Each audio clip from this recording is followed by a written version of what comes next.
Chapter 1. Glorious sun, country cloud, moon, city green mountains were intertwined with clouds and mist. The lush trees in the mountain forest swayed in the breeze. The mountain forest in the morning seemed so quiet and serene. However, in the depths of this remote mountain forest, a cruel and bloody scene was playing out. At this moment, a young girl dressed in fine silk was forced to kneel on the ground by two strong men. Her head was hanging low, and her messy hair hung down. However, her cheeks were quickly soaked by the blood that seeped out of her face. Drop by drop, the blood dripped onto the ground and seeped into the soil. When the girl with an extremely weak aura heard the approaching footsteps, she gritted her teeth and raised her head, revealing a blood-stained face. It was a face that had been disfigured. The skin on her face had been sliced open by a blade, and her flesh was badly mangled. It was a terrifying sight. "Who are you? Why do you want to harm me?" The young girl's voice was very weak and powerless. She forced herself to faint due to excessive blood loss and stared at the beautiful woman with a veil covering her face. The woman whose face couldn't be seen wore a light blue dress with clouds. Tassels of the same color hung down from her waist and swayed with her light steps. It was very beautiful. She stopped in front of the young girl who was forced to kneel on the ground and looked down at the young girl whose face had been ruined. With a smile, she said, "I am Fengqinga, the eldest young miss of the Guam Manor, the beloved daughter of the mighty General Feng Shao, the young master of the Feng family guard, and the future successor of the Feng family.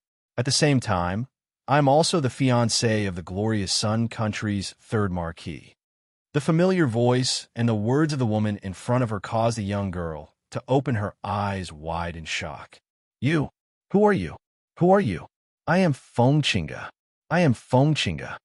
The delicate body trembled slightly as a thought formed in her mind. Her eyes overflowed with disbelief. Her fair and slender fingers gently lifted the veil covering the face.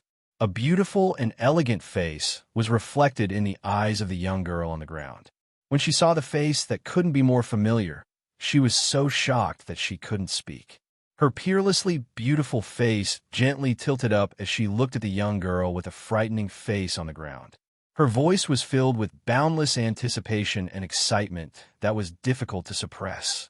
"Fengqinga, from today onwards, I will take over your identity, your position, and everything you have.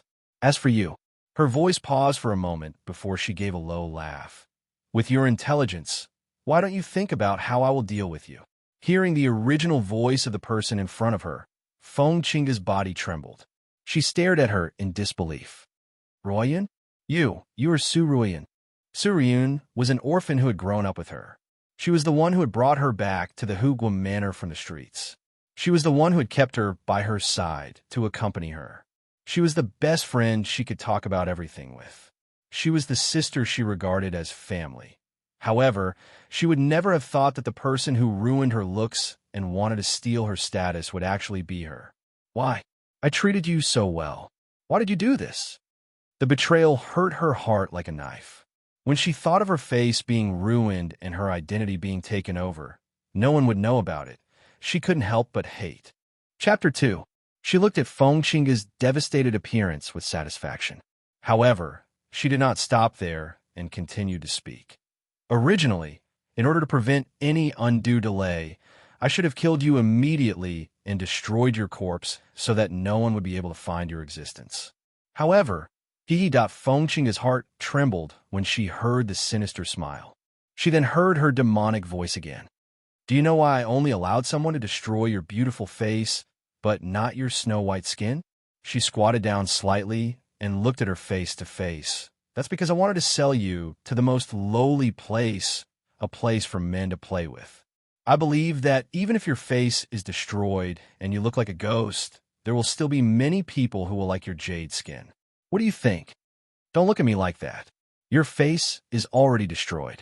Even if you say that you're the eldest daughter of the country protector's estate, no one will believe you. They will only say that you're a lunatic. As for running away, with your insignificant strength as a second-level martial warrior, you're not even worth looking at." As she spoke, she stuffed a pill into Fengqinga's mouth and stood up with a chuckle. She patted her skirt and said, 7 days.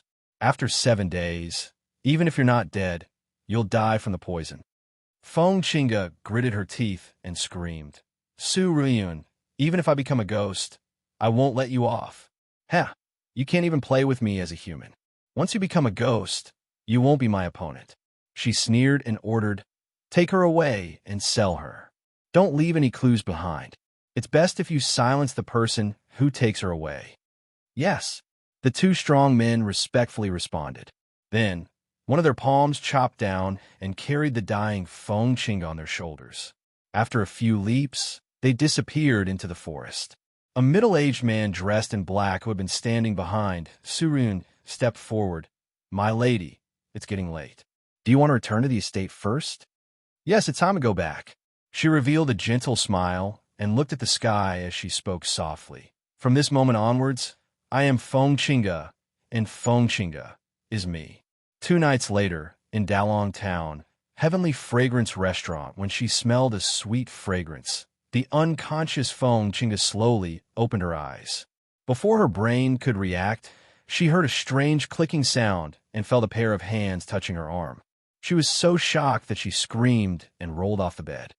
Hee hee, you're awake? It's good that you've woken up. I don't like dead fish when I'm doing things. I like spicy and vigorous women.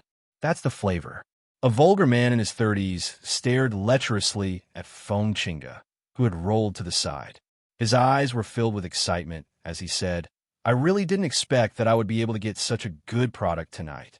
Although her face is disfigured with her fair and smooth skin, TSK, she doesn't lose out to some of the young ladies from the aristocratic families. Feng Chinga shrank back, her eyes filled with unconcealable panic. You, don't come over. Don't come over. She abruptly stood up and ran towards the door, but after running 2 steps, she was caught by the man. You want to run? Hee hee. Once you enter this room, do you think you can escape? Come on, let me take a good look at your fair and smooth skin. The man smiled excitedly. With a rip of his hand, he tore open the thin sleeves of her robes. A snowy arm was immediately reflected in the man's eyes, causing his eyes to burn with excitement.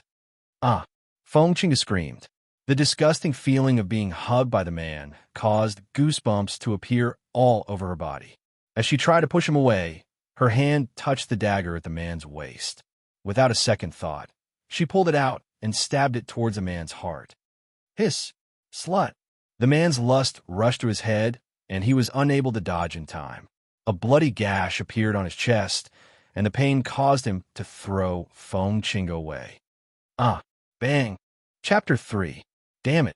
The man looked at the fresh blood that was seeping out of his chest, and his anger flared up.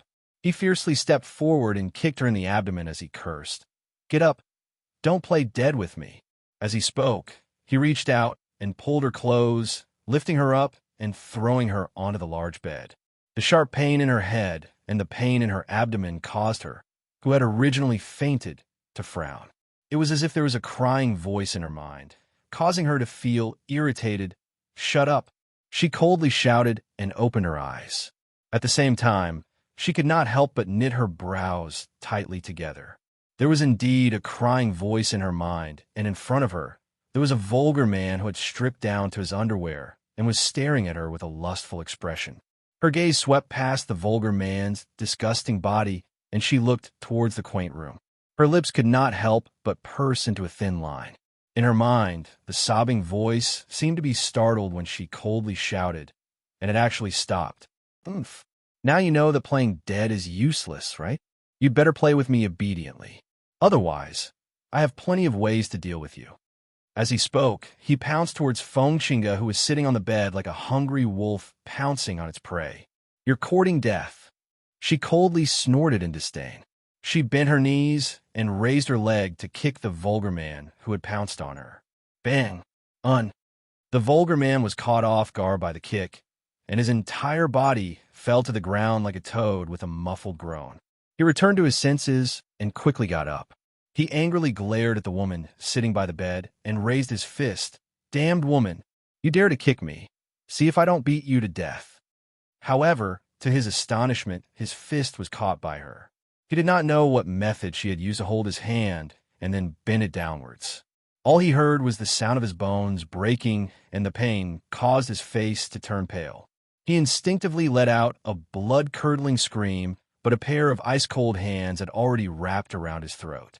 With a sudden crack, his head tilted to the side and his eyes bulged as he fell straight to the ground. Until his death, he did not even have the chance to cry out. Time seemed to stop at this moment, and the room returned to silence. It was so quiet that even a pin drop could be heard. At this moment, the young woman sitting on the bed stretched out her fair and slender fingers and looked at them. Her eyebrows raised slightly, and a sinister smile appeared on her lips. However, no matter how one looked at it, the sinister smile on her disfigured face looked very strange and creepy. Perhaps the dead man had instructed them that no matter what kind of room they were not to enter. Hence, when the two men who had been standing outside heard the sounds of the room, they thought that it was the man who was torturing the young woman and did not pay any attention. The young girl on the bed sat down in front of the caltrip mirror and looked at the horrifying face reflected in the mirror. She narrowed her eyes and tapped her fingers on the table of the dressing table, making a soft tapping sound. "Who are you?" She looked in the mirror and seemed to be talking to herself. However, just as her voice fell, a sobbing voice rang out of her mind. "I'm Fengqinga." "Who are you?" "Fengjiu." She opened her mouth to speak. "You should be dead by now, right? Why did you leave a remnant of your will in my mind? I can't accept this. I hate it. Suruyun has caused me so much misery."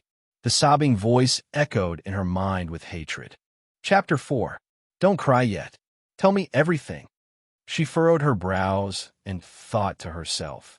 If it weren't for the fact that I wanted to understand the situation in front of me, I would have left a long time ago. I wouldn't have sat here and listened to her crying and screaming. The voice in her mind paused and started sobbing again. She did not tell her in detail because she was smart enough to know what was best for her. Therefore, she said, "I'm already dead and this body is now yours. Fengjiu, I only ask two things of you. First, I want Suruyun to suffer a fate worse than death.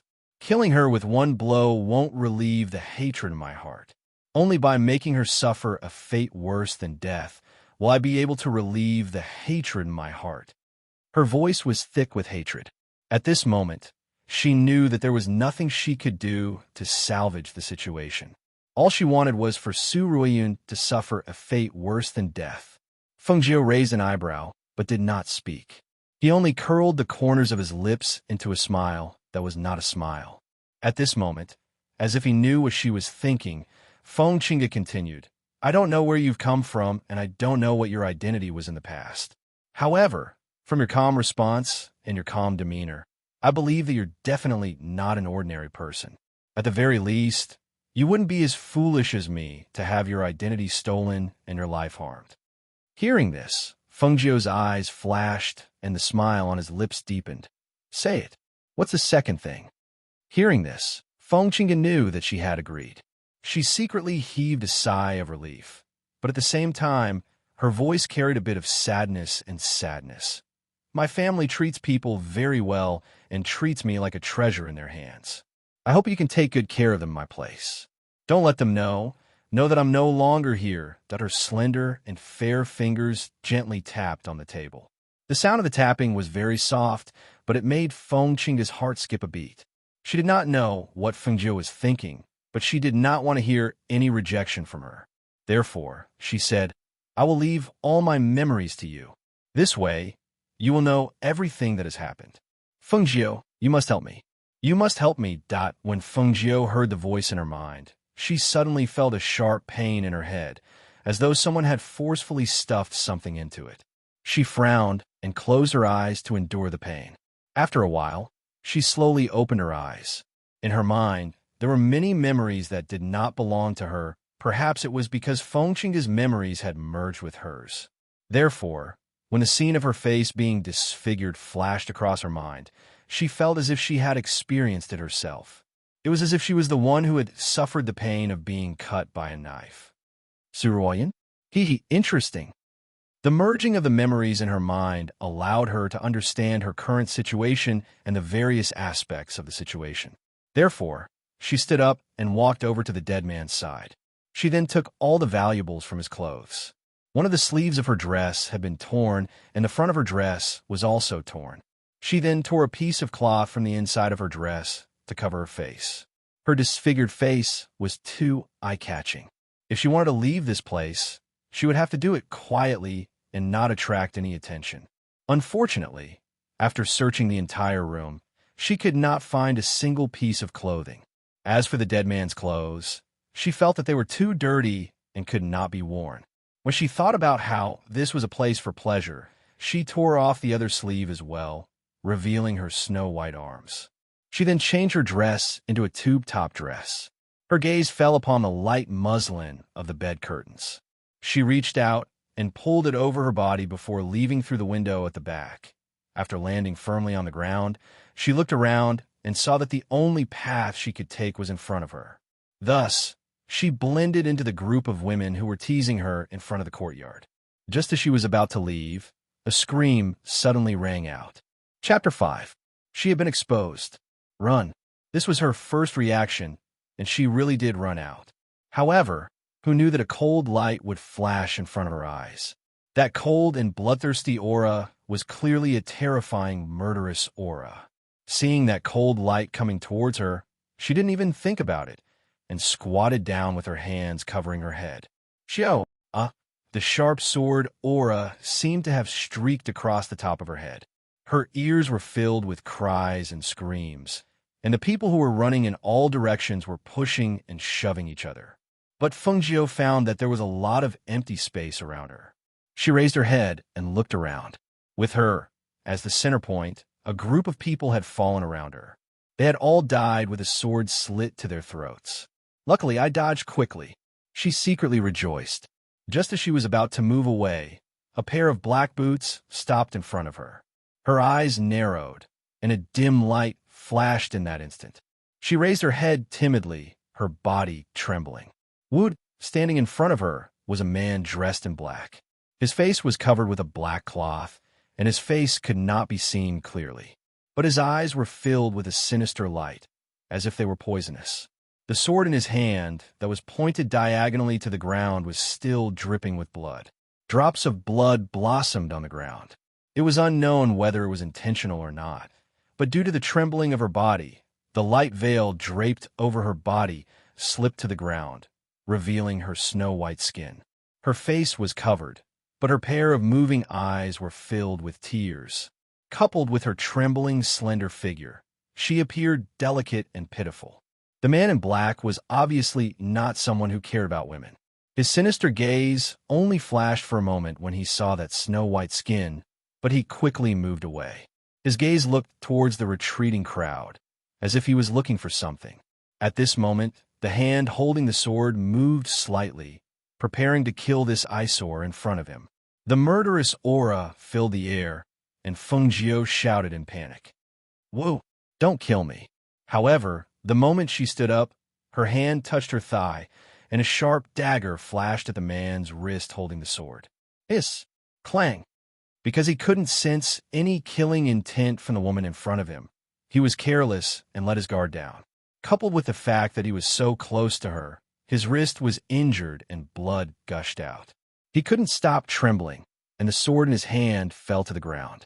Almost instinctively, he lifted his leg and kicked. That kick was accompanied by a sharp airflow and hidden force. Even if a person with cultivation took a kick from him, it would be difficult for them to survive. However, that kick was supposed to land on her chest, but she dodged it with a strange movement technique. In a flash, he saw that woman pouncing over, the dagger in her hand aimed at his chest.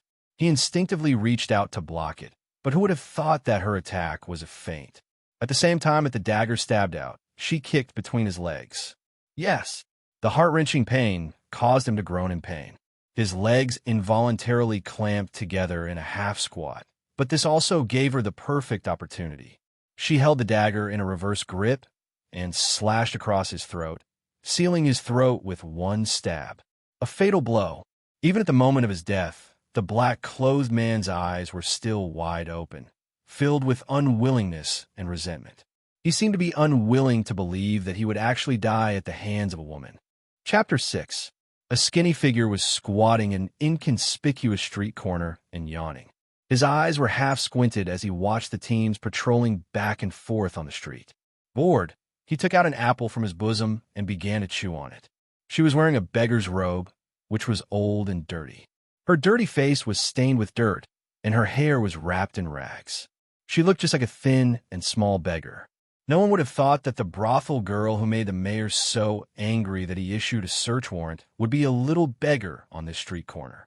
How unlucky. How am I going to get out? Even if I had the patience to wait, the poison in my body wouldn't have been able to. Feng Jiu, who was biting the apple, sighed. If she had known that the disgusting man she killed last night was the mayor's only son, she would have spared his life. At the very least, the mayor wouldn't have sent guards to search for her. However, who was that black-clothed man last night? An assassin? When she thought of the aura that surged out of his body when he made his move, she felt a bit irritated. She originally thought that she would be reborn in some ancient dynasty at most, but who would have thought that the people in this world were cultivators? Cultivators, this thing was too mysterious. However, when she thought of how she, a person from the 21st century, could be reborn in this damn place, it wasn't strange at all. Cultivators.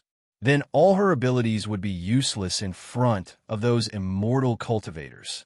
After eating the apple, she threw it away and sat there, sighing listlessly, until a clear sound rang out in front of her. Clang! A piece of silver circled around the broken bowl in front of her before stopping in the middle of the bowl. Feng Jiu was startled. She looked at the silver in the broken bowl and picked it up to look at it. It felt no different from a stone, except that it was silver on the outside. She raised her head to look at the person who threw the silver and only saw the back of a handsome man wearing a black robe. He was walking slowly, his steps light and steady. His entire body was emitting a cold aura that kept people away. She rolled her eyes, and without thinking, she threw herself at him and hugged his leg, crying, "Woo! Brother-in-law! Brother-in-law! I finally found you!" The person in front of her suddenly dodged, and she also pounced on empty air. Due to the inertia, she fell forward and rubbed her hands. She groaned. The black-robed man frowned slightly. After glancing at the beggar on the ground with his deep and sharp eyes, he continued to walk forward. With just one look, he could tell that the child beggar on the ground was just an ordinary person without any cultivation. Of course, Feng Jiu was indeed just an ordinary mortal right now. Her previous cultivation had been forcefully absorbed by Su Ryun, so she was now a mortal without any cultivation. It was precisely because of this that cultivators wouldn't pay much attention or be on guard against a mortal without any cultivation. Brother-in-law, brother-in-law, don't abandon me. Woo! I finally found brother-in-law after much difficulty. Brother-in-law. She crawled up and threw herself forward. She fell several times until the black-robed man in front of her finally stopped. Brother-in-law. Feng Jiu hugged the man's thigh with his hands and feet, tightly entangled him, and raised a pair of tearful eyes with some timidity to look at him. Chapter 7. The man in front of her looked like a man from the back, but when she saw his face, she just wanted to hold her forehead and sigh. This is clearly an uncle in his 30s. Half of his chiseled face was covered by his beard. She could barely see his outline, but couldn't see his face clearly. Although his eyes were deep and mysterious, he still looked like an uncle in his 30s. He didn't look like a brother-in-law with a small body. However, there was no other way. She hugged his leg and didn't let go. She cried, "Brother-in-law, boo! I finally found you." Brother-in-law Ling Mohan frowned and looked at the skinny beggar who was hugging his leg like a koala. Because he was not used to being in contact with people, his body was slightly stiff. He shook his leg and said in a deep voice, "You've got the wrong person, let go." However, his leg was hugged so tightly that he couldn't shake off the little beggar.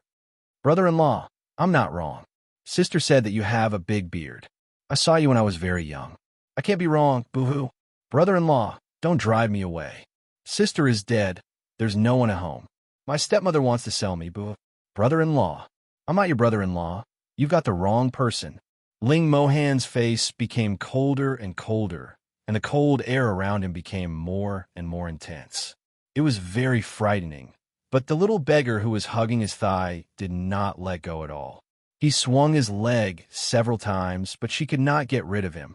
When he reached out to pull her away, he saw that she screamed and hugged him even tighter. Her head inadvertently touched the sensitive part between his legs, which made his body tense up and his whole face darkened. "Let go. I won't, unless you promise to take me away." She stuck to him shamelessly, but didn't realize that her little head was bumping into his sensitive part. She secretly rejoiced. Although this uncle was a little cold, fortunately, he only used his mouth and didn't use his hands. Obviously, he wouldn't use his hands on an ordinary person with no cultivation. Resisting the urge to kill, Ling Mohan took a deep breath and said, "Let go. I'll let you follow me." "Boo-hoo. Brother-in-law, I knew you wouldn't leave me in the lurch." She wiped her tearless eyes and hurriedly stood up. Seeing him turn around and walk forward, she hurriedly followed. Looking at the distance between the two of them, Feng Jiu's eyes flashed with a trace of a smile. No wonder he agreed so readily to let her follow him. So this was the reason. Was he planning to ditch her? Unfortunately, his calculations were wrong. How could she not keep up with his pace? As for the fact that she had to stick to him before leaving Dalang town, this person didn't look simple. The guard by his side wouldn't dare to stop them. "Brother-in-law, slow down. I can't keep up with you." "Brother-in-law." She jogged behind him and watched him walk towards the entrance of the town. She was delighted and quickly followed. Ling Mo's eyes, footsteps paused. He turned his head halfway and saw that the little beggar's dirty little hand was pulling a corner of his clothes. Immediately, he swung his hand to push the little beggar away and continued to walk forward. "Brother-in-law, brother-in-law, don't be angry. At most, I won't pull your clothes." Brother-in-law. Chapter 8. Brother-in-law, where are we going? After walking out of the town gate for some distance, she began to stare at the people around her. At this time, Ling Mohan stopped in his tracks and glanced at the little beggar, saying in a deep voice, "You've already come out. Don't follow me anymore." Feng Jiu was startled, then smiled sweetly. "Brother-in-law, what are you saying?" This uncle already knew that she wanted to leave the town. That's right, this person didn't look simple. How could he not see through her little tricks? But she was surprised that he was still willing to help her after seeing through her tricks. Seeing him walk away, Feng Jiu quickly followed, "Brother-in-law." Before she could finish her words, she was interrupted. "I'm not your brother-in-law. Don't call me that." The deep voice was cold and full of magnetism, showing the masculine charm of a man. "Did I really recognize you wrongly? My sister said that brother-in-law has a big beard and is easy to recognize." She trotted to his side and looked at him, then suddenly grinned. Yes, maybe I really recognized you wrongly. My brother-in-law should be a little younger than you." Ling Mohan walked on his own path, completely ignoring the little beggar beside him. In his view, a beggar with no cultivation and only a little bit of cleverness was not worth his attention. So he quickened his pace. His pace was several times faster than when he was in the city. Feng Jiu was secretly surprised by his sudden increase in pace. Looking at his steps, it seemed as if he was stepping on the ground, but also as if his feet were not touching the ground. His movement was extremely fast, but it was not the same as her cloud track steps. Uncle, wait for me." It was not that she really wanted to rely on him, but this was the only road out of the town gate. Besides, she didn't have a mood to follow this person around. She still had to find medicine to cure the poison in her body. Speaking of which, Surian was really not an ordinary vicious person. Her original body treated her so badly. Not only did she steal her identity, she even sold her to that kind of brothel, intending to torture her to death. TSK, this woman. She was really as poisonous as a snake. However, according to Feng Qing's original memories, this Su Rian seemed to be the same as her, from the 21st century. She was also very proficient in medicine. Otherwise, she wouldn't have been able to make a mask that looked exactly like her. The more he thought about it, the more excited he became. Things that he originally thought were boring seemed to be getting more and more interesting. When Ling Mohan, who was in front of her, heard the word uncle, the corner of his mouth twitched slightly. He subconsciously touched the beard on his face and quickened his pace, intending to shake off the person behind him. However, after 2 hours, he stopped and glanced back. When he saw that the thin figure was still following him more than 10 meters away, he was secretly surprised. How did a person without any cultivation like him manage to keep up? Feng Jiu ran up, gasping for breath. He bent over and held his knees with both hands, gasping for air. Phew, I'm so tired. Uncle, why are you walking so fast? Ling Mohan frowned and looked at the dirty beggar carefully. After a while, he said in a deep voice, "Don't follow me anymore. I'm going to the Jufu forest. It's a dangerous place. You'll only die if you go in." Chapter 9. Ling Mohan ignored the person behind him and strode forward. He felt that this little beggar was some rich man's son who had sneaked out to play. From the moment he hugged his thigh, he realized that this little beggar did not have the humility of a beggar. His eyes were bright and cunning. How could a beggar have those eyes? When he heard that he wanted to go to Jufulin, he was even more certain that this little boy was going there for fun. If he really went to Jufulin recklessly, he would not meddle in other people's business and save him. Seeing that the uncle in front was ignoring her, Feng Jiu did not speak again and just trotted behind him. However, if one looked closely, they would find that her pace was very strange. Her speed was not much slower than Ling Mohan's. The two of them walked one after another. Ling Mohan in front did not stop to rest, and Feng Jiu behind did not stop to rest either. Because time was tight, she had to hurry to Jufulin to find the herbs to cure the poison in her body. Otherwise, she would really lose her life here. But after all, this body used to be priceless. Running for a day and a night without eating was already her limit. Her legs were sore and heavy, and her pace gradually slowed down. The distance between her and Ling Mohan in front of her was getting further and further. Fortunately, they finally arrived at the mountain pass of Jufulin the next morning. But at this time, she could no longer see the uncle's figure. Phew, I'm so tired. She sat on the ground, panting like a cow and sweating like rain. Coupled with her hunger, she felt a little dizzy and nauseous. From yesterday until now, she had only eaten an apple from a fruit vendor. She had no idea where the apple had been digested. At this moment, she was so hungry that her stomach was sticking to her back. She only wished that she had a drumstick or something to eat. After resting for a while, she stood up after wiping off her sweat. She revealed a smile of anticipation as she looked at the Jufulin forest before her. Hee, there should be wild game in this Jufulin forest. When she thought up to here, she swallowed a mouthful of saliva and immediately strode in. The lush forest was overgrown with weeds. The sun above was half covered by the thick leaves. Only a little sunlight slanted into the forest. The smell of damp soil and the fragrance of green grass accompanied by a slight breeze hit her nose. Feng Jiu held a broken branch in her hand and waved it left and right. First, it could push away the weeds in front of her. Second, it could also chase away the invisible poisonous snakes hidden in the weeds. She walked slowly, her eyes carefully looking for herbs that might be hidden by the weeds. She had already checked the poison in her body. It may be difficult for others to find the antidote, but it was not difficult for her, who was proficient in medicine. Of course, she had to find the herbs. Perhaps this was the periphery. Although there were herbs, they were all very common.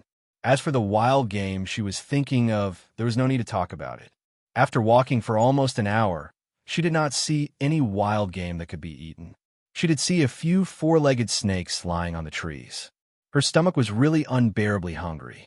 She saw that there were trifoliate grass flowers in the grass and plucked a big bunch. She walked and ate.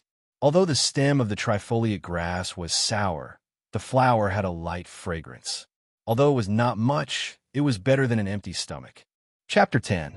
After eating the 3-leaf sour flower in her hand, she threw away the stem and leaves and carefully dug out the crouching plum plant from the soil. She, who was squatting on the ground, didn't know that a black and white snake was wriggling its body towards her from the underbrush.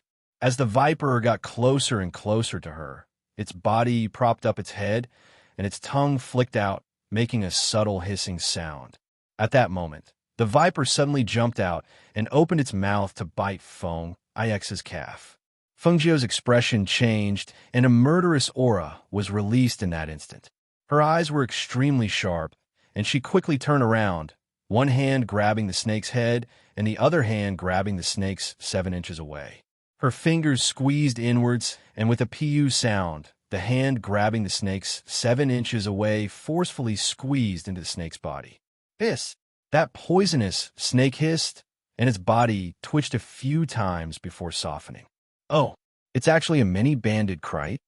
As if the previous sharpness was just a momentary illusion, the current her once again had a lazy appearance.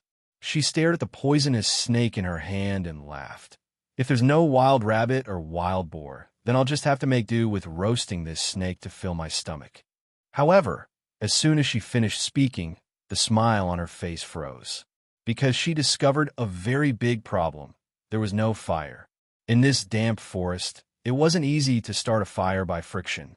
However, she didn't have a fire starter, so even if she had snake meat, she wouldn't be able to roast it and eat it. Forget it, I'll just hold on a little longer. At the very least, I need to find a dry place to think of a way to start a fire. She muttered to herself. She wanted to throw away the many-banded kite in her hand, but felt that it would be a pity. Thus, she neatly dealt with it. She cut off the snake's head, peeled off its skin, and took out its gallbladder. Then, she hung this snake whose original appearance couldn't be seen clearly on a tree branch. She wiped her hands that were full of the smell of blood on the grass, and picked some that had a stronger smell to rub on her hands. After getting rid of the smell on her hands, she continued to walk forward. Thus, in this forest, one could see a little beggar in tattered clothes walking alone in this extremely dangerous 9-volt forest. He carried a tree branch on his shoulder, and behind the tree branch was a skinned snake swaying there. She spent the whole day looking for herbs to detoxify the poison all by herself. Unknowingly, she gradually moved from the outer area to the inner area. Finally, she gathered all the herbs she needed before the sky turned dark. While the sky was still bright, she found a dry tree and began the most primitive steps of starting a fire. However, because of the humidity, she spent more than 2 hours to start the fire. Because of this, her hands also had several blisters. However, after she finally ate the roasted snake meat, she felt that it was all worth it. After finding all the herbs needed to detoxify the poison and filling his stomach, he rubbed some of the herbs that he had picked in the afternoon on his body and extinguished the fire. He climbed up a big tree and found a comfortable spot to rest for the night. Being in this kind of place and all alone, she naturally couldn't start a fire. Otherwise, she would become the target of wild beasts at any time once night fell. She didn't have that much energy to deal with wild beasts now. Therefore, even if it was a little cold on the tree and there wasn't a fire to warm her up, it was still safe, wasn't it? Indeed, as the night deepened, the faint sound of wolves howling could be heard from the forest. The howls reverberated in the night sky and were exceptionally frightening. As for Feng Jiu, at this moment, he closed his eyes and fell into a deep sleep. He directly treated those wolf howls as a lullaby in the forest at night. Chapter 11. Ling Mohan's deep black eyes flashed with a touch of surprise. He was surprised to meet this little beggar again. He thought that he would leave after encountering the hidden dangers in Zhufian Forest. Who would have thought that he would come to the inner region alone? He had met him in the afternoon. At that time, he was squatting on the ground and digging for herbs. Those herbs were useless to him, but he was collecting them one by one. Moreover, he was leisurely and carefree in the inner region, as if he didn't know any danger. According to his indifferent character, he wouldn't pay much attention to this little beggar. However, he didn't leave for some reason. Instead, he secretly watched him. He watched him pick up a piece of deadwood and use a dagger to make a small hole. Then, he sat there and dug with a smaller branch. At first, he didn't know what he was doing. But when he saw him drill for more than 2 hours and smoke came out, he was even more surprised. He actually used 2 pieces of wood to make a fire. He had never seen anyone use such a strange method. Usually, besides a fire starter, a flint could also be used to make a fire. Even if 2 weapons were not used, they could also make sparks by rubbing them together. However, it was the first time he saw such a method of making a fire. But obviously, this little beggar was not ignorant of the dangers. He used the small fire to roast the skinned snake and put out the fire. Then, he climbed up the tree and found a place to sleep. He was so carefree that he could even hear his snoring. If Ling Mohan knew what Fengjiu was thinking at this time, he probably wouldn't think that way. Originally, Fengjiu didn't notice that someone was watching her because she didn't feel any killing intent around her. However, when she closed her eyes to sleep on the tree, she could feel a pair of eyes looking at her inquisitively even without opening her eyes. Therefore, she let out a snoring sound as if she was sleeping soundly. In fact, she was thinking that she didn't know when the other party had been watching her, and she didn't even know that she was being watched. However, since the other party didn't show up and didn't pose any threat to her, she naturally wouldn't expose the person in the dark. However, she secretly became vigilant. After all, the people in this world were cultivators. She couldn't treat them as ordinary people. Otherwise, she would be the one to suffer. The next morning, Fengjiu woke up to the sound of birds chirping in the forest. She stretched out her hand to yawn and stretch, but she lost her balance and fell from the tree. Ah! Bang! She cried out in surprise and fell to the ground with a bang, landing in the weeds under the tree. It hurts so much. She stood up and rubbed her waist. After twisting her waist, she exhaled softly. Fortunately, I didn't break it. Not far away, the lush leaves covered half of Ling Mohan's black figure. His deep black eyes glanced at the figure and then looked away. When the little beggar woke up, he opened his eyes. He also saw the little beggar sleeping soundly on the tree and then falling down after stretching. There were weeds and soil under the tree, so falling like that naturally wouldn't cause any big problems. Naturally, he looked on coldly and didn't help him. He saw the little beggar rubbing his waist and sitting under the tree after finding 2 large stones. He took out some herbs from his arms and mashed them together before stuffing them into his mouth. He couldn't help but frown and stare at the little beggar, thinking to himself, this little beggar just ate roasted snake meat last night. Could it be that he's so hungry that he's eating herbs so quickly? Chapter 12. Seeing this scene, he frowned and stared at it for a while, deep in thought. After a while, he saw no signs of waking up, so he took a leap and walked over. Dead. He kicked the motionless figure lightly with his foot. Seeing that he did not respond, he squatted down to check his breathing. Unexpectedly, as soon as he squatted down, the small body that was lying down without any breath suddenly jumped up and pounced on him. This caught him off guard, and he was pushed to the ground. Uncle! Ha-ha! Ugh! Fengjiu, who was laughing happily, stopped laughing, and the smile on her face froze. She looked at the uncle who was pushed to the ground, his eyes full of astonishment, and then looked at his devil's claws on her chest. For a long time, she could not come back to her senses. What was going on? Was she being taken advantage of? The soft touch from his palm made Ling Mohan's mind go blank for a moment. His eyes were full of astonishment, and for the first time in his life, he stuttered, You are a girl?" As he spoke, he suddenly came back to his senses and withdrew his hands. But when he withdrew his hands, Fengjiu, who was also stunned, could not react in time. Without the support of his hands, she fell down, and her small mouth covered the thin lips of the bearded man. Both of them let out a muffled groan. Their lips were pained from the impact. This time, Ling Mohan's whole body stiffened, and his eyes widened in disbelief, as if he was frightened by something. His eyes rolled back, and he fainted. Looking at the unconscious uncle, Fengjiu's face darkened. She got up and rubbed her face that was stung by the beard, and wiped her mouth while spitting.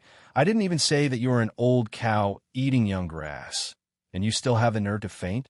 He touched the mud on his face and looked at the uncle who had really fainted. He was speechless. She processed the herbs to detoxify the poison, crushed them, and swallowed them raw.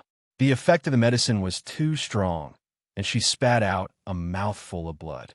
She also wanted to take the opportunity to lure out the person in the dark and see who it was. She didn't expect to hear this uncle's voice, so she wanted to tease him. Who would have thought that she would be taken advantage of, and the person who took advantage of her actually fainted. She sat down cross-legged next to him. Taking advantage of the fact that he hadn't woken up, she carefully sized him up. She realized that this uncle was quite good-looking. Although half of his face was covered by his beard, his sharp eyebrows, tall nose, firm and cold facial features, as well as the sexy thin lips hidden in his beard, really exuded the charm of a man everywhere. With a look of admiration, her gaze gradually moved downwards, skimming over his muscular body, slender and sturdy legs. She nodded to herself. This figure is simply stylish in clothes and material when undressed. I don't even need to look to know that he has an 8-pack. She wanted to reach out and touch his abs, but at this moment, a cold voice sounded in her ear. "What are you doing?" Ling Mohan furrowed his brows and stared at her. He turned over and stood up to distance himself from her. The moment he woke up, he actually saw her staring at his body with sparkling eyes. Although her eyes were pure admiration, was it really appropriate for a woman to stare at a man with that kind of gaze? Chapter 13. Looking at the smile on her face, as well as the light in her eyes, and thinking back to the softness of his hands, as well as that mouth-to-mouth contact, for a moment, his face darkened again. It was just that his beard covered his face, so he couldn't see it. Seeing him turn around and leave without saying a word, Feng Jiao was slightly startled. After thinking for a while, she stepped forward and followed him. "Uncle, in fact, we are quite fated, aren't we? You see, we met again here. Since that's the case, why don't we go together?" Seeing that he was walking and did not want to pay attention to her, she did not care. She thought that with her little strength, it was really dangerous to wander around here alone. But if she followed him, it would be much safer. Thus, when he walked, she followed. When he stopped, she stopped as well. However, compared to her carefree attitude, Ling Mohan, who was in front of her, emitted an increasingly cold aura. In the end, he could not bear it any longer and coldly glanced at her. Frowning, he asked, "Why do you always follow me?" He did not think that he was an approachable person in the past who did not keep a distance of 3 steps away from him when they saw him. Even if someone was not tactful, they would not continue to follow him shamelessly after being chased away by him. But this woman was like a cowhide plaster. He could not get rid of her. "Because you're the only one I know." She looked at him as if it was a matter of course. A trace of mischief flashed in her eyes, but the expression on her face was incomparably serious. "From the moment you gave me that piece of silver, I recognized you. You are a great person." The veins on Ling Mohan's forehead floated, his eyebrows twitched, and his face was tense. Even his thin lips were tightly pressed into a line. His deep eyes swept over her, and he did not speak again and continued to walk forward. If he had known that the piece of silver he casually threw out would attract such a cowhide plaster, he would not have casually thrown it out, even if it was a hindrance to him. Only God knew that he didn't reward that piece of silver out of kindness. He just happened to have another piece of silver from his waist. When he saw the beggar squatting there, he directly threw it out. Who knew? Feng Jiao, who was following Ling Mohan, saw that he was heading deeper into the forest. His eyes flashed as he looked at the black figure in front of him and asked, "Uncle, I heard that there are many ferocious beasts in the inner area. Is that true?" He did not expect Ling Mohan to speak, but he did not expect to hear that cold and indifferent voice. "Since you know, then leave quickly." "Uncle, I'll just follow you and pick the herbs. I won't cause you any trouble." She had just checked his pulse and found that the poison in his body had been mostly neutralized after he spat out that mouthful of blood. As long as he ate the detoxifying herbs at night, he should be fine. She had originally planned to cure the poison in her body and leave Jufulin Forest, but who asked her to meet this uncle again? She wanted to follow him and pick some more herbs. Although she had entered the inner circle earlier, she was only at the outer circle of the inner circle. Now that she was following him into the inner circle, her heart was naturally filled with excitement and anticipation. What kind of herbs would there be inside? It was said that the more dangerous the place, the more likely it was to pick the spiritual herbs. If she could pick the spiritual herbs, it would be even better. Even if she did not use them, she could sell them. Chapter 14. The two of them walked one after the other. Because of Ling Mohan's warning, although she followed him, she had to keep a distance of 3 steps from him. She also knew that this uncle was not interested in women, or else he would not have fainted after being accidentally kissed by her. Although she did not feel very comfortable, the other party was after all an older uncle. It was not good to bring it up again, so as to avoid awkwardness between both parties. However, what made her feel better was that the more they walked into the inner area, the more she picked up spiritual herbs along the way. Those herbs with spiritual energy, although they were only common spiritual herbs, made her feel more relaxed. That's red 3 leaves? That's an excellent spiritual herb for treating external injuries. Seeing a stalk of spirit medicine growing in the weeds, she happily ran over and carefully picked it. After all, this 3 red leaves grass was a valuable spirit medicine. This kind of spirit medicine could only be found in the inner area. It was impossible to find it in the outer area. These spiritual herbs were actually the same as the precious herbs she knew in the 21st century. Whether it was the name or the description of these spiritual herbs, they were all exactly the same. The only difference was that this world cultivated xian qi and spiritual energy, and most of the herbs were spiritual herbs, the effects of which were more prominent. Swoosh! At this moment, a sharp sound was shot towards her. Fengjiu, who was carefully picking the spiritual herbs, quickly dodged without raising her head. At this moment, the red 3 leaves was already in her hands. Ling Mohan, who heard the sound in front, turned around immediately. His hand that was hanging by his side slightly raised when the arrow was shot towards the little beggar, but after seeing her nimbly dodge, he calmly withdrew his hand and looked at the person coming from the other side. At this moment, Fengjiu was looking at the sharp arrow that was stuck in the place where she was squatting. If she had not dodged quickly, the arrow would have landed on her body. In the face of this unexpected murder, her lips revealed a harmless smile, but there was no smile in her eyes as she looked at the people coming. It was a group of about 20 people, led by a middle-aged man with a calm aura. Beside him was a man of about 20 years old and a girl of about 15 or 16 years old. The people behind them were all dressed in the same color, similar to the members of family. It seemed like a family that had gone out to train. After calmly sizing up those people, Fengjiu's gaze landed on the young girl. He saw that she was wearing a pink muslin tube-top dress, revealing more than half of her voluptuous upper body. It was extremely alluring. Her slender waist was tied up, but she held a profound bow in her hand and had an arrow on her back. It was obvious that the arrow just now was shot by her. Hand over the 3 leaves red. The young girl stared arrogantly at the dirty Fengjiu and said disdainfully, "How dare a beggar come here to die instead of squatting at the corner of the street? You must be tired of living." Fengjiu did not hide the fact that he was sizing her up. He also imitated her tone and said disdainfully, "You don't stay in the street, but come to Jufulan Forest to show off your body. Who are you trying to seduce?" When she said this, Ling Mohan, who was in front of her, twitched the corner of his mouth and shook his head inwardly. "How is this a girl? She's clearly a scoundrel."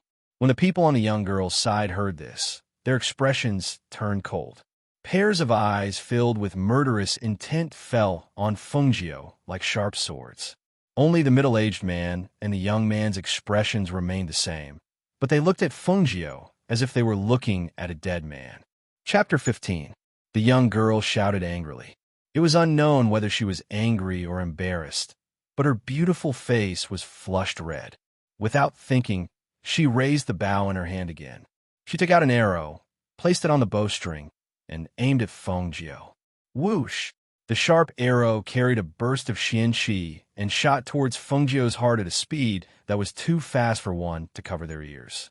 It seemed that she planned to kill Fengjiu, and the moment she made her move, she was filled with murderous intent. The people on the girl's side stood still, and the middle-aged man in the lead seemed to be indulging them. After all, in their opinion, Fengjiu was just a little beggar without xian qi. Perhaps it was only because of good luck that he was able to come here. For someone like him, they could kill him with just one finger. Ling Mohan, who was a few steps away from Fengjiu, did not stop them. He wanted to see how capable this little beggar was. From his observation of her, She was not a brainless person. On the contrary, she was very shrewd and would not do things that she was not sure of. However, she clearly did not have a trace of xianqi on her body. So where did she get the confidence to provoke others? Just as he was thinking, his gaze suddenly shrank. He saw her nimbly turn around and somersault to avoid the arrow. That arrow just happened to shoot under her body and did not hurt her at all. Seeing this scene, not only Ling Mohan, but also the middle-aged man and the young man's eyes flashed with astonishment. One must know that the other party did not have any xianqi on her body, and they were very clear about how fast and fierce that arrow was shot. Normally, this little beggar should not be able to avoid it. However, he avoided it. This proved that he was not as simple as he appeared to be. "Damn it," the young girl angrily scolded. She reached behind her back and took out another arrow.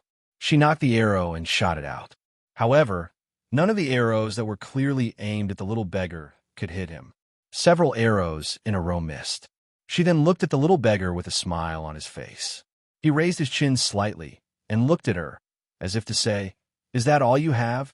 She was so angry that she put away her bow, pulled out a dagger from her waist, and attacked him. "Again? If you come again, I won't hold back anymore." The smile on Feng Jiu's lips carried a hint of strangeness. His gaze swept across the girl's ample bosom. Facing the dagger that was aimed at her, she did not dodge, but instead met it head-on. "Little beggar, die." Ling Mohan's eyes were fixed on Feng Ix's movements. He saw that she had suddenly stepped forward and snatched the dagger from the girl's hand with a strange technique. She was so fast that even he could not see clearly how she had done it. When he looked again, the dagger was already in her hand. Then, she moved behind the young girl and actually took the opportunity to touch the other party's snow-white skin. Seeing this, he couldn't help but feel a few black lines on his forehead. Was she really a woman? Are you sure he's not a hooligan? TSK, so slippery. Feng Jiu praised. His eyes were half closed as he held the young girl's soft and slender waist with one hand while the other held the dagger against her beautiful snow-white neck. He seemed to be deliberately teasing her. He even leaned close to her neck and sniffed it with an intoxicated look on his face. So fragrant. This time, even the face of the middle-aged man, who had been keeping a straight face, darkened. The young man next to him was also angry. There was obvious anger in his eyes, and his hands under his sleeves were tightly clenched into fists. If the girl was not in the other party's hands, he would not have been able to hold himself back. Chapter 16. The young girl was stunned, and her face was filled with disbelief. She could not believe that a little beggar had snatched her dagger and even caught her. She could not believe that this little beggar had the guts to take advantage of her in front of so many people. "My niece has always been arrogant and willful. Young master, I hope you don't take offense at her lack of manners." A deep and dignified voice was heard. Feng Jiu looked up and his eyes flashed. The person who spoke was naturally the middle-aged man. He did not speak in a threatening tone, but in an apologetic tone. To be able to suppress the anger in his heart and the displeasure on his face while speaking to her in such an amiable manner, it was really surprising. So just because you're used to being arrogant and willful, you can take someone's life as you please? If I hadn't dodged quickly, I'd probably be reporting to the king of hell by now. She looked coldly at the middle-aged man, and her lips curled into a faint smile. It's impolite not to reciprocate. Actually, I also want to return the favor to this beautiful young lady. As he spoke, he pressed the dagger against the young girl's neck, and a stream of blood immediately seeped out. It was especially conspicuous on her fair skin. The young girl came back to her senses from the pain, but her body stiffened because of the dagger pressed against her neck. She did not dare to move an inch, and a trace of panic appeared on her face. "You don't do anything rash. Aya, I'm really sorry. I was frightened by the arrow you shot just now. Now my hand is trembling, and I've accidentally made you bleed."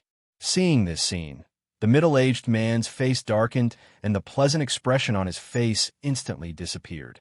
He stared at Feng Jiu and asked in a low voice, "What do you want?" Hearing this, Feng Jiu smiled. "I don't want anything. I was just thinking that if I had some gold and silver to calm my nerves, perhaps my hand would stop trembling." Hearing this, The middle-aged man's expression softened. He gestured to the young man beside him, and the young man nodded and stepped forward. He took out an inconspicuous little pouch from his waist and took out 2 gold ingots. How about giving these 2 gold ingots to young master to calm his nerves? At this moment, Fengjiu's eyes silently flitted across that unremarkable little pouch. According to his memory, that should be a Qinquan pouch that could store things. It was a priceless item. It seemed that the identity of this group of people was not simple. His gaze turned and landed on the 2 gold ingots in his hand. He said disdainfully, "Are you trying to dismiss a beggar? You want to suppress my shock with just 2 gold ingots?" The young man's face darkened. He glanced at the dirty beggar and thought to himself, "Aren't you a beggar?" Although he felt disdain in his heart, he did not show it on his face. Instead, he took out 4 gold ingots and said, "Is this enough?" Ling Mohan glanced at the gold ingots and silently looked away.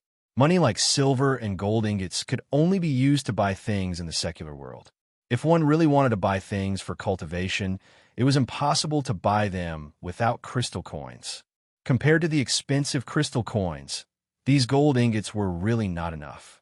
However, the little beggar opened his mouth and asked for nothing but yellow and white things. He was really stupid.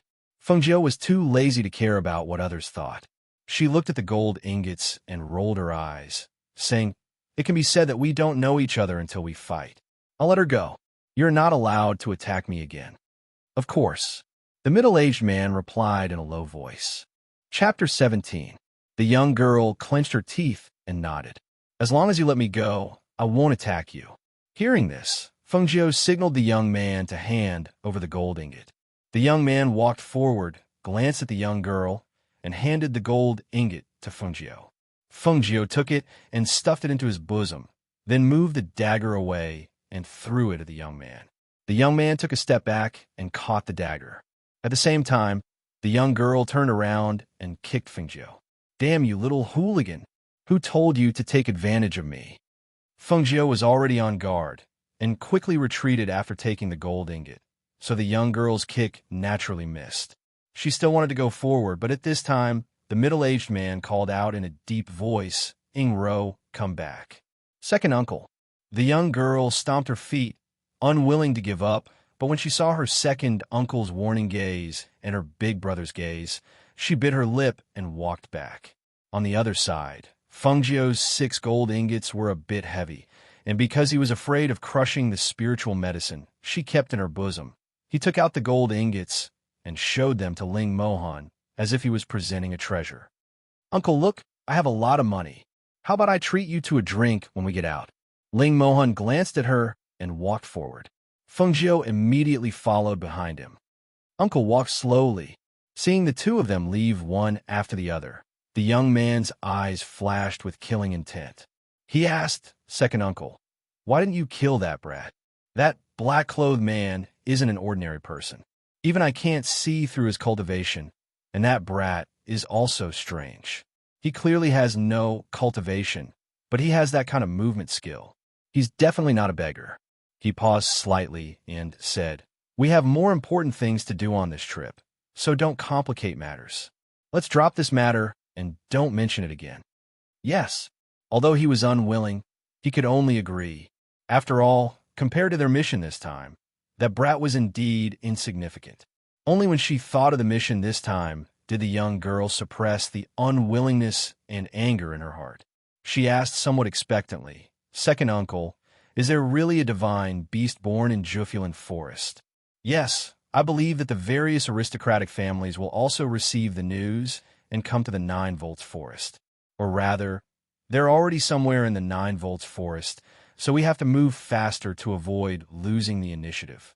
The middle-aged man nodded and looked towards the depths of the 9 volts forest. His eyes were filled with determination. When he heard this, the young man pondered deeply for a moment before he said, "Could those 2 people have come for the divine beast as well? I see that they're also heading towards the depths. Their goal is probably the same as ours." A malicious glint flashed across the middle-aged man's eyes as he said in a deep voice, "If it's really the same, then we'll find an opportunity to kill them on the way." As he spoke, he continued to lead them forward. As for Ling Mohan, who had not walked for too long, he stopped in his tracks. A pair of deep and sharp eyes vigilantly scanned the surroundings. When Feng Jiu saw that he had stopped, she took the opportunity to take off her outer clothes and simply tied her outer clothes into a bag. Then, she took out the medicinal herbs that she had picked along the way and stuffed them into the bag. She also stuffed the few gold ingots into the bag and tied the bag firmly to her body. Although she was wearing beggar's clothes, she wore several layers. Taking off one or two pieces didn't matter much. Chapter 18. Roar. It was not Ling Mohan's voice that responded to her, but the deafening roar of the ferocious beasts in front of them. Just as the roar fell, the ferocious beasts rushed towards the two of them. Their mouths were wide open and dripping saliva, revealing their fangs that were glowing with a bloodthirsty light, making people tremble in fear. Climb up the tree. Ling Mohan glanced at them and shouted in a deep voice. Hearing his shout, Feng Jiu's eyes flashed with a smile.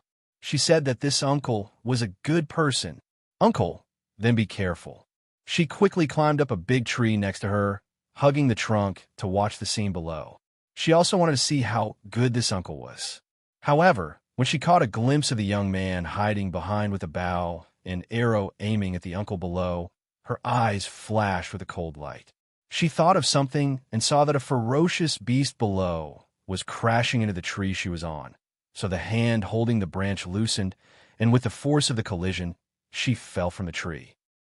Ling Mohan, who was dealing with more than a dozen ferocious beasts, instinctively looked back and his face darkened. This troublesome girl, just as he was about to catch her, he saw her wink at him. Seeing this, he frowned slightly and swung his sword at a ferocious beast that was rushing towards them. At this time, Feng Jiu fell from the tree and ran. Help! Her body movement was strange. She ran among the ferocious beasts without being hit by them, even though she did not have Xian Qi. After running a circle, she did not hide behind Ling Mohan, but ran towards the road she came from. Helped the dozen people hiding behind the trees not far away saw the direction Feng Jiu ran from and the 7 or 8 ferocious beasts behind her, and their faces changed for a moment. Damn it! The young man cursed in a low voice. The bow in his hand could not be aimed because of the black figure in front of him. Looking at the ferocious beasts that were coming towards them, he knew that he had lost the opportunity to assassinate them. So he moved the bow in his hand and shot at the little beggar in front of him. Prepare for battle. The middle-aged man shouted in a deep voice. At the same time, he unsheathed the sword at his waist.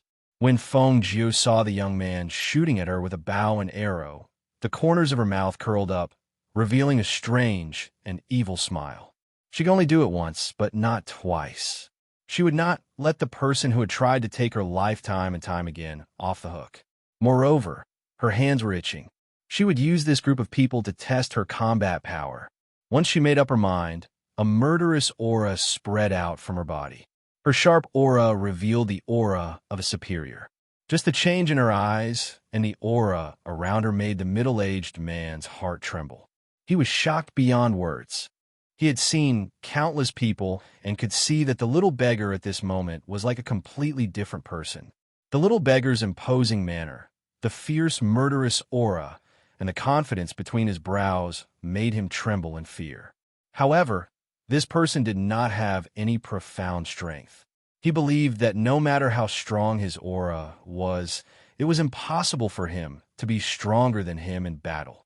Ling Mohan's gaze also fell on the little beggar, and a faint light flashed in his deep eyes. Sure enough, she was not as harmless and simple as she appeared to be. However, after thinking about it, this little beggar was not ordinary. Who would dare to enter the 9 volts forest alone, where ferocious beasts were everywhere? However, she did not have any profound strength, and was probably not a match for those people. Chapter 19. He saw the figure using a strange movement technique to avoid the sharp arrow that was shot at her. After leading the 7 or 8 fierce beasts behind her to the group of people, she stomped her feet and climbed up a tree branch with both hands. Borrowing the momentum of rushing forward, she heavily kicked down from the tree. Her target was naturally the young man with the bow and arrow. Quickly dodged. The middle-aged man shouted in horror.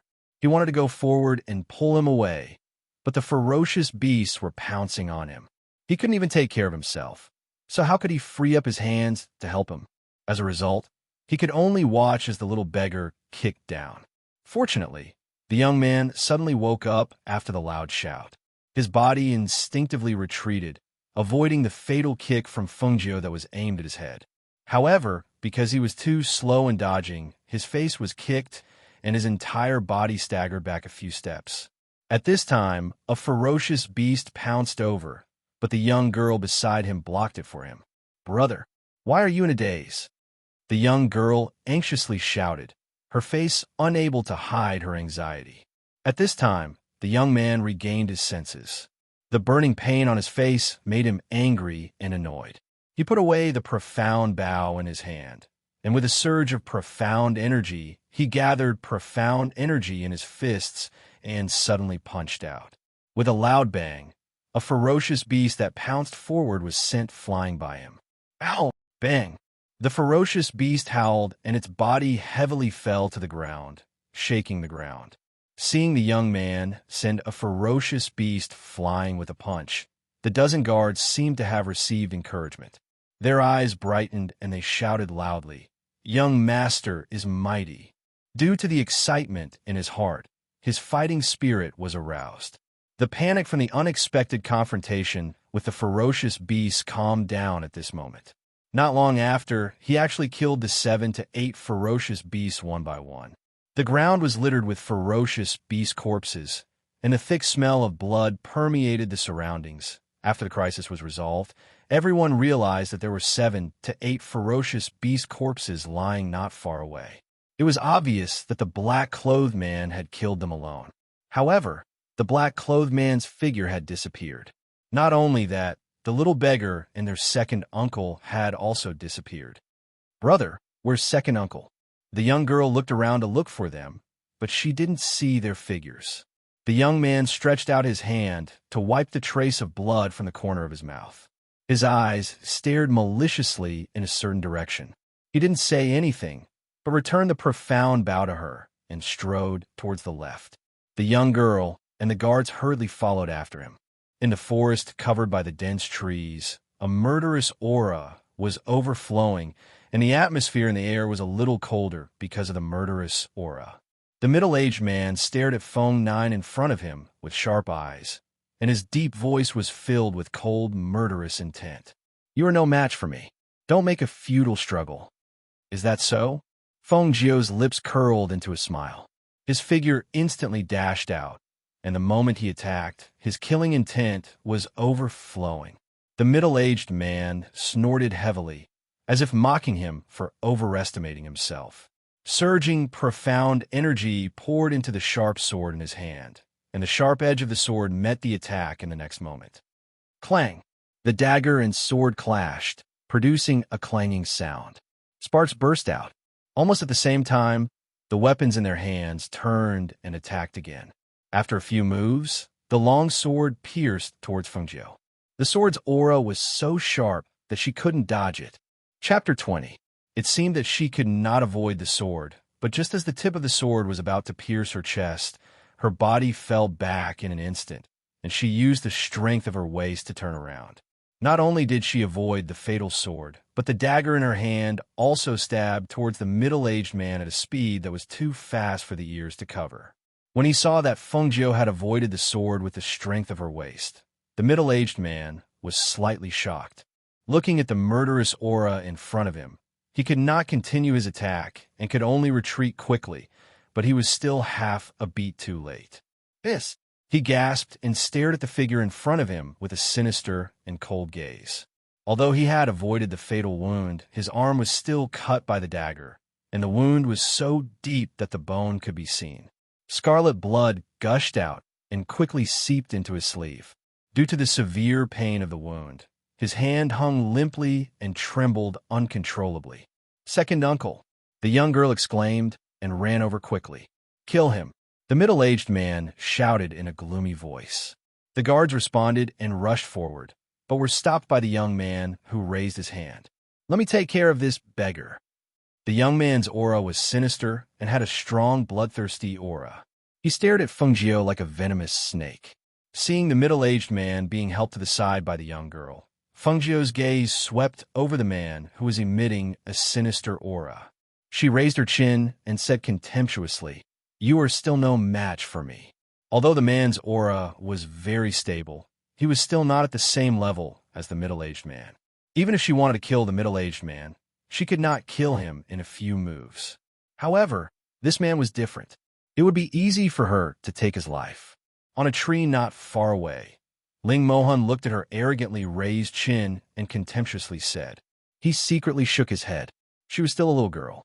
However, from the exchange between her and the middle-aged man earlier, he knew that it shouldn't be a problem for her to deal with that group of people by herself.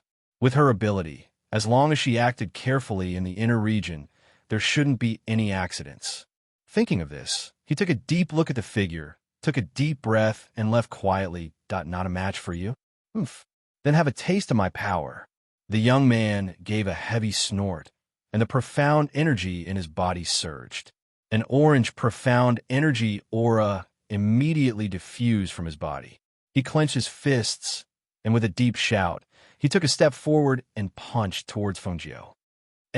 Seeing the orange-colored profound energy aura, she raised her eyebrows. Just now, the middle-aged man's sword aura also seemed to be surging with a faint orange aura. Who would have thought that this man's profound strength was about the same as the middle-aged man's? Five-fold punch. Fengjiu saw the wind from the fist and immediately retreated.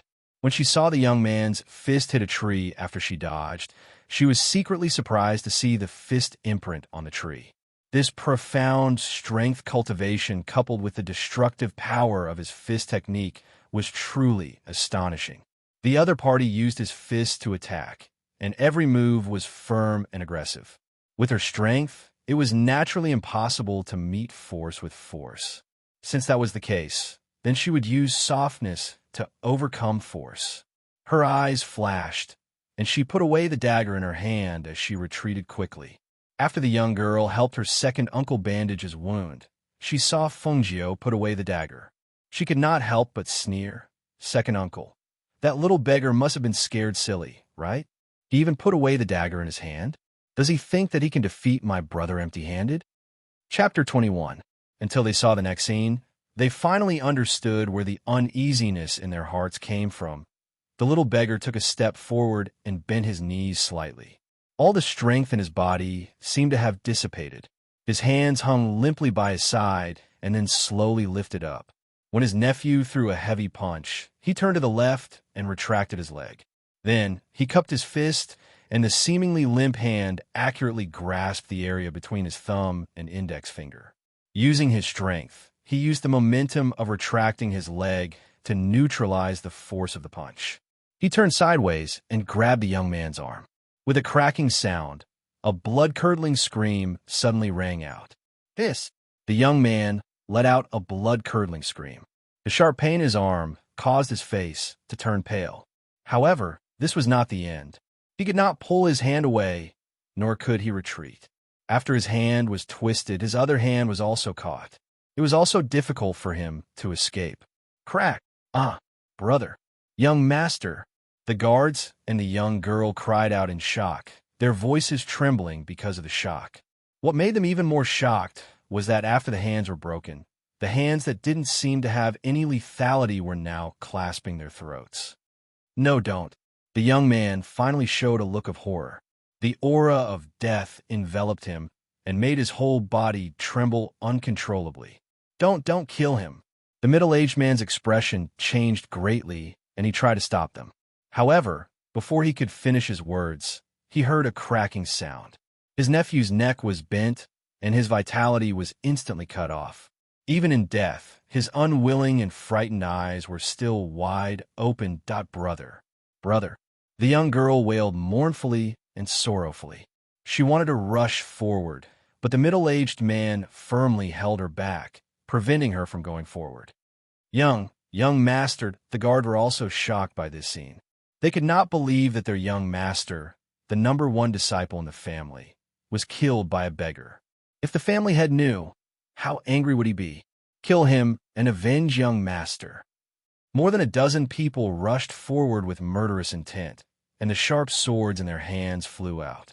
The fierce sword energy was accompanied by raging anger, and it seemed that only Fengjiu's blood could quench the grief and anger in their hearts. The young girl's entire body went limp as she fell to the ground. She stared blankly at the lifeless body of her elder brother on the ground. She couldn't believe that a person who was still alive just a moment ago was now dead. Second uncle, this isn't true, is it? Her brother was so powerful. How could he be killed by a beggar? Second uncle, tell me this isn't real. This isn't real, right? She held the middle-aged man's hand and cried, unwilling to believe that the cruel scene in front of her was reality. Her brother was the pride of the family, the most outstanding person. How could he be killed by a child beggar? But at that moment, the middle-aged man did not have the time to be sad or angry because he saw more than a dozen guards attacking the child beggar, but they fell one after another. Their numbers were decreasing, but the beggar did not have a single wound on his body. Get up. We'll leave immediately, he said decisively and used his uninjured hand to pull up his niece who was sitting on the ground. I want to avenge my brother. I want to kill him. I want to kill him. The young girl cried and struggled to break free from his hand and rush forward. Wake up. You can't kill him. Chapter 22. The murderous intent in that person's eyes was too terrifying.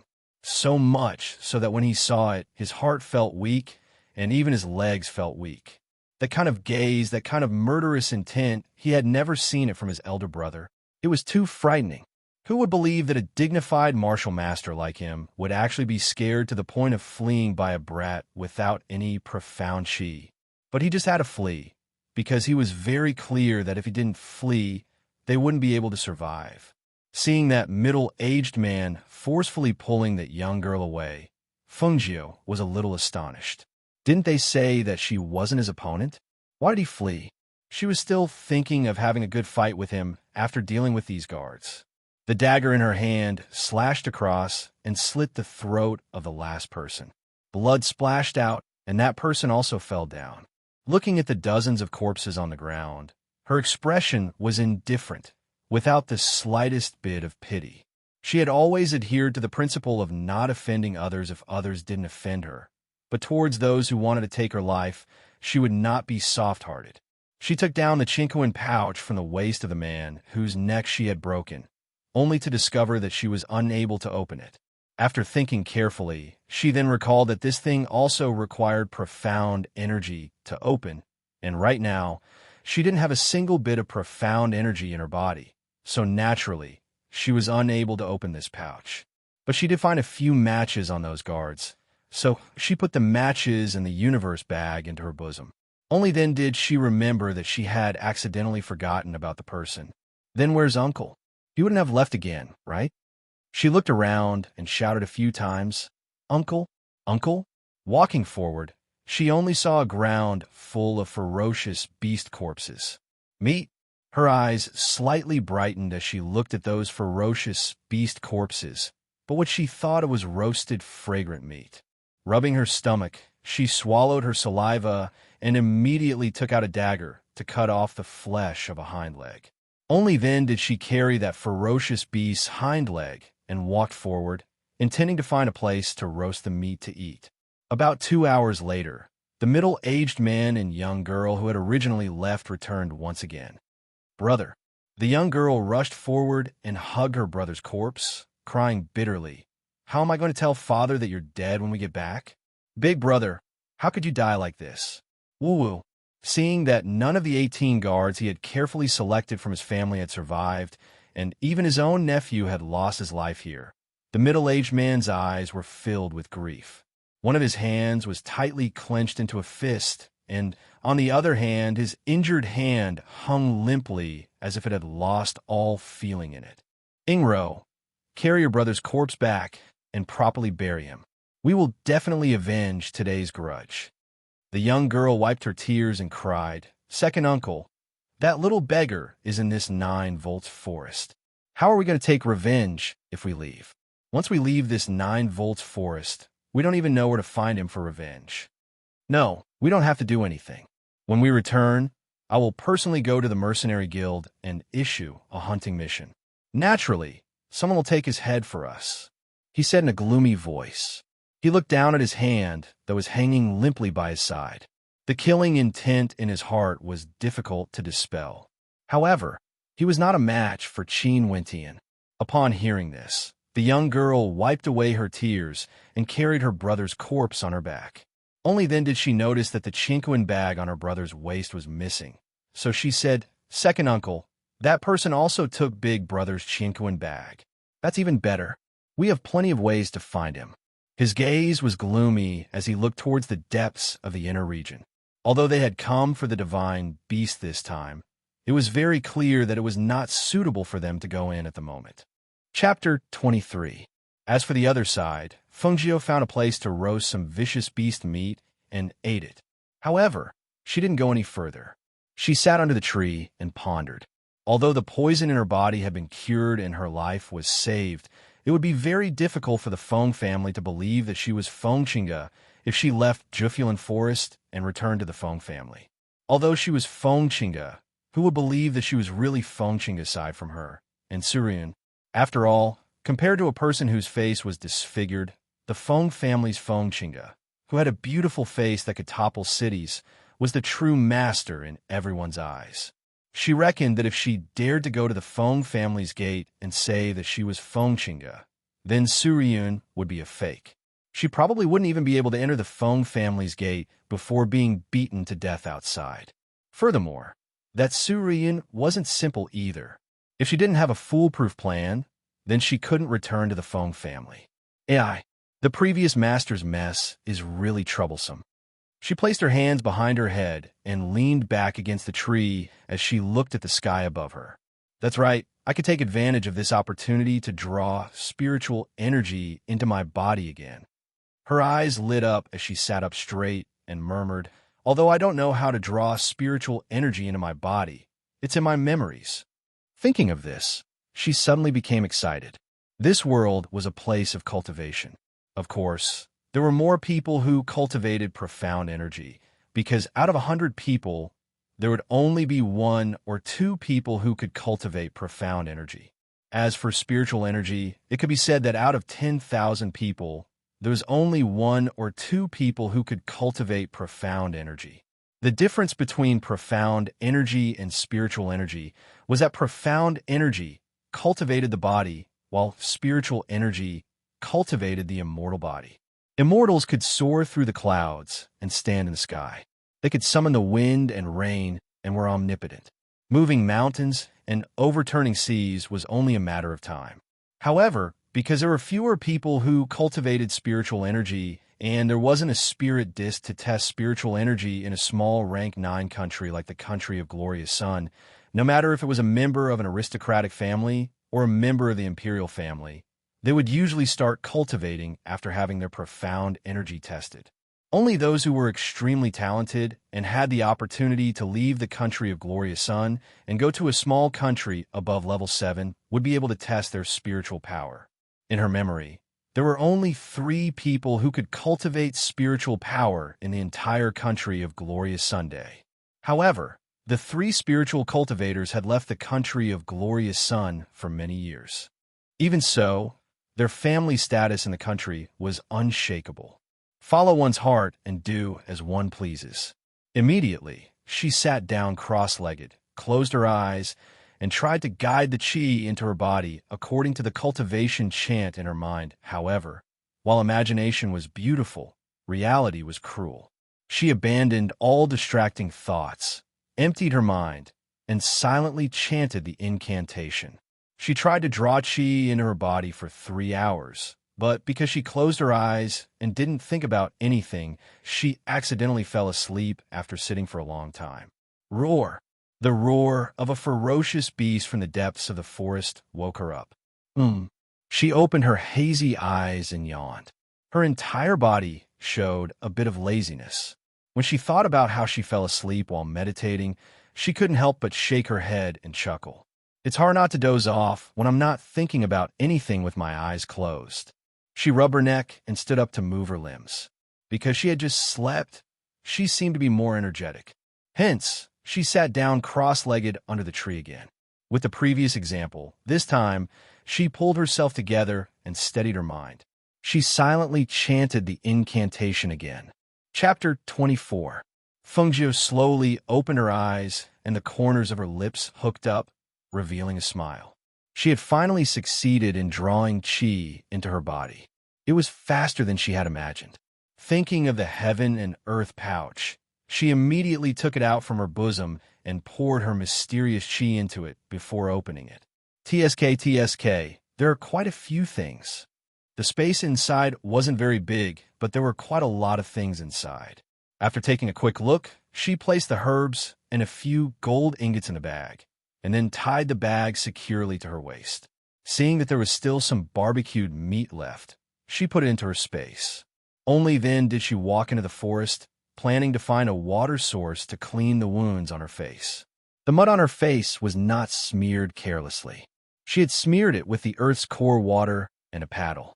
Firstly, the cooling of the earth's core water could reduce the inflammation of the wound. Secondly, it was to cover up the wounds on her face so that people would not recognize her. After smearing it for a few days, she had no choice but to clean it up. Therefore, the most important thing right now was to find a water source. Judging from the density of the trees in the forest, it was the most direct direction to find a water source. She did not walk straight into the forest. Instead, she walked along the dense foliage and the lush weeds on the ground. After about 4 hours, she finally found a water source. It was a flowing stream at the bottom of a hill. The trees on both sides of the stream were more lush than anywhere else. Phew! Finding water in the forest is not an easy task. She lightly exhaled and walked briskly to the stream. She squatted down and scooped up a handful of water to drink. She then took out a bamboo tube that she had cut down along the way from her heaven and earth pouch. She filled the bamboo tube with water and put it away in case she needed it. She took off her shoes and soaked her feet for a while. She felt that all her fatigue had disappeared. Because the stream was flowing, she took a rest after soaking her feet. Only then did she carefully wash the mud off her face. She cleaned the mud that was smeared on her wounds bit by bit, until an ugly face covered with knife marks was reflected in the water. Looking at the face in the water, a cold light flashed in her eyes. This body was exactly the same as her body in the 21st century. Her appearance had not changed. However, the face that she had been familiar with for over 20 years had been scratched to this extent. Thinking about it, the bloodthirsty factor hidden in her heart began to jump. Suryun, you better live well, she murmured softly, the smile on her lips revealing a bit of evil and coldness. The scars on his face had already fallen off when he washed the mud ores, but the knife scars on his face would not disappear no matter how hard he tried. At least, He raised his eyes and looked upstream. He paused for a moment and then walked upstream. Chapter 25. There was a man lying on his stomach. To be exact, she didn't know if he was unconscious or dead. His entire upper body was in the stream. Since he was lying on his stomach, she couldn't see his face clearly. But judging from his fine light brown clothes, he must be from a good family. The clothes on his abdomen were scarlet red, and his head was also bleeding. Although he was lying in the stream, he was very lucky because there was a large rock protruding from the stream where he was half lying, so his face was not soaked in the stream. Otherwise, he would have drowned before the bleeding stopped. Because half of his body was soaked in the stream, the blood from his head and abdomen naturally flowed downstream after it seeped out. She walked over and turned the man over. She reached out to feel his breath. Seeing that he was still breathing, she dragged him to the grassland by the stream.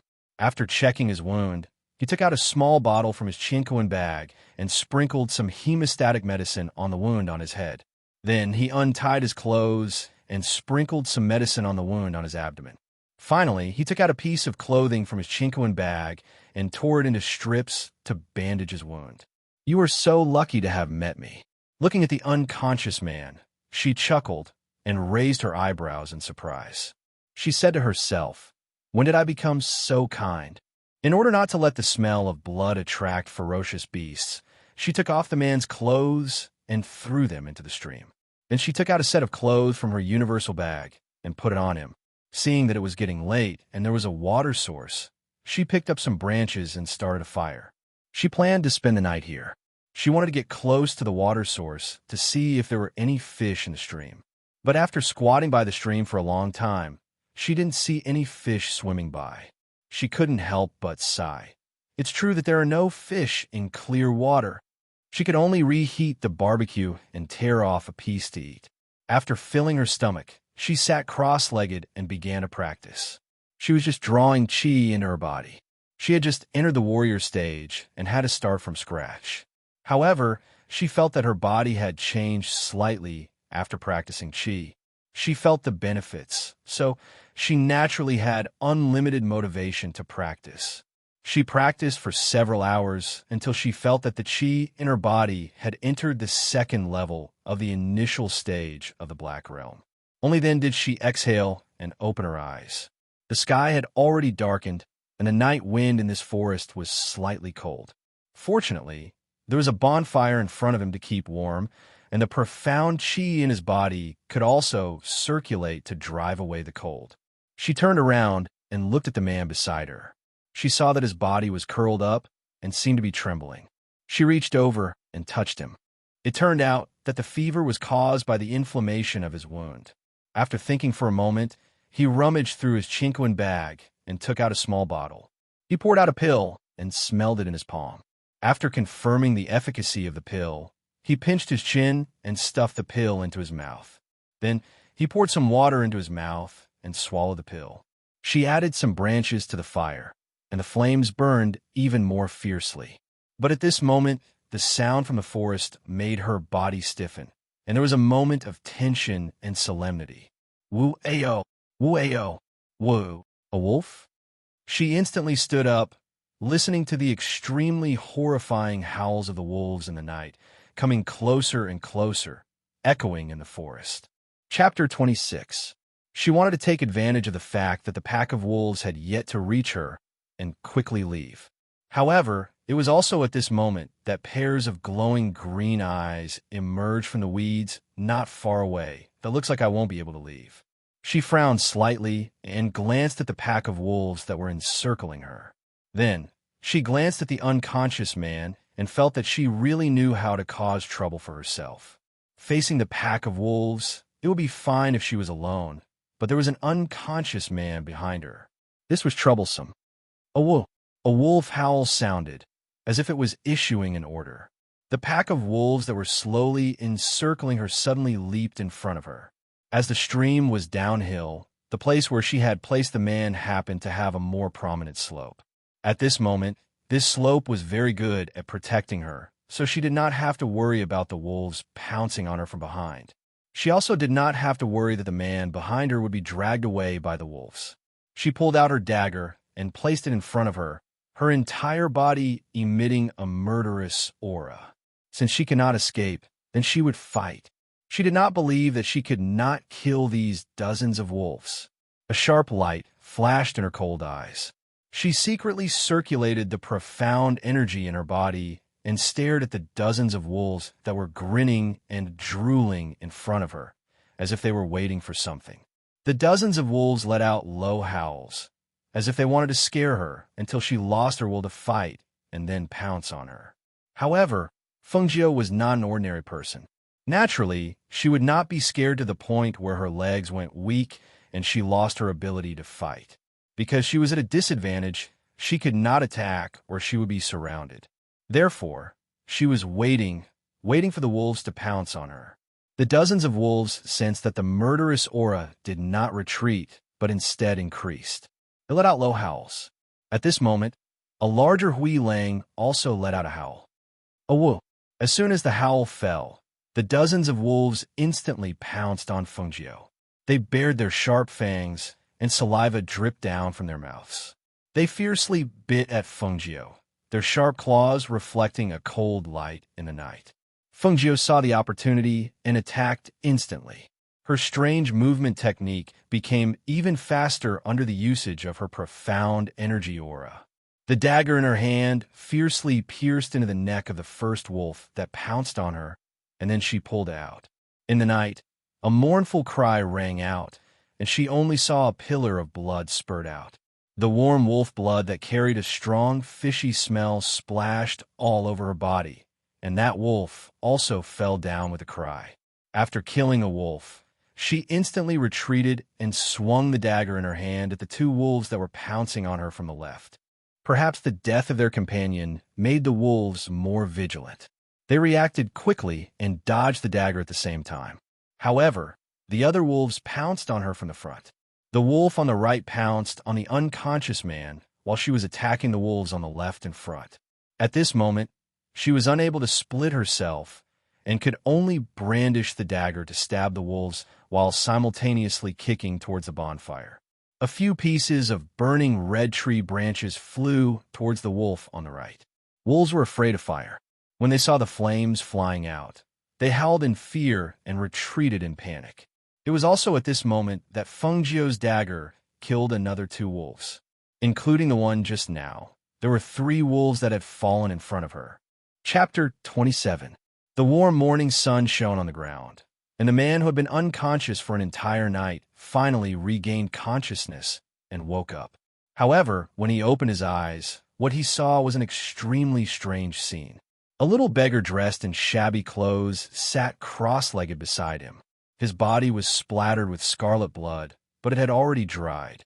His face could not be seen clearly because his face was green, as if it had been smeared with medicine. However, he saw that the beggar was holding a dagger in his hand, and his eyes were fixed in front of him. Therefore, he followed the beggar's gaze and narrowed his eyes. In addition to the 3 wolf corpses that had already stiffened in front of the little beggar, there were a dozen Hui Lang sitting 3 meters away, their mouths open and drooling as they stared covetously at them. Fengjiu turned her head slightly and happened to meet the man's startled and somewhat confused gaze. "Be careful!"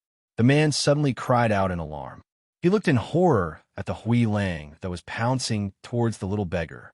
Because he was anxious, he instinctively wanted to get up, but this movement hurt the wound in his abdomen. He only heard a muffled groan and fell back down, blood seeping out of the wound. When the man cried out in alarm, Fengjiu turned around and nimbly jumped up. Her fierce gaze swept towards the Hui Lang. When she saw it pouncing towards her, she crouched down and rolled towards the wolf, the dagger in her hand slashing upwards. Whoosh! A wolf! The dagger ruthlessly cut open a deep gash in the wolf's abdomen. The Hui Lang howled, and because of the momentum, it could not stop itself from falling in front of the man. Its ferocious wolf eyes stared straight at the man. Its body twitched, and the wolf opened its mouth to move. Finally, it breathed its last. A wolf. The remaining Hui Lang raised its head and howled restlessly. Its wolf claws dug into the ground, and its mouth let out a low howl.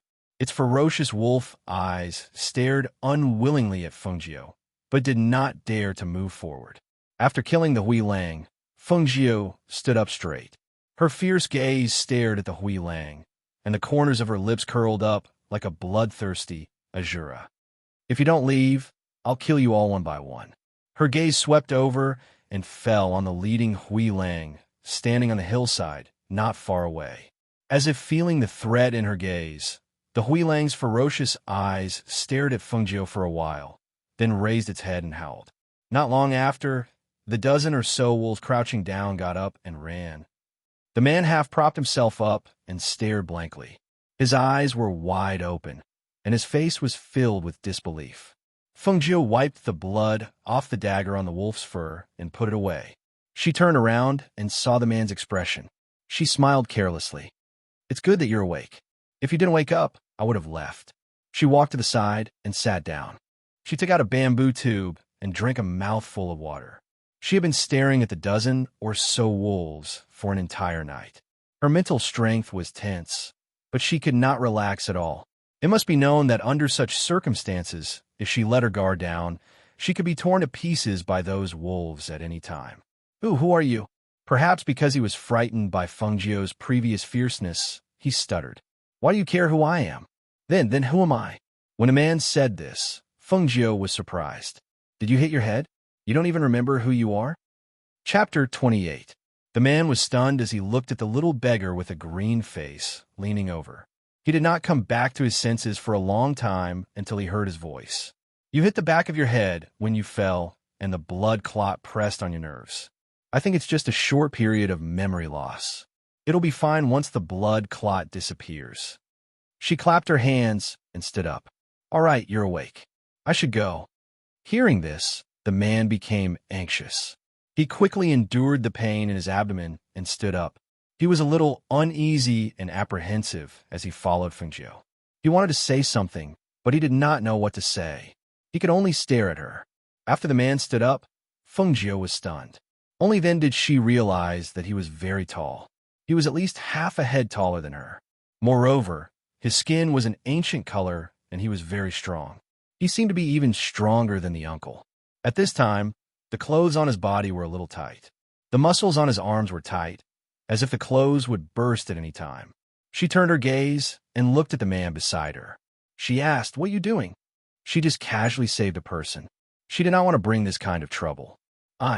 Can I follow you?" The man looked at her uneasily. "I don't remember anything. I only recognize you." Feng Jiu was speechless. These words sounded familiar. That bitch seemed to have said the same thing when she pestered the uncle. I definitely won't cause you any trouble." Feng Jiu rolled her eyes and said bluntly, "You're already trouble. If it wasn't for him last night, how could she have faced off against that pack of wolves for an entire night? With her skills and speed, even if she could not fight, she could escape." She did not hear any sound for a long time. She looked up and was a little dumbfounded. You're a big man. Why are you crying?" Such a big man was standing there with red eyes and tears. He looked like a little wife who was being bullied. How could she not be dumbfounded? "You won't let me follow?" He looked at her with grievance. "I don't know where to go, and I don't know how to get back."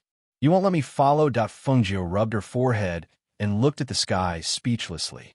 Sure enough, I've gotten into trouble that I can't get away from. Was this karma? She relied on others, and others relied on her. She walked to the side of the stream and took out a bamboo tube to fill it with water. Then, she took off the clothes that had been splashed with wolf blood and threw them away. When she was about to leave, she found that the person behind her was still standing there foolishly. He looked at her as if he wanted to follow, but didn't dare to. She sighed. "Why are you still standing there? Let's go." Oh. The man was stunned for a moment and nodded happily. He quickly walked over, but his hand was still covering the wound on his abdomen to endure the pain. The two of them walked up the slope and entered the forest. At this time, Feng Jiu, who was walking slowly, glanced around calmly and continued walking. How should I address you?" the man asked as he followed Feng Jiu. "Whatever," she replied casually. Her attention was not on the conversation. Hearing this, the man thought for a moment and asked with a chuckle, "Since you're younger than me, can I call you little brother?" She didn't pay much attention to what he was saying. She slightly turned her head and stared at the bushes behind her. Chapter 29. Those wolves haven't left yet. They're planning to keep following us? He was a little surprised. He hadn't noticed that there were more than a dozen wolves following them. He really didn't dare to imagine what would happen if those wolves pounced on him without any warning. It's okay. They won't dare to pounce on us. They're just waiting for an opportunity. Feng Jiu glanced at them, then looked away and continued walking. She knew that after she killed those wolves with her fierce and ruthless methods, she had successfully intimidated them. These wolves didn't dare to pounce on them because they knew that if they did, they would undoubtedly die. But they weren't willing to leave just like that. So they followed them and waited for an opportunity. Are we just going to let them follow us like that? The man asked blankly. Seeing that he wasn't worried at all, he couldn't help but feel strange. He was obviously younger than him. But why did he have such courage and skills? Feng Jiu paused and glanced at him. Why don't you chase after them? I don't think so. Just let them follow us. He scratched his head embarrassedly and smiled. Therefore, if someone was nearby, they would be able to see this strange scene. The two people in front were walking leisurely, and about 10 meters behind them were more than a dozen Hui Lang with their mouths wide open and drooling. Little brother, do you think that this jade pendant has my name on it? He handed a jade pendant to Feng Jiao and said, it was originally hanging around my neck. Feng Jiao took the jade pendant and looked at it. There were indeed 3 words engraved on it. Guan Shilin. She paused and glanced at him, saying, you're Guan Shilin? I think it might be. She handed the jade pendant back to him and smiled. I thought your name was Blockhead. Guan Shilin looked at him speechlessly and didn't say anything else. The two of them walked for a while, and the wolves behind them continued to follow. They didn't seem to have any intention of leaving, until Guan Shilin sniffed and grinned at Feng Jiao. Little brother, there are people in front. Let's go quickly. As long as those people let us follow them, the wolves behind us won't dare to attack us. There are people? How do you know? She looked ahead, but other than the trees and weeds, she didn't see anyone at all. He nodded heavily. Yes, there must be. I smell barbecued meat. Barbecued meat? How come I don't smell it? She muttered to herself as she walked forward. Sure enough, she smelled the aroma of barbecued meat and heard the faint sound of people talking. She could not help but look at Guan Shilin, who was beside her, in surprise. Hee, isn't that so? I told you there was someone. He smiled proudly. Let's go quickly to the front. As long as they let us follow them, we won't have to be afraid even if we encounter ferocious beasts. Do you think that random people will let us follow them? She glared at him. I'm the only one who has nothing better to do than to bring you along.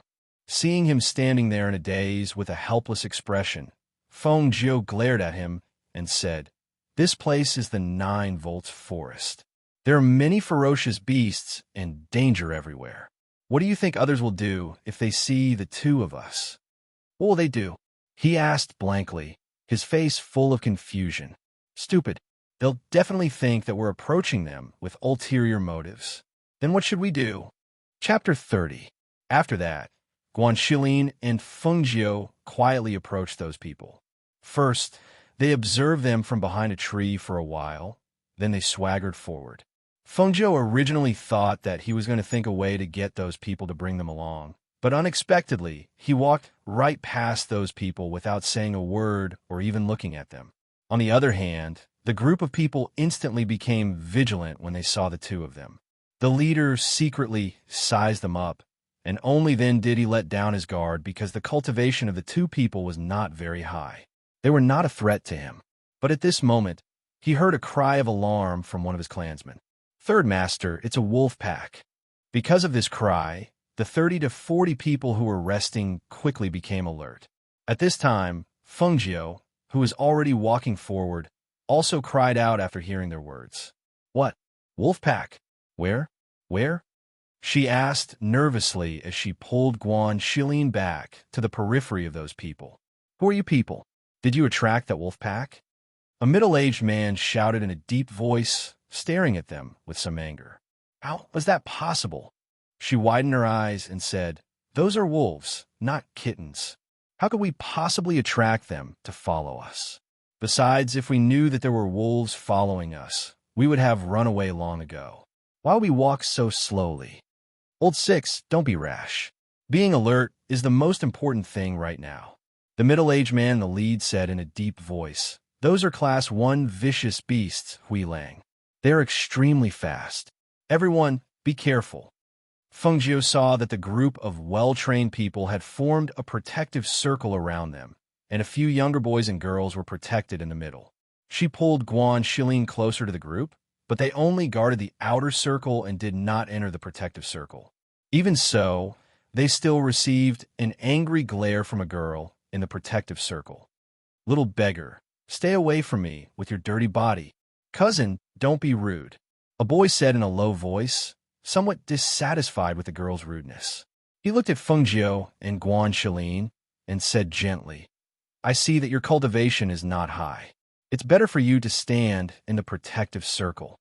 The strength of my uncles and guards is top-notch. A mere dozen wolves won't pose too much of a threat to us. Ha, that's right. It's just a dozen wolves. It's a good opportunity for us to exercise. After hearing the boy's words, a burly man laughed loudly and waved the big axe in his hand. I can kill one with a swing of my axe. Hearing this, the middle-aged man shook his head. Tainyo, we can't underestimate the enemy at any time. Stay alert. If that wolf pack, we will fight. Yes, yes. The burly man replied with a smile and stared at the pack of wolves not far away. When he saw them, he laughed loudly. Third master, look, those dogs don't dare to come up. Ha ha ha ha, I must have scared them. Fengjiu couldn't help but laugh at those narcissistic words. She said to the boy, Thank you, young master. We'll just stand here. Kid, what are you laughing at? Do you think I don't have the ability to scare those dogs away? The burly man raised his fierce eyebrows and glared at Fengjiu with displeasure. Before Fengjiu could say anything, Guan Shilin pulled him behind him. Chapter 31. Fengjiu was slightly startled. Looking at the big man blocking his way, he glanced at him with a strange look. The big man called Tainyo saw the man puffing out his chest and glaring at him. He was stunned for a moment before laughing out loud. Ha ha! Good, good, good, you're quite brave. You even dare to glare at me, Tainyo. You have guts. As he spoke, he excitedly patted Guan Shilin's shoulder. Fengjiu's mouth twitched as he watched from behind. That strength was not light at all. After being patted a few times, the wound on his abdomen was pulled, causing him to break out in a cold sweat from the pain. You're too strong. He's still injured, Fengjiu said as he walked up from behind and took away the big man's hand covering his abdomen. Sure enough, the wound was bleeding again. The big man withdrew his hand in embarrassment. Look, the wolves are retreating, someone said happily as they watched the wolves turn around and leave after a low howl. There is nothing more exciting than getting rid of the danger without having to fight. It turned out that the alpha wolf saw Fengjiu and the others joining the group and left unwillingly. After all, they couldn't even deal with those two people. If there were 30 or 40 more people, they would have no advantage at all. Naturally, they wouldn't stay. At this time, the young man who spoke earlier looked gently at Fengjiu and said, The wound is bleeding. Quickly take a look at your brother's injury. He handed over a bottle of medicine and said, I have some medicine here that's very good for external injuries. Cousin, why do you care so much about them? The young girl stomped her feet. She was somewhat dissatisfied that her cousin was so nice to those two strangers who came out of nowhere. No need, I have my own medicine, Fengjiu said as he helped Guan Shilin to a nearby tree. He took off the cloth around his waist and reapplied the medicine. Let's go, she said as she helped him up after rebandaging his wound. Guan Shilin paused for a moment, then nodded blankly. Oh, only then did he continue to follow her. Seeing the two of them leave without saying a word, the middle-aged man, who was originally somewhat vigilant, let his guard down. However, he did not urge them to stay because it was not suitable for outsiders to be present on their trip. After walking for a while, Guan Shilin was puzzled and asked, Little brother, didn't you say that you wanted to ask if they would let us follow them?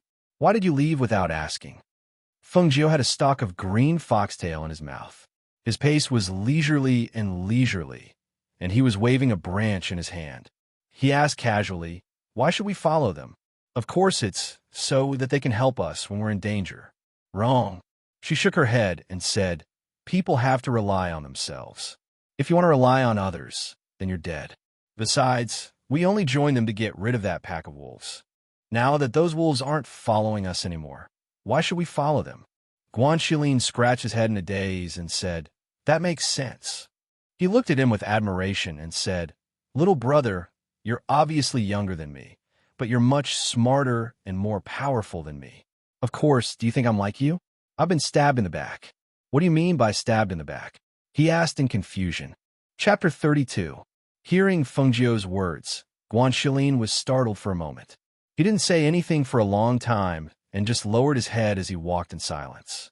The two of them didn't walk straight because Fengjiu was looking for medicine in the forest, so the path they took was quite remote. Especially after shaking off the pack of wolves, they walked towards a remote area with a lot of weeds and trees. Along the way, he picked up quite a number of useful elixirs. However, according to the grade of the elixirs, he knew that these elixirs were very common and not extremely precious. After all, in this small level 9 country, it was impossible to find the best of the best. Thus, they searched for medicine along the way and came to the bottom of a mountain. Fengjiu's eyes lit up when he saw a spiritual herb swaying in the wind near the top of the mountain. "Wait here, I'll go and pick that spiritual herb." After searching for so long, she finally found a spiritual herb that had the miraculous effect of removing scars. How could she not be excited? "Little brother, you won't never come back, right?" Guan Shilin looked at him with a bit of apprehension. Fengjiu, who had walked a few steps, was startled when he heard this. He then walked back and took out some roasted meat from his chinquan bag and handed it to him. "I'll go and pick the herbs and come back in a moment. Take this roasted meat and eat it. And it's best if you climb up a tree. That way, you won't have to worry even if you encounter a ferocious beast." She looked around and saw a large tree not far away. She pointed at it and asked, "Can you climb up that tree? I'll come back here to find you after I pick the herbs." Hearing that she didn't plan to leave him behind, Guan Shilin smiled and said, "Yes. Then I'll sit on the tree and wait for you. You must remember to come back and find me." "Okay." She patted his shoulder and then turned to walk towards the mountain. The mountain wall was a little steep, and it was a little difficult for her to climb up with her bare hands. Sometimes, if she didn't step well, the mud and stones would roll down. Therefore, she had to be very careful with every step. After about 2 hours, when she gradually approached the stalk of spirit medicine, she discovered a small hole beside the stalk of spirit medicine. A green, poisonous snake with the thickness of a finger was lying in the hole, spitting out its tongue and staring at her with its ferocious and bloodthirsty eyes. She took a look. Other than the small hole, there was another small hole beside it. It was obvious that they were connected. If you wanted to pick that spiritual herb, you would have to deal with that snake first. After making up her mind, she glanced around and picked up a fist-sized rock from the muddy stone wall. Then, she climbed up a little closer. Just as the snake was about to poke its body out, she used the rock in her hand to plug the small hole. It was also at that moment that the venomous snake quickly emerged from another small hole with a hissing sound. It opened its mouth and revealed its venomous fangs as it tried to bite her wrist. In a flash, Fengjiu pulled out her dagger and chopped at the snake's head. The snake's head was cut off, and the snake fell down. At this time, she carefully dug out the stalk of spirit medicine and put it into her chinquan bag. "Phew, I'm so tired." After picking the herbs, she directly climbed to the top. She wanted to look at the surroundings from there, but unexpectedly found a stalk of spirit medicine emitting a faint aura of spiritual power. She couldn't help but happily pick it and put it into her chinquan bag. "My luck is pretty good. I actually found 2 stalks of spirit medicine in this place," she said with a smile. When she looked down from the top of the mountain, she saw a group of people walking towards the depths of the forest on the west side. Chapter 33. What a coincidence! She murmured softly, coldness flowing in her eyes. Yinhua City wasn't close to here, and it would take a few days to get there. How'd she come here? And even Morong Yixian came? Her gaze paused on Morong Yixian for a moment. Obviously, he didn't realize that Fengqinga was no longer the original Fengqinga. At this moment, she was really curious. Could it be that men only recognized one face? Her gaze didn't stay on them for too long, because she quickly realized that there were many teams nearby and far away that were heading towards the depths. Some of these teams were rather far apart, and some were only a few dozen meters apart. Thinking of what she had encountered along the way, her eyes moved slightly, and she pondered.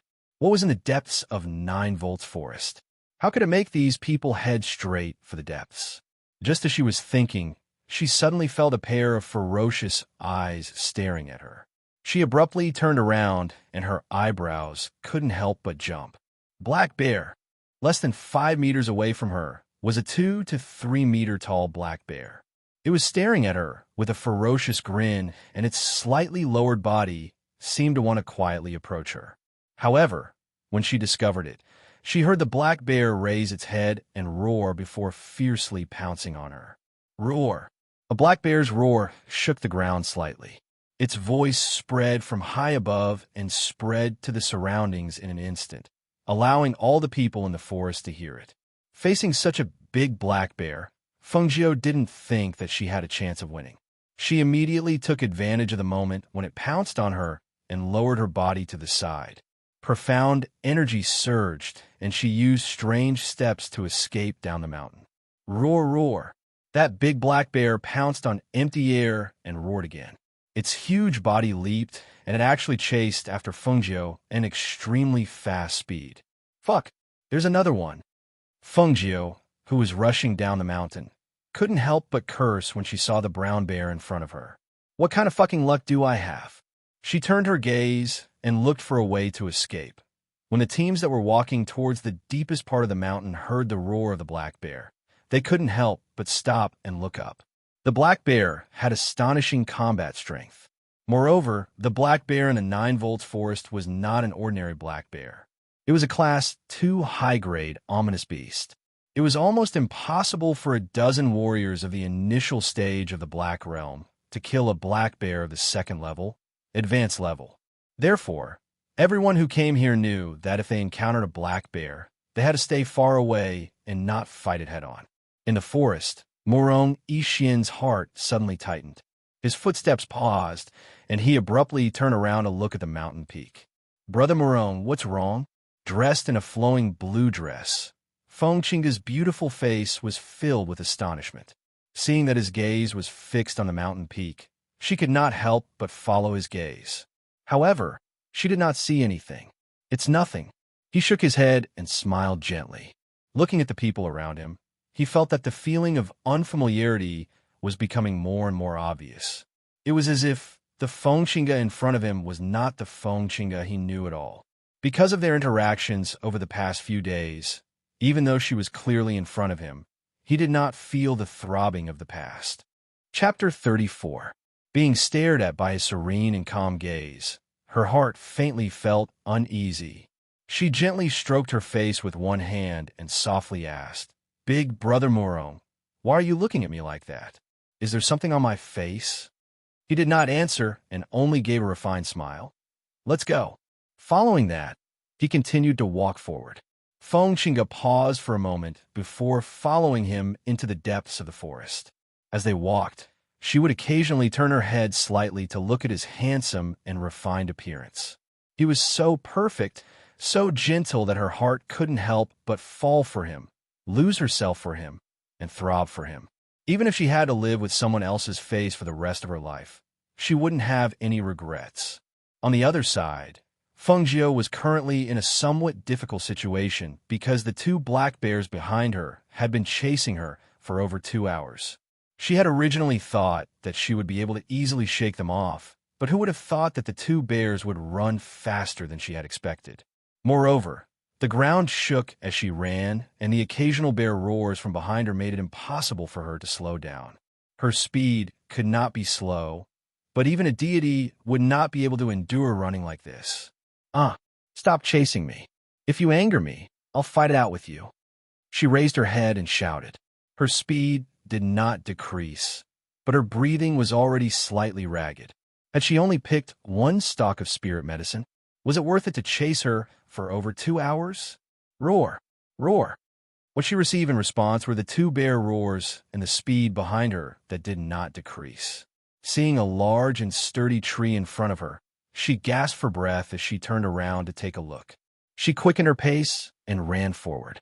When she neared the large tree, her legs kicked off and her hands climbed up, using the branches to climb up the tree. "Phew, I'm so tired." She stopped running and directly sat on a large tree as she gasped for breath. She watched as the 2 black bears chased her to the bottom of the tree in a few breaths and actually planned to use their hands and feet to climb up. Fortunately, the tree that she had picked was not only sturdy enough, but the tree was also bare and slippery, making it difficult to climb. Bang! Sure enough, one of them climbed about a meter off the ground and fell on its back. Seeing this, she could not help but laugh. "But what kind of spirit medicine is this? Is it worth it for you to keep chasing after me?" She took out the spiritual herb she had picked earlier from her Chinkoan bag and looked at it. Because she had never seen it before, she didn't know what it was used for. Roar! Roar! When the two bears under the tree saw her take out the elixir, they immediately roared again. Since they couldn't climb up the tree, the two bears worked together to shake the tree, as if they wanted to shake her down from the tree. The tree suddenly shook, and she almost fell down. She held onto the tree with one hand and shouted to the people below, "Are you done? You want to take this spirit her back for me? Don't even think about it." Roar! Roar, roar, roar. The two bears were angered and roared loudly, shaking Fengjiu on the tree until she felt that she couldn't stay there any longer. Hence, after keeping the elixir, she looked around and planned to jump from this tree to another tree and find a chance to escape. However, just as she stood up, there was a loud rumble in the sky. It was as if thunder had spread through the clouds. A powerful pressure also came down from the clouds above. The powerful pressure swept up gusts of wind, causing the trees in the entire forest to sway. Fallen leaves and sand were swept up. Awoo! Roar! Awoo! The beast's frightened cries rang out chaotically, echoing in the forest. Chapter 35. Feeling the oppressive aura in the air, she looked up at the sky in surprise. At this moment, she saw that the clouds in the sky were glowing with the color of flames. Furthermore, the flames gradually formed the shape of a fire phoenix with its wings spread. It was so dazzling and beautiful that one could not take their eyes off it. At the same time, the phenomenon in the sky caused a commotion. Almost all the countries around the Blazing Sun country saw the phenomenon in the sky. Those experts were extremely excited. A phenomenon in the sky. That's the birth of a divine beast. Fire cloud, phoenix picture. Oh my God, it's the ancient divine beast, fire phoenix. An ancient divine beast. Quick! After the experts recovered from their shock, they rushed toward the 9 volts forest in the Blazing Sun country in excitement and surprise. Some rode on flying swords, some rode on flying beasts, and some even used flying artifacts that could travel thousands of miles in a day. They only had one goal, and that was to obtain the ancient divine beast that had just appeared. Some of the cultivators who were not strong enough to compete with those experts watched as those experts rushed toward the 9 volts forest in the Blazing Sun country. They could not help but sigh. An ancient divine beast actually appeared in a small level 9 country like the Blazing Sun country. How unexpected. I wonder what kind of person will obtain that ancient divine beast. With so many experts rushing over, the Blazing Sun country probably won't be able to hold on to the ancient divine beast. I'm guessing that it will be obtained by someone from another country. Haha, that's hard to say. Who doesn't know that such an ancient divine beast is usually a great opportunity? I think that since the ancient divine beast, auspicious cloud, is floating above the Blazing Sun country, there must be someone with great fortune there. That's true. After all, when the ancient Azure Dragon appeared, didn't all the experts rush toward it? In the end, none of them encountered it. It's strange. The ancient Azure Dragon has appeared for more than 10 years, but in these 10 years, other than the phenomenon back then, no one has heard of the ancient Azure Dragon's appearance. I wonder who was the master of the ancient Azure Dragon back then. Once the divine beast appears, everyone will be shocked. We'll definitely know in the future. A few of them looked in the direction of the Blazing Sun country and thought to themselves, another ancient divine beast has appeared. Looks like a storm is brewing in the 9 volts forest. Those who were heading toward the depths of the forest were overjoyed. Look, it's Fire Cloud, Phoenix picture. The ancient divine beast Fire Phoenix is about to appear. I heard that a divine beast would appear, but I didn't expect it would be an ancient divine beast. That's great. We must form a contract with the ancient divine beast before everyone. As for Ling Mohan, who was already in the deepest part of the Jufu forest, when he saw the strange phenomenon in the sky, a look of surprise flashed across his deep eyes. The ancient divine beast Fire Phoenix? Although he was surprised to see the pattern of an ancient mythical beast in a small level 9 country like the country of Glorious Sun, he was not here for the ancient mythical beast. He had more important things to do. Thus, after retracting his gaze, he continued to head towards his destination, somewhere in the forest, Feng Qinga, who had seen the strange phenomenon in the sky, tugged on Murong Yixian, who was beside her with unconcealable joy. "Big brother Murong, look, it's the ancient divine beast Fire Phoenix." She was excited. She was certain that the ancient divine beast Fire Phoenix belonged to her. Murong Yixian was surprised when he saw the Fire Phoenix picture. It's an ancient divine beast. This is the king of the divine beasts. Chapter 36. Everyone in Jufu Forest only heard a loud rumbling sound, and a golden light, accompanied by a powerful aura, surged outwards from where it landed. The airflow visible to the naked eye rippled outwards, blowing the surrounding trees to the side. "Quick! The divine beast has appeared. Quickly go to that place." Everyone in Jufu Forest shouted excitedly, and all of them rushed toward the place where the loud sound came from, fearing that they would be one step slower and be cut off by someone else. And when that golden light shot down from the sky into the forest, no one knew that it actually landed beside the tree Fengjiu was at. The powerful pressure and airflow shook the big tree that two people couldn't even wrap their arms around, and it was almost uprooted. Fengjiu on the tree was naturally shaken by the airflow and fell to the ground, rolling into the huge hole that was created by the loud sound. Under that powerful pressure, she felt a sense of suffocation and breathlessness. The skin on her face hurt from the strong airflow, and she couldn't open her eyes. It meant, when she fell into the huge hole, her stomach hit a protruding thing below her, and the pain made her groan. It was also at this time that the surrounding pressure and airflow gradually dissipated. Only after the suffocating feeling disappeared did she have the strength to stand up. She also saw that the protruding thing was actually a glittering golden egg. Is that the phoenix egg that appeared in the sky? Her gaze carried a bit of strangeness, and there was no surprise, only doubt. The entire Jufu forest was so big, and it didn't crash anywhere else, but crashed here? It's a waste not to pick it up. Since it crashed at my feet, then it's mine. After a moment of doubt, she picked up the egg and looked at it. She saw that the golden light on it had dissipated, and the complicated patterns that were originally floating on the eggshell had also disappeared. Other than being golden and several times bigger than a normal egg, she couldn't see anything special about it.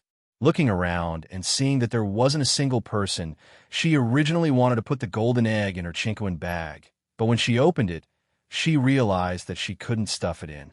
Only then did she remember that the Chinquan bag could only store inanimate objects and couldn't store living things. Seeing this, she directly stuffed the golden egg into her bosom, raised her profound energy aura, and used a strange footwork to quickly leave this place. About an hour after she left, the first group of families that came here only saw a huge hole and the big tree that was almost uprooted and fell to the side. But when they looked at the hole, they saw that it was empty. How can there be nothing? Could it be that someone else beat us to it? The middle-aged man in the lead was sweating from running, and the excitement in his heart turned into anger when he saw the empty hole. Who is it? Who is actually faster than us? Just as he shouted angrily, Murong Yixian and Feng Qingji's group quickly arrived. However, when they saw that there was nothing in the hole, Murong Yixian was still fine, but Feng Qingji's expression changed. Who is it? His fierce and sharp eyes looked towards the other team as he asked anxiously, "Where's the divine beast?" At this time, she didn't know that Murong Yixian, who was beside her, was looking at her thoughtfully.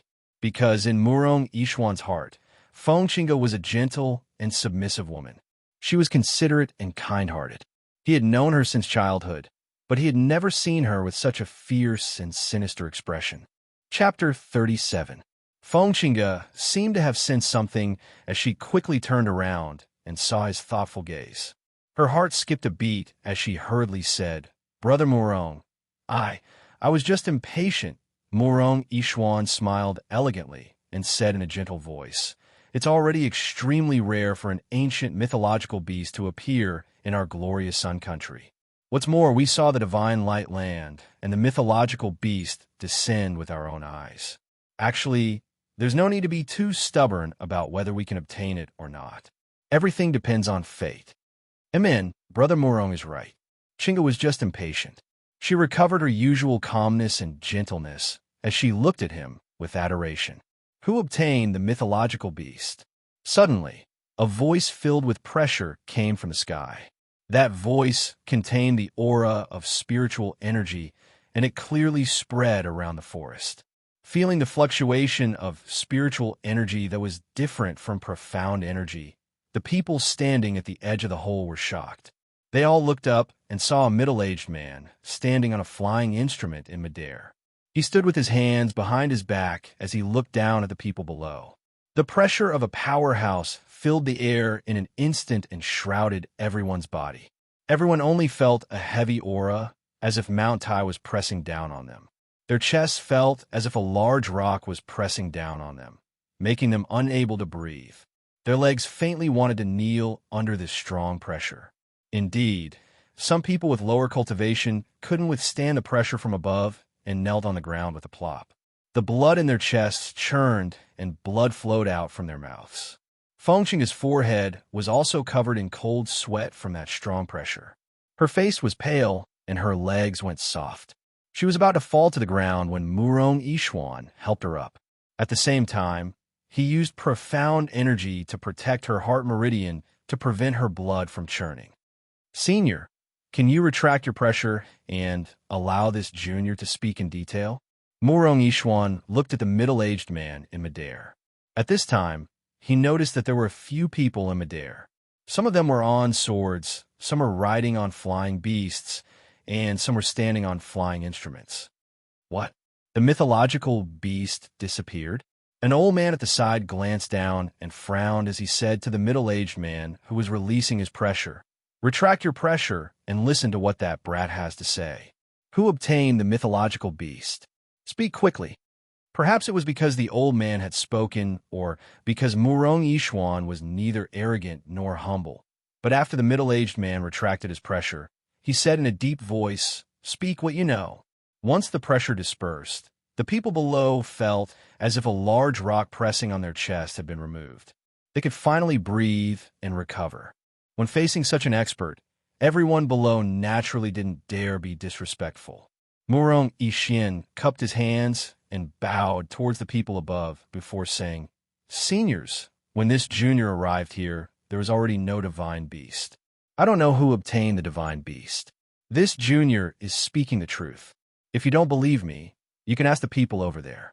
They were even one step ahead of us." He looked at the people from the other team. Those people had already panicked under the powerful pressure from above. Naturally, they didn't dare to hide anything. Yes. When we came here, we didn't see the divine beast. We don't know where the divine beast went. If we got the divine beast, we wouldn't dare to deceive the venerables. Even if he was given 100 guts, he wouldn't dare to deceive a cultivator. Chapter 38. This junior is Murong Yishuan. His voice was gentle as he spoke neither softly nor slowly. "So it's the third prince of glorious Sun Country. No wonder you have such a bearing." The middle-aged man nodded and withdrew his gaze to look at the people beside him. He smiled and said, "Everyone, the divine beast has just appeared, and I believe it must still be in 9 Volts Forest. Let's see who can find it first with our own abilities." As he spoke, he raised his head and laughed, then rode his flying sword to search the surroundings. When the others saw him leave, they were afraid that they would be left behind, so they quickly left and began searching the surroundings. When the people below saw them leave, they couldn't help but let out a sigh of relief. There were actually 7 or 8 cultivators that appeared. One must know that they had only heard of cultivators in the past and never had the chance to see them. Now that they saw them, they were almost scared half to death. Seeing the 7 or 8 cultivators riding their flying swords, Fengqing's eyes were filled with yearning. She looked at Murong Yishuan beside her and said softly, "Brother Murong, if there's a chance in the future, let's enter an immortal sect to cultivate together." "All right," Murong Yishuan replied with a gentle voice, a faint smile on his handsome face. Hearing him nod in agreement, her heart was filled with sweetness. She asked softly, "Brother Murong, Are we still looking for the divine beast? With those cultivators here, we have no chance. Even if we do find it, I'm afraid we'll be killed. Then let's go back now." Hearing this, Murong Ishin glanced at her and said with a gentle voice, "You go back first. Let the Phoenix Guards escort you back. I still have to go to the mountain pass in the deepest part of 9 Volts Forest to help Eldercheen get the well mud. I'll go with you." She tugged on his sleeve and shook it gently. She said softly, "Brother Murong, I don't want to go back so quickly. I want to follow you. The depths of 9 Volts Forest aren't like here. Every 100 meters you go deeper. The danger you'll face is different, especially the well at the mountain pass. It's said that very few people go there because there's a third-rank high-level vicious beast guarding there. Be good, go home first. I'll go find you when I return." Hearing him say this, she knew that he wouldn't bring her along. She could only nod in response. "All right, I'll go home first. Remember to come find me when you return." "All right." He faintly smiled. After glancing at her, he picked out 10 people from the group he had brought and ordered, "You will follow and protect young Miss Feng back to the Feng Manor. If anything happens along the way, I will hold you responsible." "Yes." The 10 of them answered respectfully and walked behind the Phoenix Guards. When Feng Qinga heard his words, she felt a burst of sweetness in her heart. Only then did she reluctantly bid farewell to him and let the Feng Wei and the others escort her back first. It wasn't until Feng Qinga had gradually walked further and further away that the smile on Murong Yixin's face also faded away. His serene and calm gaze deeply looked at their departing figures. Then he closed his eyes, concealing the contemplation and brilliance in his eyes. On the other side, Fengjiu, who had heard the commotion behind him, jumped and rolled down the slope. He held the golden egg in his arms with one hand and pressed his body against the mud wall behind him. He tried his best to use the weeds in front of him to hide himself so that he wouldn't be discovered. In the span of a few breaths, a cultivator stepped on a flying device and flew across the sky.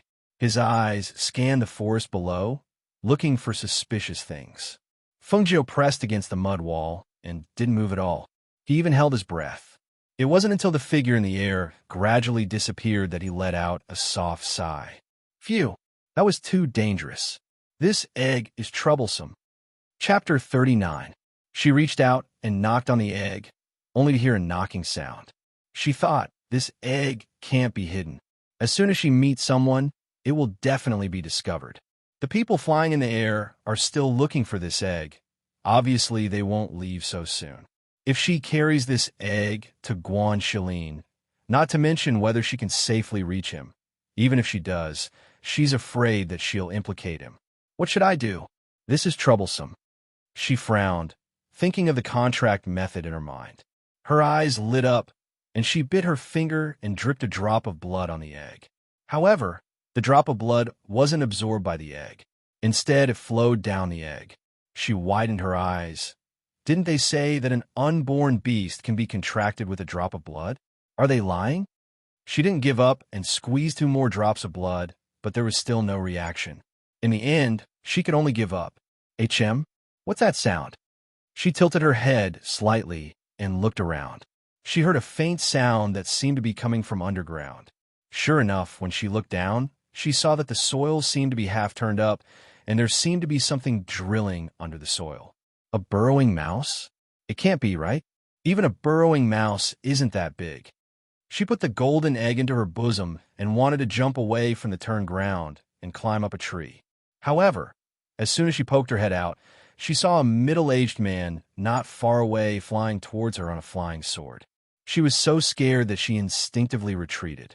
However, as she retreated, she stepped on the loose soil and lost her balance, falling into the hole under the loose soil. "Ah!" she cried out in alarm. She only felt her vision turn black, and her body slid down so fast that she didn't even have time to react. Above, just as the Fengjiu slid down, 2 burrowing mice poked their heads out from the ground.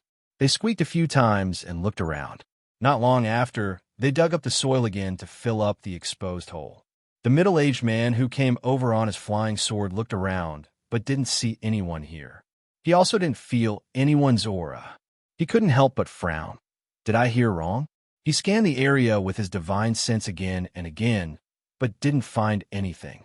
Only then did he leave on his flying sword.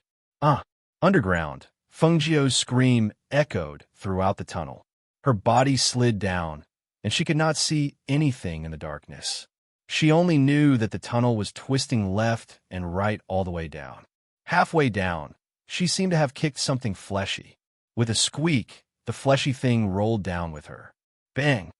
Hiss! She cried out in pain as her body slid forward. However, she didn't fall on the ground, but on the fleshy thing that had fallen first. Hiss! It hurt so much. As she slid all the way down, one could imagine the friction between her body and the burning pain all over her body. Even so, when she saw the pairs of green eyes around her in the dim light, she was so shocked that she quickly jumped up. Squeak, squeak. Squeak, squeak, squeak. Rats? Her scalp went numb. Judging from the sound, it was a rat, but the size that could be vaguely seen in the darkness didn't seem to be ordinary rats. Moreover, they were surrounding her at this moment. Thinking of the hole that was big enough to accommodate a person, and then thinking of the rats in front of her, her body tensed up. It's a burrowing mouse. Chapter 40. Squeak, squeak, squeak. There were about 45 earth-drilling mice around her, and every single one of them was terrifyingly large. Especially now that they were surrounding her. They were all staring at her and squeaking. With her strength, how was she going to resolve this predicament? Should she kill all 40 to 50 earth-drilling mice? These earth-drilling mice were clearly mutated, so it wouldn't be easy to deal with them. Just as she was thinking, she felt a gust of wind attack her. A earth-drilling mouse on the left squeaked and suddenly pounced on her. She endured the pain coming from all over her body and swept her gaze around. The dagger in her hand instantly swung out, and a faint crimson profound chi aura accompanied the dagger as it streaked through the air. With a whoosh, it pierced towards that earth-drilling mouse. It was also at this moment that the remaining 40 to 50 earth-drilling mice squeaked and suddenly pounced on her, surrounding her and tearing her apart. Hiss! The pain made her cry out in pain. The biting of 40 to 50 earth-drilling mice did not slow down the speed of the dagger in her hand. At this moment, she was like a killing god as she spun around and waved the dagger, stabbing and pulling out. There was only one thought in her mind, and that was to survive. Squeak, squeak, squeaked. The number of earth-drilling mouse corpses on the ground increased, and the earth-drilling mice surrounding her no longer dared to approach her. This was because the corpses around her had already piled up into a small mountain, and a thick stench of blood permeated the pitch-black space. As for her, her body was dripping wet and warm. It was her blood, and also the blood of those earth-drilling mice that come on. Don't dare to pounce on me anymore. Her voice was cold and evil, and her gaze was sharp and cold as it swept across the retreating earth-drilling mice. The bloodthirsty, murderous aura and the fresh blood all over her body made her look like a killing god bathed in blood. Just her terrifying, bloodthirsty aura alone was enough to make the remaining earth-drilling mice not dare to come forward. Don't dare? I haven't killed enough yet. As soon as her bloodthirsty voice fell, her figure moved, and the dagger with a cold glint and sharp aura once again pierced towards an earth-drilling mouse. Her speed was so fast that it simply did not allow it to dodge. Squeak! A mournful scream rang out, and a stream of blood splattered out. Another earth-drilling mouse died under her dagger. Creak, creak. The remaining dozen of them screamed and fled into the caves in panic. She pursed her lips and glanced at the caves. Then, she walked towards the direction where the breeze came from. Step by step, she left behind footprints. Every step left behind a drop of blood. After walking for nearly an hour, the first thing she heard was the sound of flowing water. Then, it was the gradually brightening light. Due to the flowing water, the air became a little more humid. At this moment, her entire body was in unbearable pain, but she still gritted her teeth and walked step by step until she arrived at the source of the flowing water. It was a deep pool. The bottom couldn't be seen, but it was extremely clear. The water was flowing, It was just that no one knew where it flowed to. However, there was no road in this area. The light was slanting down from above, as if they were at the bottom of a deep valley. The cliffs were covered in moss due to the gentle flow of water, and there were some vines hanging down from the surroundings. She retracted her gaze after a single glance. What she needed to do now was not to leave this place, but to heal her injuries. If he didn't treat the wounds caused by the burrowing rats, he was afraid that they would become infected. Fortunately, there was a deep pool here. Chapter 41. She narrowed her eyes and felt the bone-chilling coldness of the pool, as well as the waves of pain from her wounds. However, after the pain, she felt very comfortable, as if a warm current was brushing past her body. A warm current? She suddenly opened her eyes and looked at her body in the water. At this moment, she sensed a faint aura surging on the surface of the water. It wasn't mystical energy, but pure spiritual energy. Looking at the deep pool filled with faint spiritual energy, she thought of those mutated earth-drilling mice. Was it because of the spiritual energy in this deep pool that they became so plump? But how could there be such a pure spiritual energy here? Just as she was deep in thought, the golden egg placed on the side suddenly moved and rolled into the pool without any warning. Splash! With a splash, the golden egg quickly sank into the water. She was shocked and grabbed the chinkoan pouch and dagger placed on the side before quickly diving down. She opened her eyes in the water and saw the golden egg slowly sinking. However, the deeper she went, the deeper the clear pool became. It was as if it was a bottomless pit filled with mystery. She was worried that she wouldn't be able to hold her breath if she dived any deeper. She was also worried that she would encounter something at the bottom of the pool if she dived any deeper. Thus, she increased her speed and dived deeper. When she saw that she was getting closer, she reached out to grab the egg. However, just as she was about to swim up with the egg in her arms, she caught a glimpse of what seemed to be a stone door covered in moss at the bottom of the pool. Although she was puzzled, she wasn't curious at this moment because she couldn't hold her breath. She quickly held the egg with one hand and swam upwards with the other. However, at this moment, the door at the bottom suddenly creaked open slowly. A strong suction force came from the door, like a whirlpool at the bottom of a pool, sucking her and the water into the door. Under the strong suction force, she couldn't avoid being sucked into the whirlpool and into the door. However, under the pressure of the water and the suction force, she only felt the blood in her heart churn. She spat out a mouthful of blood, which landed on the golden egg in her arms. However, she didn't see the blood she spat out being absorbed by the golden egg before her vision turned black and she lost consciousness. It was also at this moment that a faint layer of golden light appeared on the golden egg.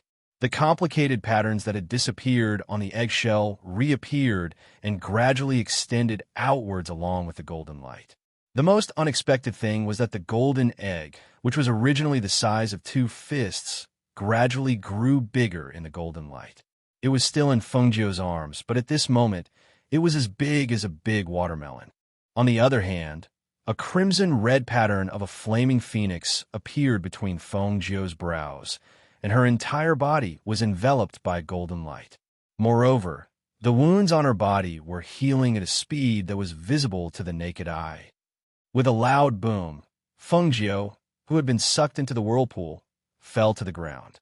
The water in the whirlpool splashed onto her body. The gravity and pain gradually made her regain consciousness. When she slowly opened her eyes, she was blinded by the golden light. Kacha! The crisp cracking sound startled her. She just happened to see the golden egg in her hands become as big as a watermelon. There was even a crack on its surface. Kacha! Chapter 42. After the eggshell cracked open, what came out was not a little phoenix, but a naked child with his hands and feet together and his buttocks slightly raised. A faint golden light that contained a rich spiritual aura pervaded his body and gradually dissipated. As if he had just woken up, he raised his head slightly and opened his eyes that were as clear as water. He looked at the similarly naked Fengjio in a daze. After a long while, he seemed to have reacted. Those pair of black eyes glared, and two clusters of scarlet flames burned inside. He suddenly jumped up, one hand on his fleshy waist, and the other pointing at Fengjiu on the ground. His tender voice was filled with disbelief and anger. "You woman, this noble one is an ancient divine phoenix. You actually imagine this noble one as a human brat. Even if he could transform into a human when he grew up in the future, he never thought that he would turn into a human brat when he came out of his shell. He was a little fire phoenix. A little fire phoenix. Because of the contractor's imagination of him before he was born could directly determine whether he would be born as a beast or a human. However, if he was born as a human, he would have to wait until he reached adulthood before he could transform into a phoenix. Who knew how long it would take for him to reach adulthood? Then, before he reached adulthood, wouldn't he have to parade around like a little brat? The more he thought about it, the angrier and sadder he became. He wanted to cry, but didn't want her to see him make a fool of himself. He could only fiercely glare at the main culprit. Fengjiu was dumbfounded. A little brat really hatched from this egg? All right. Actually, when she received the egg, she had imagined what the phoenix that hatched from this golden egg would look like. Then, she accidentally recalled the cute appearance of a chubby little brat. Right now, she saw this little brat with one hand on his fleshy waist and the other glaring at her. His bare little body and his little elephant trunk swayed in front of her. Her hands itched, and she reached out to flick that little elephant trunk. What are you doing?" A certain arrogant little fire phoenix finally remembered his bare appearance. His little darling being teased made him both embarrassed and angry. He hurriedly retreated a few steps and covered his body with both hands. You shameless woman!" He roared in anger and shame. His delicate little face was flushed red, but his young and tender voice didn't make his roar sound intimidating at all. At this time, as if he just saw her naked body, he quickly covered his eyes with one of his hands and turned around. "You're not wearing clothes." This time, even his ears began to turn red. Fengjiu glanced at the overreacting kid and continued to tease him. "I can see your little butt. You shameless woman. Shameless, shameless." He was so anxious that he stomped his feet, but he didn't know how to scold her. All he could do was shout, "Shameless." Fengjiu was amused and couldn't help but chuckle. At this moment, she lowered her head and noticed that all the wounds on her body had healed. A hint of surprise flashed through her deep eyes. Her eyes moved slightly as she thoughtfully looked at the little fire phoenix, who was now covering its little, but with both hands. Was it because of this little brat? She took out a piece of cloth from her universe bag and wrapped it around her chest. Then she took out a set of men's clothing and tied it with a belt. Only then did she reach out and hug the naked little brat. What do you want to do?" Chapter 43. Who would have thought that Fengjiu would take out a set of clothes from her heaven and earth pouch? Using a dagger, she changed it a bit and put it on the little guy. "Just put up with it for a bit. When we get out, I'll buy you a red to wear," she said with a smile. As she spoke, she even slapped his chubby little butt. "All right." She turned him around and looked at the angry little guy, feeling that it was very interesting. "This senior won't wear that plaything," he muttered, looking at the woman who kept touching and slapping his body with annoyance. "I thought that after the egg cracked open, a phoenix would come out. I never thought that it would turn into a little brat." "AI, then will you become a phoenix?" she asked curiously.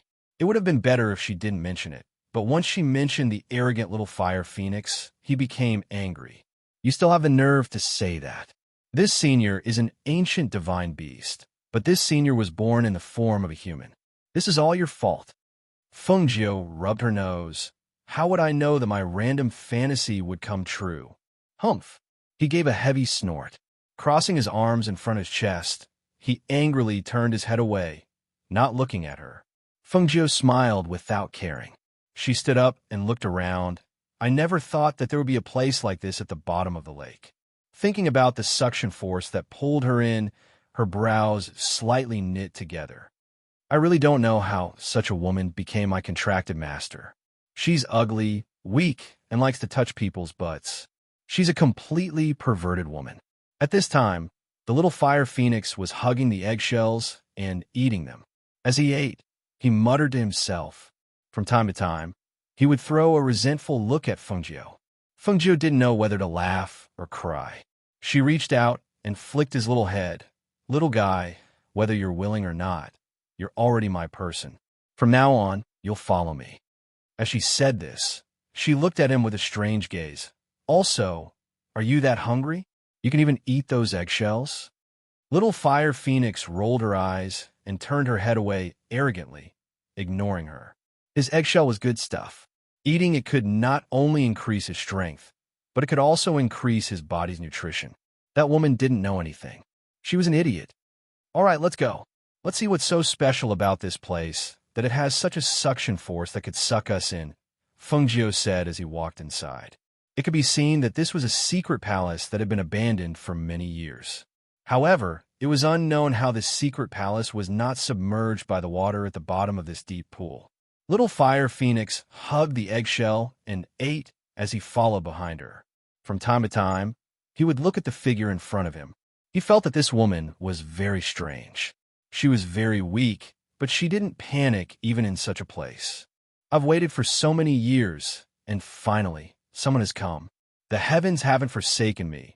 The heavens haven't forsaken me. Not suddenly, a deep and arrogant voice came from the secret mansion.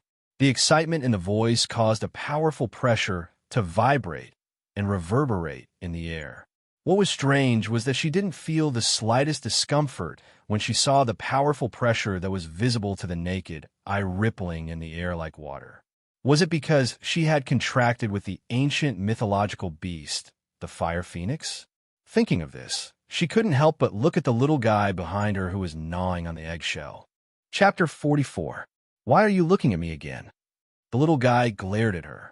Fengjiu smiled, then suddenly turned around and pinched his tender little face. What should I do if I like you more and more? Hearing this, the little Fire Phoenix's eyes widened in surprise. His delicate little face flushed red. He tried his best to look angry, but his expression was somewhat bashful, and his face was 3 parts shy and 7 parts uncomfortable. You don't think that I'll change my opinion of you just because you said that. You're an idiot. I won't like you. Also, don't touch me all the time. You're not like a woman at all. After saying that, he proudly looked away, not looking at her. Fengjiu smiled. She felt that this little brat's awkward and shy appearance was really cute. Little girl, come here, let me have a good look. That deep and arrogant voice resounded once more, and this time, it was accompanied by a suction force that sucked Fengjiu's entire body into it. Stupid woman. After eating the eggshell, the little Fire Phoenix was wiping his hands when he saw her being sucked in by a force. He couldn't help but cry out in alarm and quickly followed. Fengjiu only felt that she couldn't move and couldn't even shout. In the blink of an eye, she was sucked in and arrived in front of a skeleton. In the next moment, a force invaded her meridians. She felt that under the invasion of that force, her whole body was exposed under the sun. There were no secrets to speak of. When the little Fire Phoenix caught up, he bumped into a layer of enchantment and was isolated outside. He couldn't get close to Fengjiu. Seeing her standing motionless in front of the skeleton, he panicked and shouted, Stupid woman! Stupid woman! How are you? Profound spiritual body? It's actually a profound spiritual body. Ha ha! Chu Batian actually encountered a profound spiritual body that's hard to come by in 1,000 years. Ha ha ha! The heavens didn't abandon me. The heavens didn't abandon me. Ha ha ha! Fengjiu could only hear the excited laughter. The force binding her was released, and she fell to the ground weakly, facing the skeleton in front of her.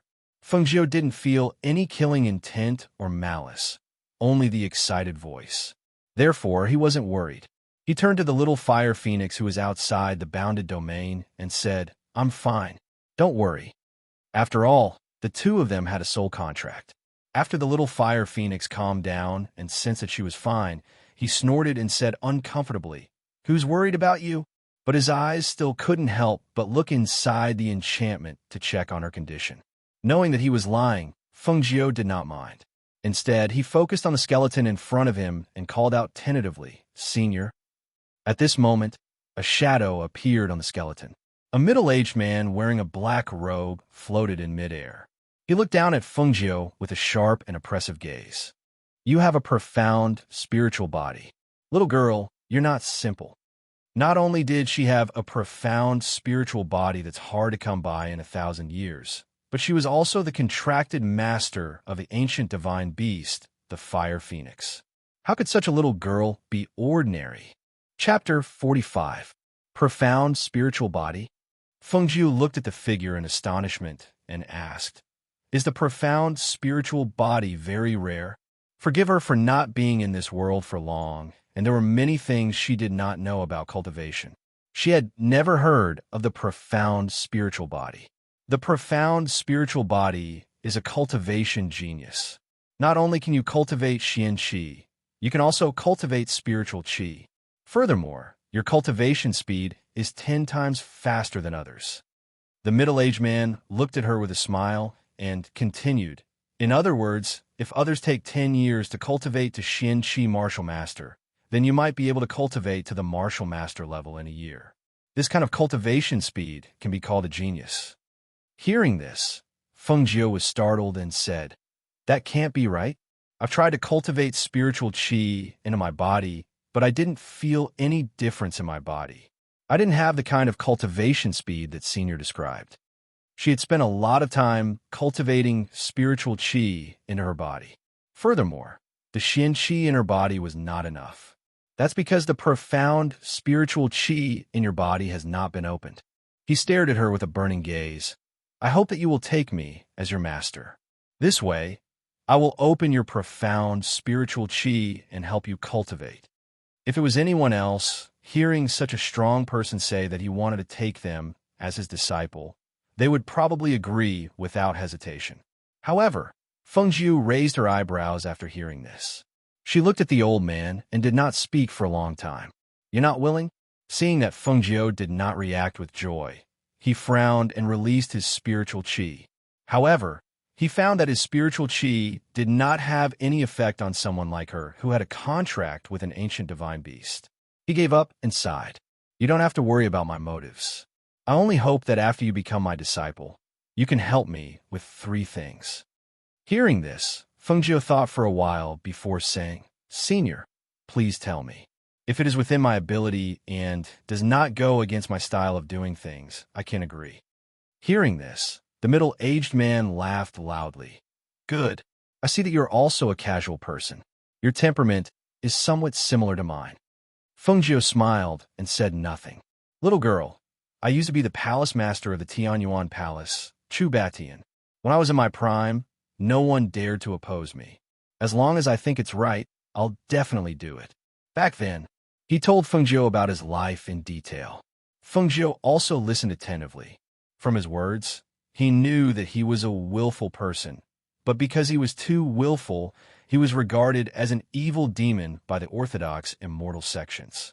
He had a treasured sword that could cut through iron as if it were mud, named Qingfeng. A righteous immortal had coveted his Qingfeng treasured sword and slandered him for massacring a mortal village, causing him to be hunted down by powerful cultivators from all over the world. As a martial emperor, he was not afraid of those cultivators who were weaker than him. However, they had captured his clansmen and threatened him. As a result, he had escaped with serious injuries and died in the end. For so many years, he had been waiting for a fated person to come here and receive his inheritance, rebuild the Tianyuan Palace for him, and fulfill his wish. The first thing is to rebuild the Tianyuan Palace. What about the second and third things? The second thing is to enter the Thousand-Sword Tomb and retrieve the Qingfeng sword. As for the third, Chapter 46. Hearing that the request was reasonable, Fengjiu nodded and asked with a smile, Since it's an apprenticeship, is Senior only going to help me open my Xianling meridians? If there weren't any practical benefits, she would have been at a disadvantage. Ha ha, of course there's more than that. The middle-aged man laughed, looking at Fengjiu with admiration. Hearing this, she didn't say anything else. Instead, she knelt down and bowed. Master, please accept a bow from your disciple, Fengjiu. Saying so, she respectfully bowed out. Good, I Chu Batian, finally have a disciple. Ha ha! He laughed excitedly. Girl, take away the third brick on the left side of my skeleton. There's something I want to give you inside. Okay, Feng Jiu replied and knocked on the third brick. It was indeed hollow. Using a dagger, she pried open the brick and took out a small wooden box. Master, why can't I open it? The small wooden box wasn't locked, but she couldn't open it. That's a seal I placed on it. Normal people wouldn't be able to open it, Chubatian said with a smile. With a wave of his hand, a ray of light shone on the box. All right, take out the thing inside. Feng Jiu opened the box again, but this time it opened easily. However, there was only an inconspicuous ring with some embroidery on it. Frowning, she asked, Master, is this the treasure you were talking about? She took it out and looked at it, but couldn't see anything special about it.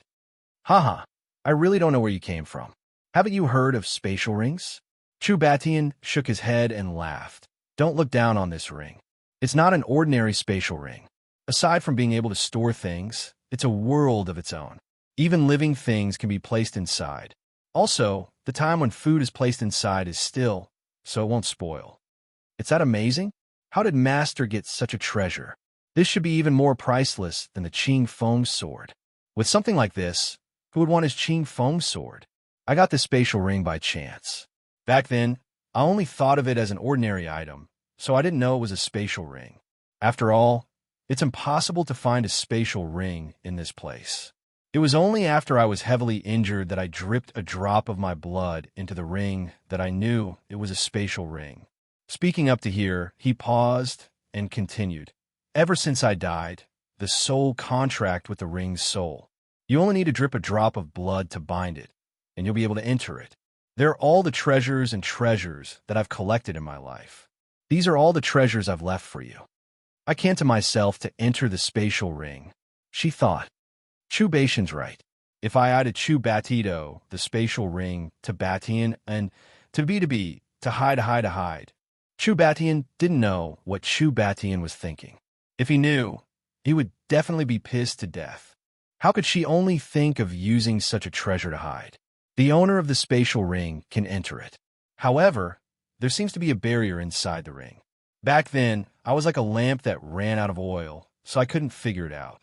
I only know that it can store living things. As for the rest, you'll have to slowly explore it in the future. Chapter 47. Hearing this, Feng Jiu raised her head to look at him. Seeing that the shadow was gradually weakening, she stepped forward. She knew that this shadow was floating in the air because of the last strand of his essence blood and divine sense. Once that strand of essence blood and divine sense was exhausted, he would disappear from this world forever. Steady your mind and calm your heart. The process will be a little painful, but you must endure it, Chubatian said in a low voice. Only then did he envelop her with the last of his essence blood. A visible light surged through Feng Jiu's body, seeping into her meridians and expanding them. Pain. A heart-wrenching pain. All the meridians in her body were being forcefully expanded by a strong flow of energy. From small to large, it was as if they would explode at any time. The pain caused her to break out in a cold sweat. It was more unbearable than someone cutting her with a knife. But she clenched her teeth and didn't make a sound. Her hands were tightly clenched into fists, her nails piercing into her palms, causing traces of blood to seep out. Little Fire Phoenix, who was outside the enchantment, saw her pale face. It was a little worried and paced back and forth outside. It wanted to make a sound, but was afraid of disturbing her. It could only watch her suffer the pain of her tendons expanding. About an hour later, the aura that had enveloped her finally dissipated, and she fell to the ground weakly, gasping for air. Seeing this, little Fire Phoenix was a little anxious. He hurriedly shouted, "Stupid woman, how are you?" Feng Jiu endured the weakness in her body and stood up. Looking at the shadow, she asked, "Master, how are you?"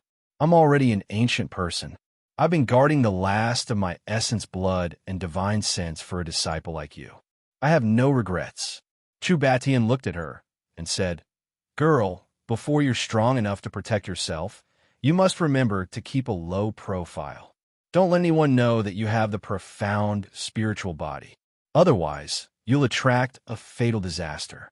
The world of cultivation is cruel. Even if you're a natural genius, you still have to grow up. Yes, Master, I understand. She nodded as warmth flowed through her heart. Master is unable to give you any pointers on cultivation. When you go back, carefully look at the cultivation methods in the space. In the future, I will find a master to give you some pointers. But you must remember, you must always be on guard against others. You must not let a second person know that you have a rare treasure. Yes, she smiled. At this moment, she finally admitted that he was her master. You won't be able to walk out of this deep pool. I'll send you all to the 1,000 Sword Tomb in the end. After you find the Azure Edge Sword, don't easily show it to others. Otherwise, the Azure Edge Sword will also bring you trouble. He warned again. Master, after entering the 1,000 Sword Tomb, how can I find the Qing Foam Sword? The 1,000 Sword Tomb is a place where swords are buried. However, not everyone who enters the 1,000 Sword Tomb will be able to find a suitable sword. Swords have spirituality and will choose their own masters. The Azure Edge Sword is even more so. He paused for a moment before continuing. However, you have a strand of my essence blood. This strand of essence blood can help you sense the location of the Azure Edge Sword. However, whether or not you can obtain the Azure Edge Sword's approval will depend on you. If you can't obtain the Azure Edge Sword this time, in the future, you must take it out of the 1,000 Sword Tomb. Yes, she responded and saw him wave his hand. The enchantment dissipated and the little fire phoenix ran in. Chapter 48. When Fengjiu regained her senses, she and little fire phoenix were already in the sword catacomb. As far as the eye could see, it was filled with swords, as well as the sharp sword aura in the air. She lowered her head to look at the little fellow who was tugging at the corner of her clothes, then opened her hand to reveal an unremarkable ring. She bit her finger and dripped a drop of blood on it. The originally embroidered ring flashed with light and actually returned to its original state, but it was still unremarkable. She put the ring on her finger, and it automatically became compatible with her finger. She injected her divine sense into it, and sure enough, it was as her master had said. There was a space inside with many spells and treasures. When she wanted to explore further, she found that she was blocked by a force. She stopped her senses and did not explore further. Instead, she looked at the mountain of swords and sighed. We actually have to find the green edge sword among so many swords? Looks like it's not that easy. Even if we can't find the green edge sword, we can still find something else. There are many good swords in the sword catacomb. Little Fire Phoenix instinctively continued her words. However, when he spoke, he seemed to have thought of something. He glared at her and said arrogantly, "Don't think too much. I'm not thinking for you." All right. Fengjiu smiled and held his soft little chubby hand and walked inside. Let's go. Since we're here, let's walk around. If we don't find a suitable sword in 6 hours, we'll be sent out. We have to hurry. Little Fire Phoenix groaned awkwardly when she held his hand, but he did not shake her hand off. Instead, he allowed her to lead him inside. The surrounding swords emitted sharp sword aura. They were all inserted into the ground, and some of the blades had already been embroidered. After walking for a while, she still could not sense the whereabouts of the green edge sword. Thus, she wanted to try and see if it was really as her master had said, that swords choose their masters. She grabbed a sword and tried to pull it out.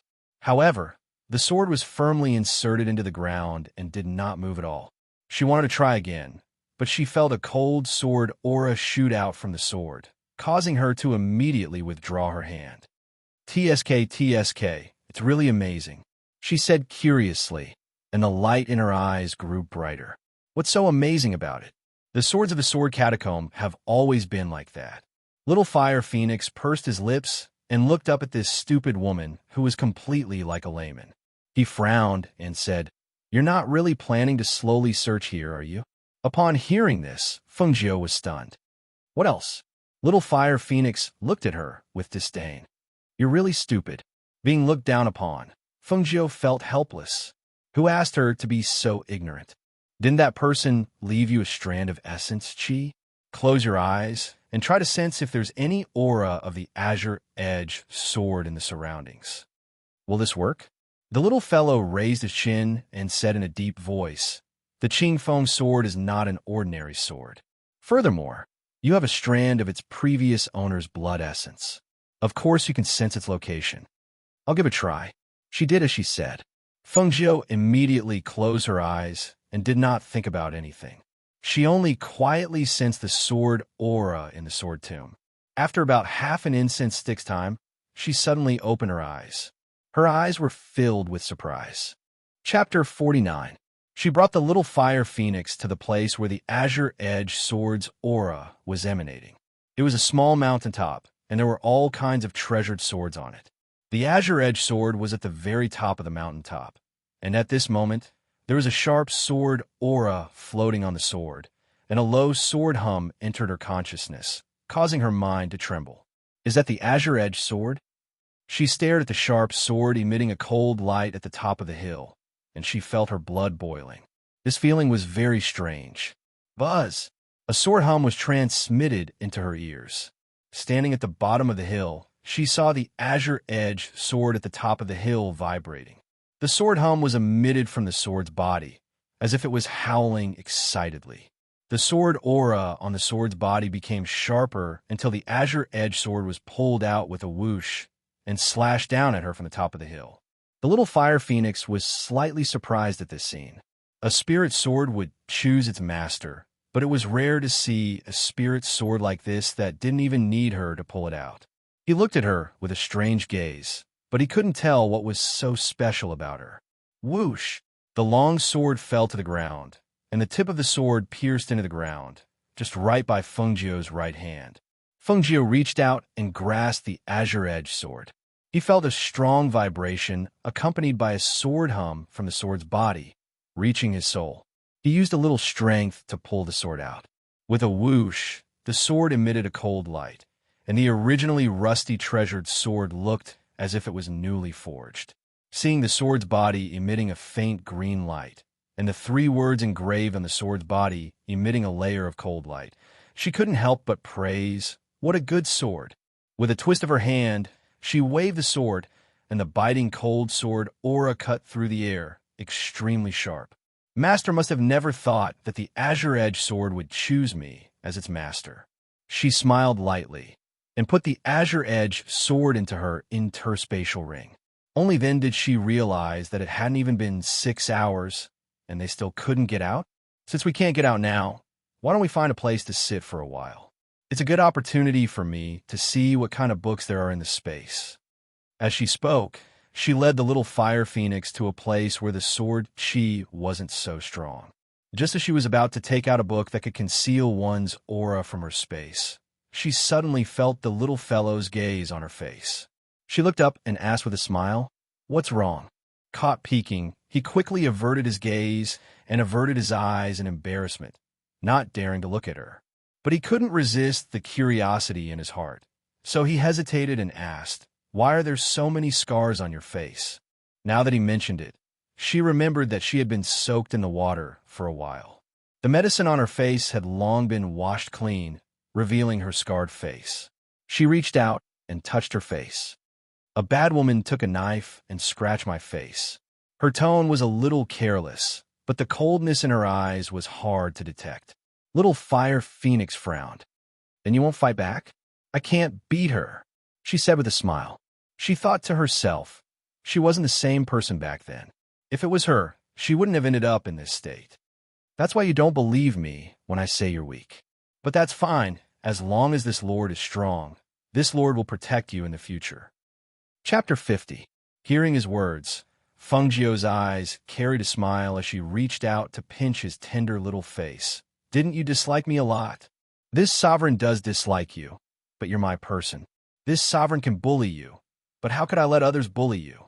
The little fellow spoke in a spirited manner, but it was a pity that his tender voice was so soft that it didn't have any power at all. "With your small body?" She raised her eyebrows and revealed a light smile. "You'll probably fall with a single push." Seeing that his strength was being doubted, he immediately stood up and loudly said, "This sovereign is the ancient divine beast Flame Phoenix. Although I'm still in my infancy, this sovereign has received an ancient inheritance, so my strength is very strong. Good, good, good. Then tell me, what do you know? She lightly smiled, a bit disapproving. After all, he was just a 3-year-old little brat. How strong could he be? Don't look at this sovereign's child appearance. This sovereign's strength is even stronger than a nascent soul cultivator. If it wasn't for that person's divine sense restraining the secret palace, that barrier wouldn't have been able to stop this sovereign. The little fellow slightly raised his chin, looking at Fengjiu with an expression that said, "I'm very strong." She couldn't help but slightly raise the corner of her lips as she looked at him with a gaze of worship. "So you're actually this strong?" "Of course." His face was full of pride, and his eyes were in high spirits. "But no matter how strong you are, you're still only my contracted beast. I'm still your master." She smiled as she reminded him of the fact that he wanted to forget. Sure enough, she saw his entire body wilt as he looked at her with hidden bitterness. "That's right. Why don't you enter the space first? Otherwise, a little brat like you will definitely attract attention if you appear in the 9-volt forest. If those cultivators find out that you're the little fire phoenix, then it'll be terrible." Because when her master sent them over, he said that they would still appear in the 9-volt forest after leaving the Sword Tomb. Because they were originally under the 9-volt forest, he could only send them out of the water, but he couldn't send them out of the 9-volt forest. The little fire phoenix who originally wanted to refuse reluctantly nodded after hearing her words. Because her strength was too weak, and although he was strong, it would be troublesome if he went out and attracted attention. "Good girl." Seeing him nod, Fengjiu picked him up and kissed him. Seeing his little face turn red and his shy expression, Fengjiu couldn't help but laugh. Fengjiu used his spiritual will, and the little fire phoenix entered the space. 6 hours later, a vortex appeared in the sky above the Sword Tomb, and then she was sucked into it. Where's this?" She looked at the place where she suddenly appeared. It seemed like she was still in the 9-volt forest, but there wasn't a single person in the surroundings. Not even a single beast could be seen. It was so quiet that it was somewhat terrifying. Furthermore, it was already nighttime. Phew, it's cold. She rubbed her arms and thought as she walked through the forest. I wonder if Guan Shilin is still waiting for me there? After walking for a while, they suddenly heard the sound of fighting. Fight? Her eyes flashed with surprise. She immediately held her breath and quietly searched for the voice. When he arrived behind a large tree and poked his head out to take a look, he couldn't help but blink his eyes in astonishment when he saw the familiar figure. Uncle? It was actually him again. Counting the previous 2 times, this was the 3rd time they met. She and he were indeed fated to meet 3 times in just a few days. Chapter 51. She watched from behind the tree and was surprised to find that he was holding a long sword that was 3 fingers wide. The sword was sharp and murderous, and his whole body was filled with a breath that was visible to the naked eye. It was not Xian Qi, but spiritual Qi. There was no doubt that he was a cultivator. However, there was something wrong with him now. Although he was trying his best to suppress it, what was the layer of white frost that condensed on his beard, eyebrows, and face if it was not frost? Frost? Why was there suddenly frost on his body? With a mournful scream, the last black-clothed man's chest was pierced by a cold sword. That black-clothed man half knelt down, blood flowing out of his mouth. His eyes were fixed on the last black-clothed man. He opened his mouth, wanting to say something, but no words came out. In the end, he fell down without even taking a breath. At this time, Ling Mohan's body was trembling slightly, as if he was frozen. He stood there quietly, like an ice sculpture. The cold air that permeated his body was like 1,000-year-old ice. She could feel the coldness even though she was hiding 10 meters away. Bang! He fell straight down, his body trembling on the ground and gradually curling into a ball. Not only that, the frost on his face seemed to be thicker and thicker. Seeing that the situation was not right, she quickly ran over. Uncle, what's wrong with you?" She came to his side and squatted down. She was about to help him up, but when she touched him, she felt a piercing cold. It's so cold." She instinctively retracted her hand and looked at the person who opened his eyes and looked at her with some astonishment. Why was he so cold? If it went on like this, wouldn't he be frozen to death? He just looked at her and closed his eyes again. His lips were gradually turning purple. Seeing that his situation was not good, she gritted her teeth and endured the piercing cold. She checked his pulse and could not help but be shocked. This is 1,000-year-old cold poison. She opened her eyes wide in astonishment. Somewhat incredible. There was a cold energy flowing through his meridians. It was this extremely cold energy flowing through his body that caused him to be like this. Moreover, this extremely cold energy was clearly a cold poison. Moreover, it was not an ordinary cold poison, but a 1,000-year-old cold poison. Suddenly, he heard a faint sound of movement in the night, as well as a murderous aura. Judging from movement, there were no less than 20 or 30 people. Her eyes turned cold as she calculated in her heart. Seeing that there was no place to hide, she injected her profound chi into her finger and pointed it at his fainting point. In the next moment, she used her divine thought to bring him into her space. The moment the two of them disappeared, 30 men in black surrounded them with swords in their hands. The leader frowned when he saw the dead men in black. His voice was gloomy and filled with hostility. His aura was still here, just now. He couldn't have gone far when the frost poison flared up. Search. Yes. The black-robed men replied in unison.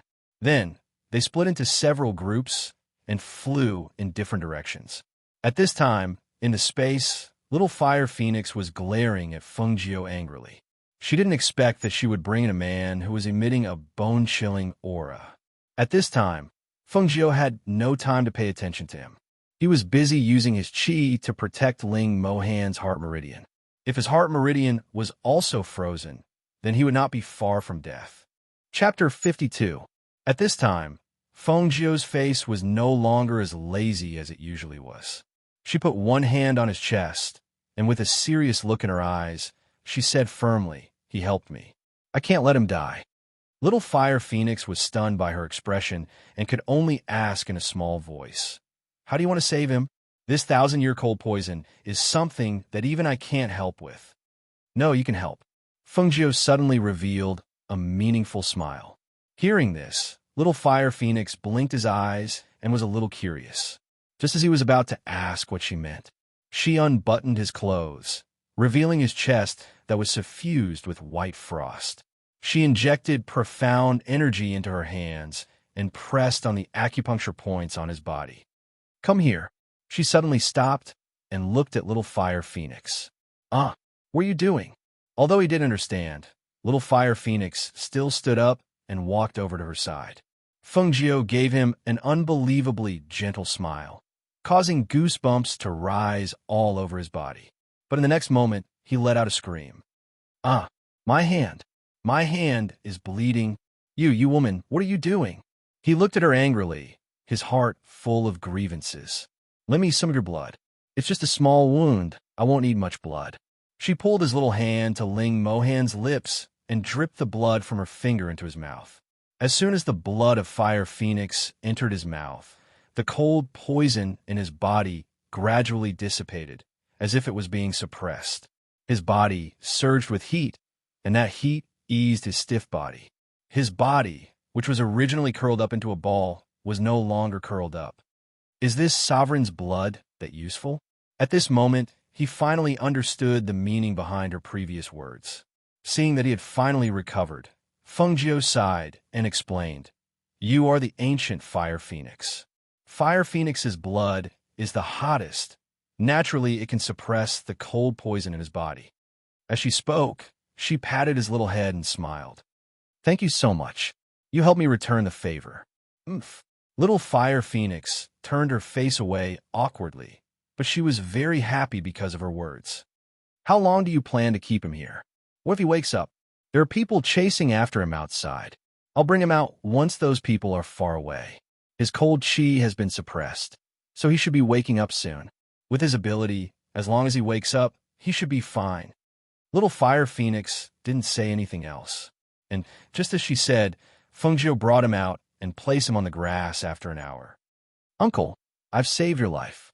I still have something to do, so I'll take my leave now." Seeing his eyelashes move slightly, she knew that he was about to wake up. She immediately used a strange footwork to rush into the forest. Not long after she left, Ling Mohan also woke up.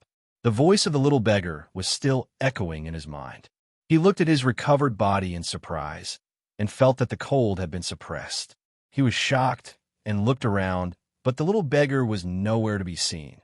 As for Fengjiu, she was worried that the blockhead Guanxilin was still waiting for her there, so she rushed to the original place. When the sky was bright, she finally arrived under the big tree. Seeing that he was no longer there, she couldn't help but sigh in relief. Looks like he's gone. That's good. I don't have to worry about him waiting here like a fool. Chapter 53. When she heard the sound, her expression changed slightly, and she immediately dashed in that direction. However, when she arrived and saw the scene, she was stunned. She only saw the man covered in blood fighting with a fierce tiger with his bare hands. His clothes were torn by the tiger's claws, and the scratches on his body were a ghastly sight. And around him, there were more than 10 Hui Lang corpses. Just when she was shocked that he could kill more than 10 Hui Lang alone and fight with a fierce tiger, she saw him clench his fist, and a surge of dark force filled his fist. With a loud bang, he sent the fierce tiger, which weighed hundreds of kilograms, flying. Oh! The fierce tiger screamed and fell heavily to the ground, rolling a few times. Even the sound of its head being broken could be heard. Little brother, Guanxilin, who turned around, cried out in surprise. He wiped the blood on his face and ran over excitedly. Little brother, I thought something happened to you. Be careful. Before he could finish his words, his expression changed.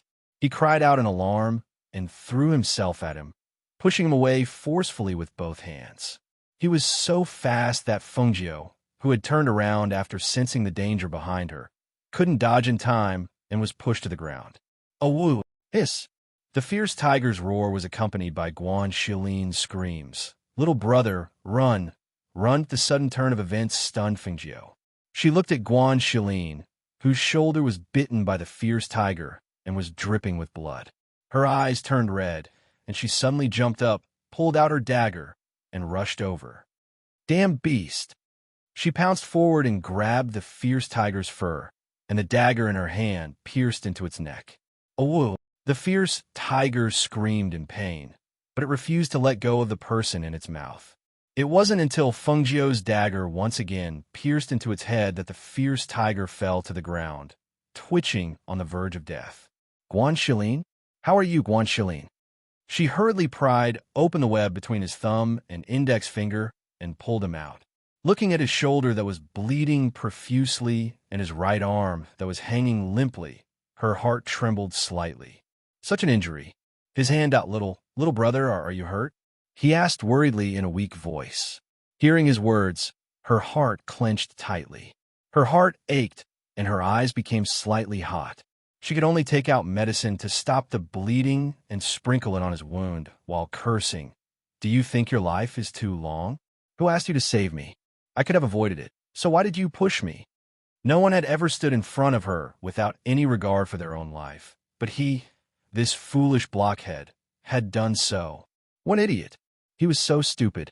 But for the first time, a corner of her cold heart was shaken. A strange feeling made her heart ache, and her slightly hot eyes seemed to be covered with a layer of mist. She couldn't see his face clearly. I'm sorry. I was in a hurry and forgot. He pulled out a simple and honest smile. But because his injuries were too serious, his face was too pale, and his body was covered in blood, he looked like he could die at any time. Little brother, don't cry. I'm fine. I'm just a little tired. I want to sleep for a while. Chapter 54. The warm sunlight shone into the forest and onto Guanxilin's face. He frowned slightly and moved the fingers on his left hand. After a while, he slowly opened his eyes and stared blankly at the sunlight that shone through the leaves above his head. You're awake. The soft voice made Guanxilin startled. Little brother? He wanted to sit up, but the wound on his body was pulled, and he gasped in pain. You're still injured. Don't move. Fengjiu held him down and looked at him with a complicated gaze. You don't even know my name. Why did you protect me with your life? Little brother, are you angry? He looked at him nervously. Answer me. Seeing his serious expression, he could only say, I'm older than you, and you're my little brother. If there's any danger, of course I have to protect you. Feng Jiu was slightly startled. He didn't expect such a simple reason. Little brother. My name is Feng Jiu. She suddenly opened her mouth and looked at his stunned face. And I'm a girl. WWWWW. This time, he was so shocked that he stuttered. No matter how he looked at him, he didn't look like a girl. Which girl would dare to face a pack of wolves alone like him? Moreover, he always thought that he was him, and never thought that he was actually her. Looking at him stupidly, her eyes flashed. The bone in your right shoulder was bitten off by that beast. Oh. He glanced at her and replied, What I mean is, your right hand is crippled. This time, he paused and narrowed his eyes. Yes. Do you regret it? Hearing this, Guan Shilin looked at her, shook his head, and said seriously, I don't regret it. If I didn't block it and it bit you, you might not have survived. I'm a man, and I'm strong. It's just one arm, so it's fine. I can't hold a sword with my right hand, so I'll practice with my left hand. Hearing this, Feng Jiu was startled for a long time. After a while, he revealed a smile. You really are an idiot. Little brother, no. Xiao Jiu, I'm not stupid. I'm just more honest. He grinned and chuckled, not at all dispirited by his crippled right hand. When honest persons say that he's honest, she raised her eyebrows and looked at him. She secretly decided that she would definitely cure his right hand. Xiao Jiu, did you encounter any danger when you went to pick herbs? Why are you gone for so long? Thinking about how he had waited there for an entire day and night without seeing her return, he thought that she had encountered another ferocious beast, so he wanted to run over to look for her. Unexpectedly, he was besieged by wolves and tigers. There was an accident, and I was chased by 2 bears all over the forest. Are you hungry? I'll go hunt some wild animals nearby and roast them. She briefly explained, not intending to say much about what she had encountered in the past day and night. I'm hungry, but don't go too far, he said worriedly. Got it. She smiled, got up, and walked around. A few days later, in Jufu Forest, during this period of time, the two of them had become closer. Knowing that Feng Jiu was alone, Guan Shilin shouted that he wanted to acknowledge her as his sister. Feng Jiu couldn't persuade him, and also felt that it was a good idea to acknowledge him as an older brother. Thus, the two of them performed a simple ceremony to confirm their sibling relationship. Chapter 55. Yeah, sure. Let's leave this place first. For her, it didn't matter where she went. Thus, the two of them left without hesitation and headed towards Stone Forest Town. 2 days later, in Stone Forest Town, Guan Shilin's clothes were tattered and stained with blood. His handsome face was covered in black patches, and his muscular arms made him look like a savage. As for Feng Jiu, his white clothes had turned gray, and his face was smeared with medicine. He looked dirty and messy, no different from a beggar. When the two of them entered Stone Forest Town, they naturally attracted a lot of disgusted gazes. Even the people who passed by them avoided them as much as possible to prevent them from bumping into them. The atmosphere in town is really different. Feng Jiu took a deep breath. He could smell the fragrance of various snacks in the air. Xiao Jiu, let's change our clothes first. Otherwise, the inns won't let us in, Guan Shilin said as he tugged at his tattered clothes. Okay, let's see if there are any ready-made clothing stores nearby. As she spoke, she looked around. Suddenly, her gaze fell on a certain spot. She pulled Guan Shilin over and said, Over there. There's a shop over there. Wait. He hurriedly pulled her back and asked in a low voice, Xiao Jiu, do we have money? How can we buy clothes if we don't have money? She was speechless when she heard this. How can we not have money? Don't worry, I have money. As she spoke, she waved the bag at her waist. Let's go. Let's not talk about 1 set. Even 10 sets won't be a problem. After hearing that she had money, Guan Shilin grinned. The two of them walked towards the ready-made clothing store together. Bro, you should wear this. It suits you. She picked up a black robe. The quality was not bad, and she let him try it on. Okay, I'll take this one. He had no objections. He took the clothes and walked inside. Not long after, he finished changing and walked out. Seeing that she was picking out men's clothes, he said, Xiaojio, why are you picking men's clothes? We're back in town now. Don't wear men's clothes. Wear a dress. Girls should wear dresses to be beautiful. When he was in the family, the girls liked to wear dresses, and they would buy more than 10 sets at a time. Therefore, he thought that his sister should also wear dresses and not dress like a beggar. Men's clothes are more convenient. As she spoke, she was about to hand the selected men's clothing to the shopkeeper, but he pulled her to the women's clothing section and called the shopkeeper over. Come, help me take this, and that one down for my sister. Seeing this, Fengjiu didn't know whether to laugh or cry, but she gave up after thinking about it. Now that she was in town, she didn't have to wear beggar's clothes, so why not change back to women's clothes? Give me those red sets, she said to the shopkeeper. The shopkeeper didn't expect this little beggar to be a girl, but he hurriedly took out the red dresses. Do you have a veil? Give me a few more red veils. As she spoke, she picked out a few more sets for Guanxilin. Then, she took out the money and said, Bill, Xiaojio, aren't you going to change? She smiled and said, You can change into a new one. Mine isn't torn, but it's a little dirty. Later, I'll find an inn to take a bath first. Otherwise, it won't be comfortable wearing new clothes. That's true. He nodded and found an inn nearby with her. Xiaojio, go take a bath first.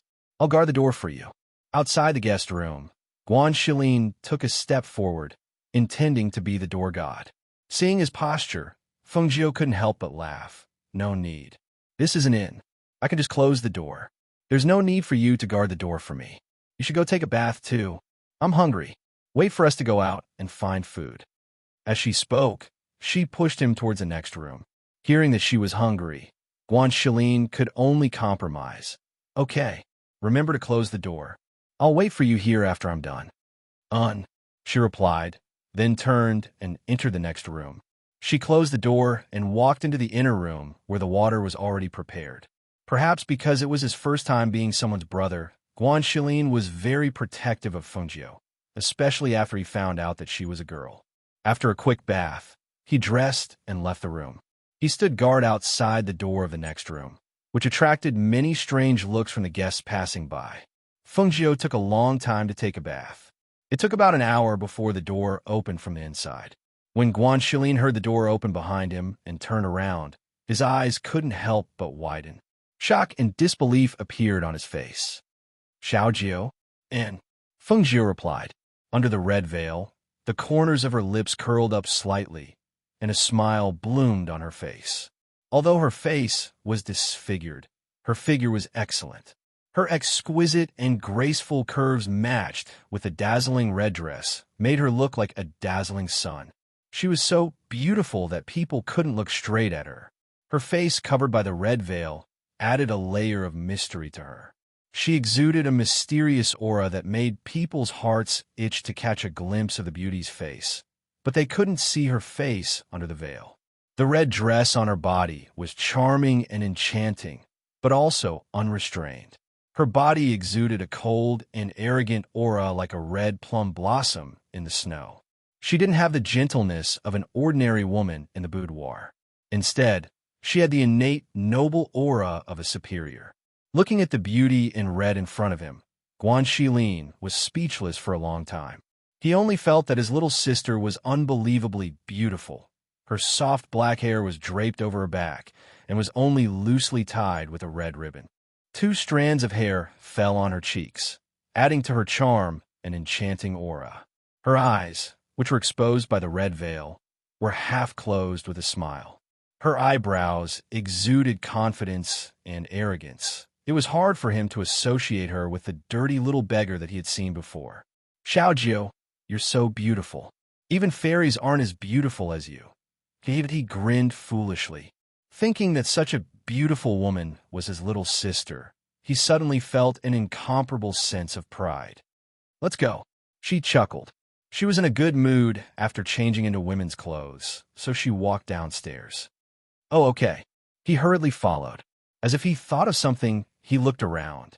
Sure enough, he saw that the men upstairs and downstairs were all staring at his little sister in amazement.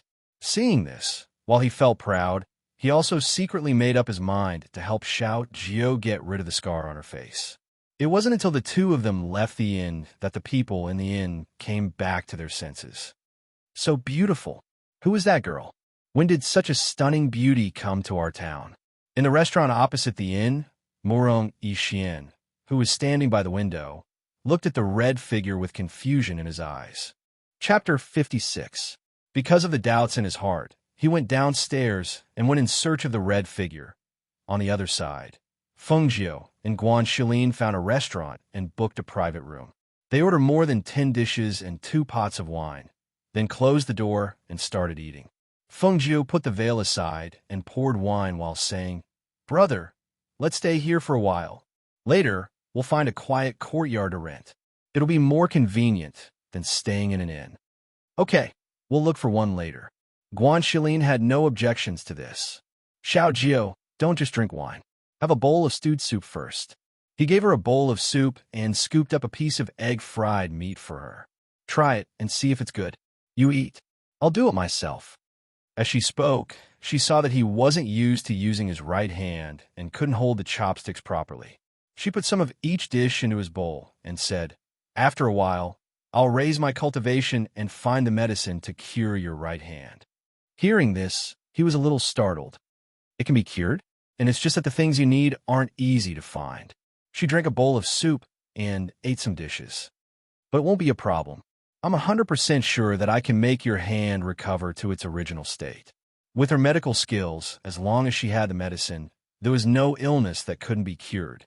Not to mention the tendons in his shoulder that were bitten off. Even if his entire arm was bitten off, she could reattach it. Although he didn't regret his hand being crippled, hearing her say that it could be cured still made him very happy. "Xiao Jiao, if my hand can be cured, then I'll work hard to cultivate in the future and protect you." "Okay." She nodded with a smile. She knew that his strength wasn't low. With his strength alone, he could deal with a pack of wolves and tigers. One could imagine how strong his explosive power was in a desperate situation. She also believed that he would become even stronger in the future. Downstairs, Murong Yixian sat at the table on the first floor and drank wine. His eyes were closed, and he was deep in thought. He didn't know why he followed her, and he didn't know why he thought that the woman in red was Chinga. But when he glanced at her from upstairs, the back view was very similar. But he followed her all the way. He wasn't sure because the two people's temperaments were different. Chinga was gentle and soft, while the woman in red was unrestrained and flamboyant.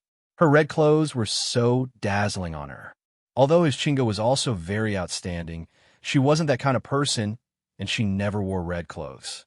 How could he suspect that the Chinga who had already returned was someone else? That familiarity in her every action and smile. It was clearly her, but there was a voice in his heart. He couldn't help but doubt. After a long while, when the door to the private room upstairs opened and the red figure appeared again, the shocked gazes of the diners upstairs and downstairs couldn't help but follow her closely. The veil that fluttered slightly as she walked made them wish that a gust of wind would blow the veil away.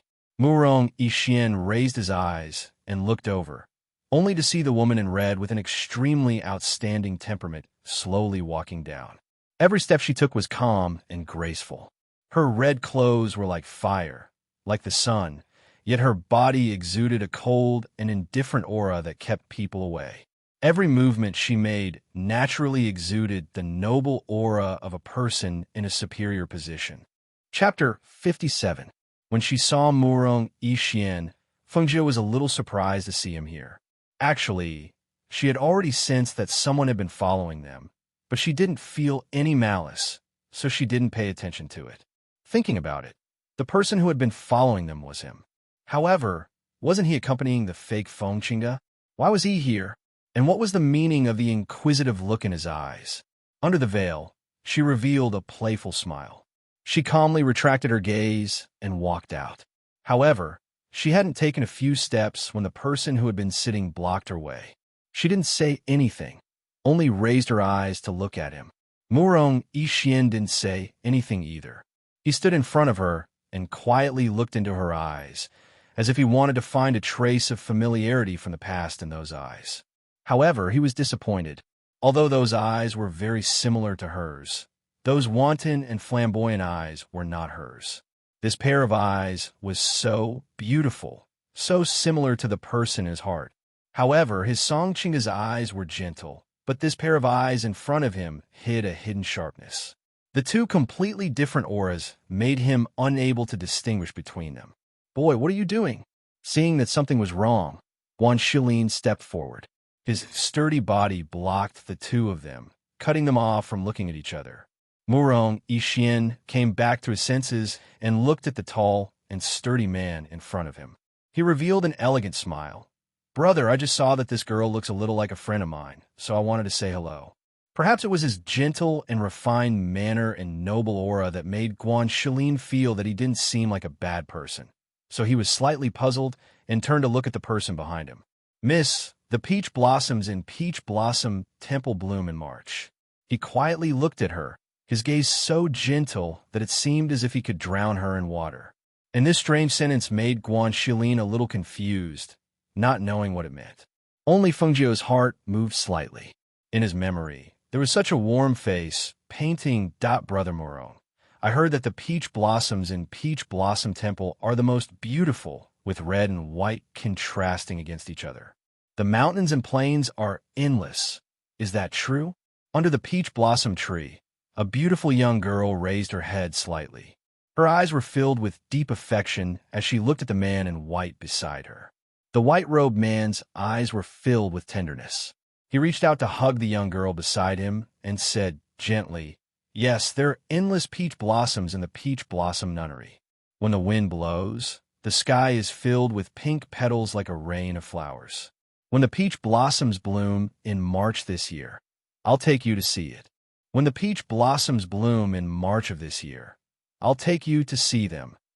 A hint of surprise flashed through her half-closed eyes. Her heart suddenly felt a kind of bitterness and pain. She knew that it was the original owner's deep affection for Murong Yixian. The person was right in front of him, and the words seemed to have been spoken yesterday, but the person had already disappeared between heaven and earth. Murong Yixian's heart tightened slightly.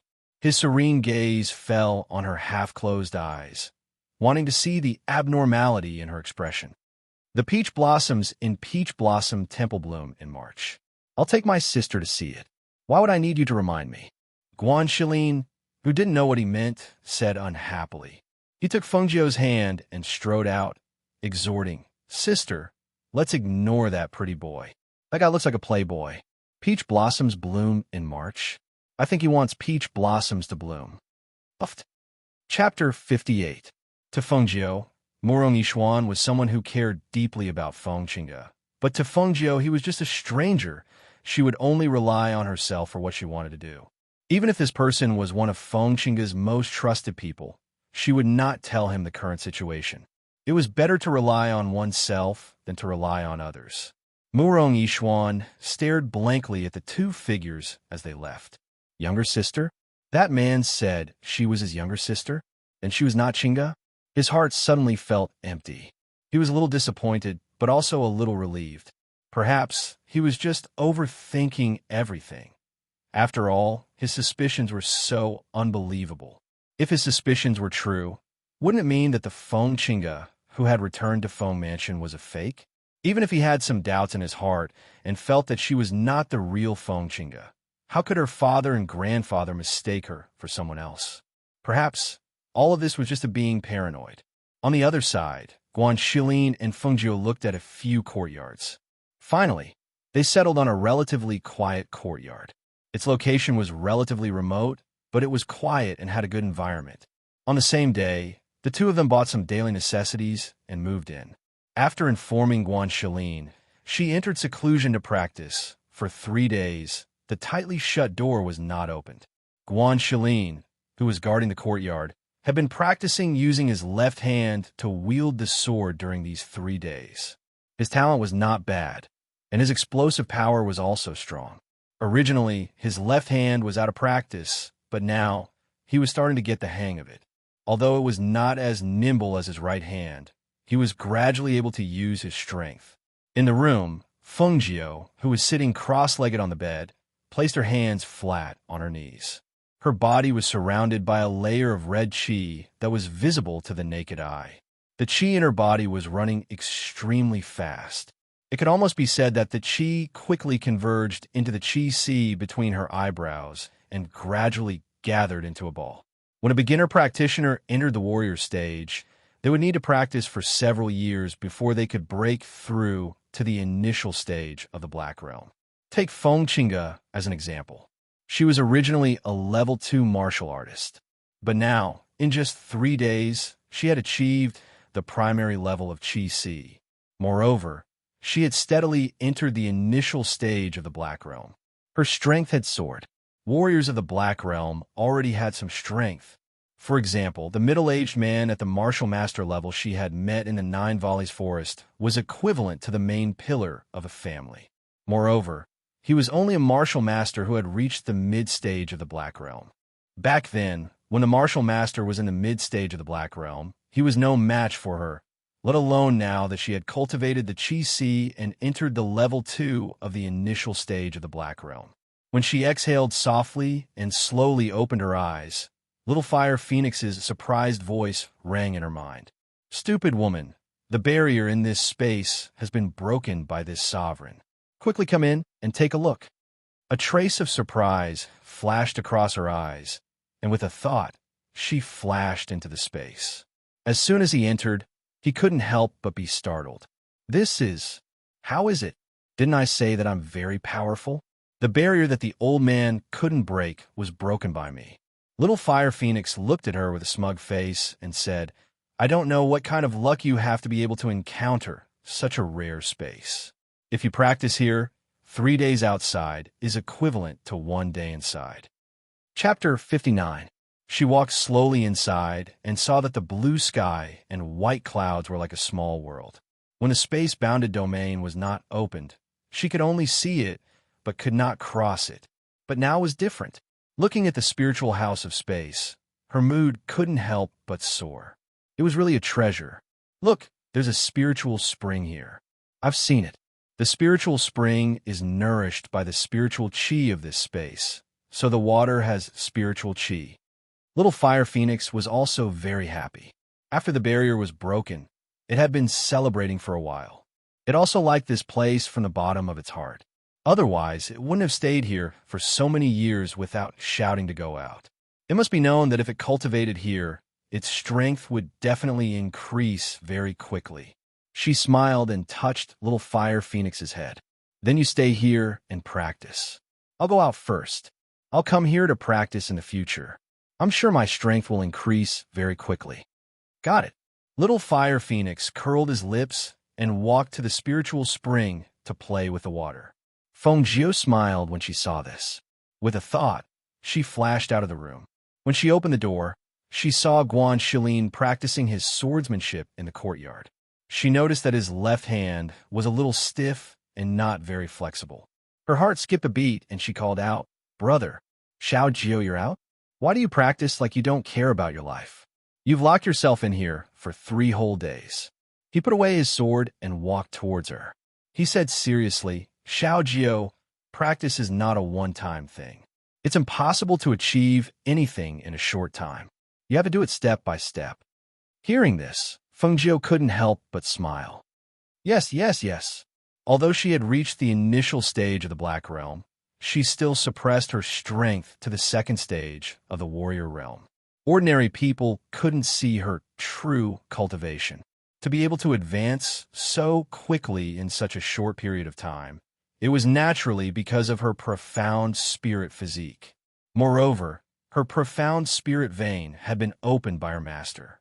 It was as if her meridians were originally small streams, but now they had become a torrential yellow river. Her cultivation speed naturally couldn't be compared to the past. "By the way, brother, I want to buy a set of silver needles. Come with me." "All right, let's go now." After washing his face, he carried his sword and went out with her. When they walked into Zhen Bao Pavilion, Feng Jiu knew that they were being watched. The other party was so good at hiding their presence that even Guan Shilin didn't notice it. If it wasn't for the fact that she was an expert in this field, she probably wouldn't have noticed that they were being watched. Shopkeeper, do you have a complete set of silver needles? Yes, I do. May I know what grade you are looking for? We have 3 types of needles, which are divided into 3 grades: high, medium, and low. The prices are different, and the quality is also different. The shopkeeper introduced with a smile and took out 3 sets of silver needles and placed them in front of Fengjiu. This one, she chose the most expensive set because it was more complete in length and was of good quality. Her eyes fell on a sword sheath hanging on the wall. Her eyes lit up and she asked, "Is that sword sheath for sale?" The shopkeeper followed her gaze and smiled. "You have good taste. This is the one and only sword sheath in Zhenbao Pavilion. It can be said that you can't find another sword sheath like it in the entire country of glory." Chapter 60. She took the sword sheath and looked at it, then said, "Bill, please."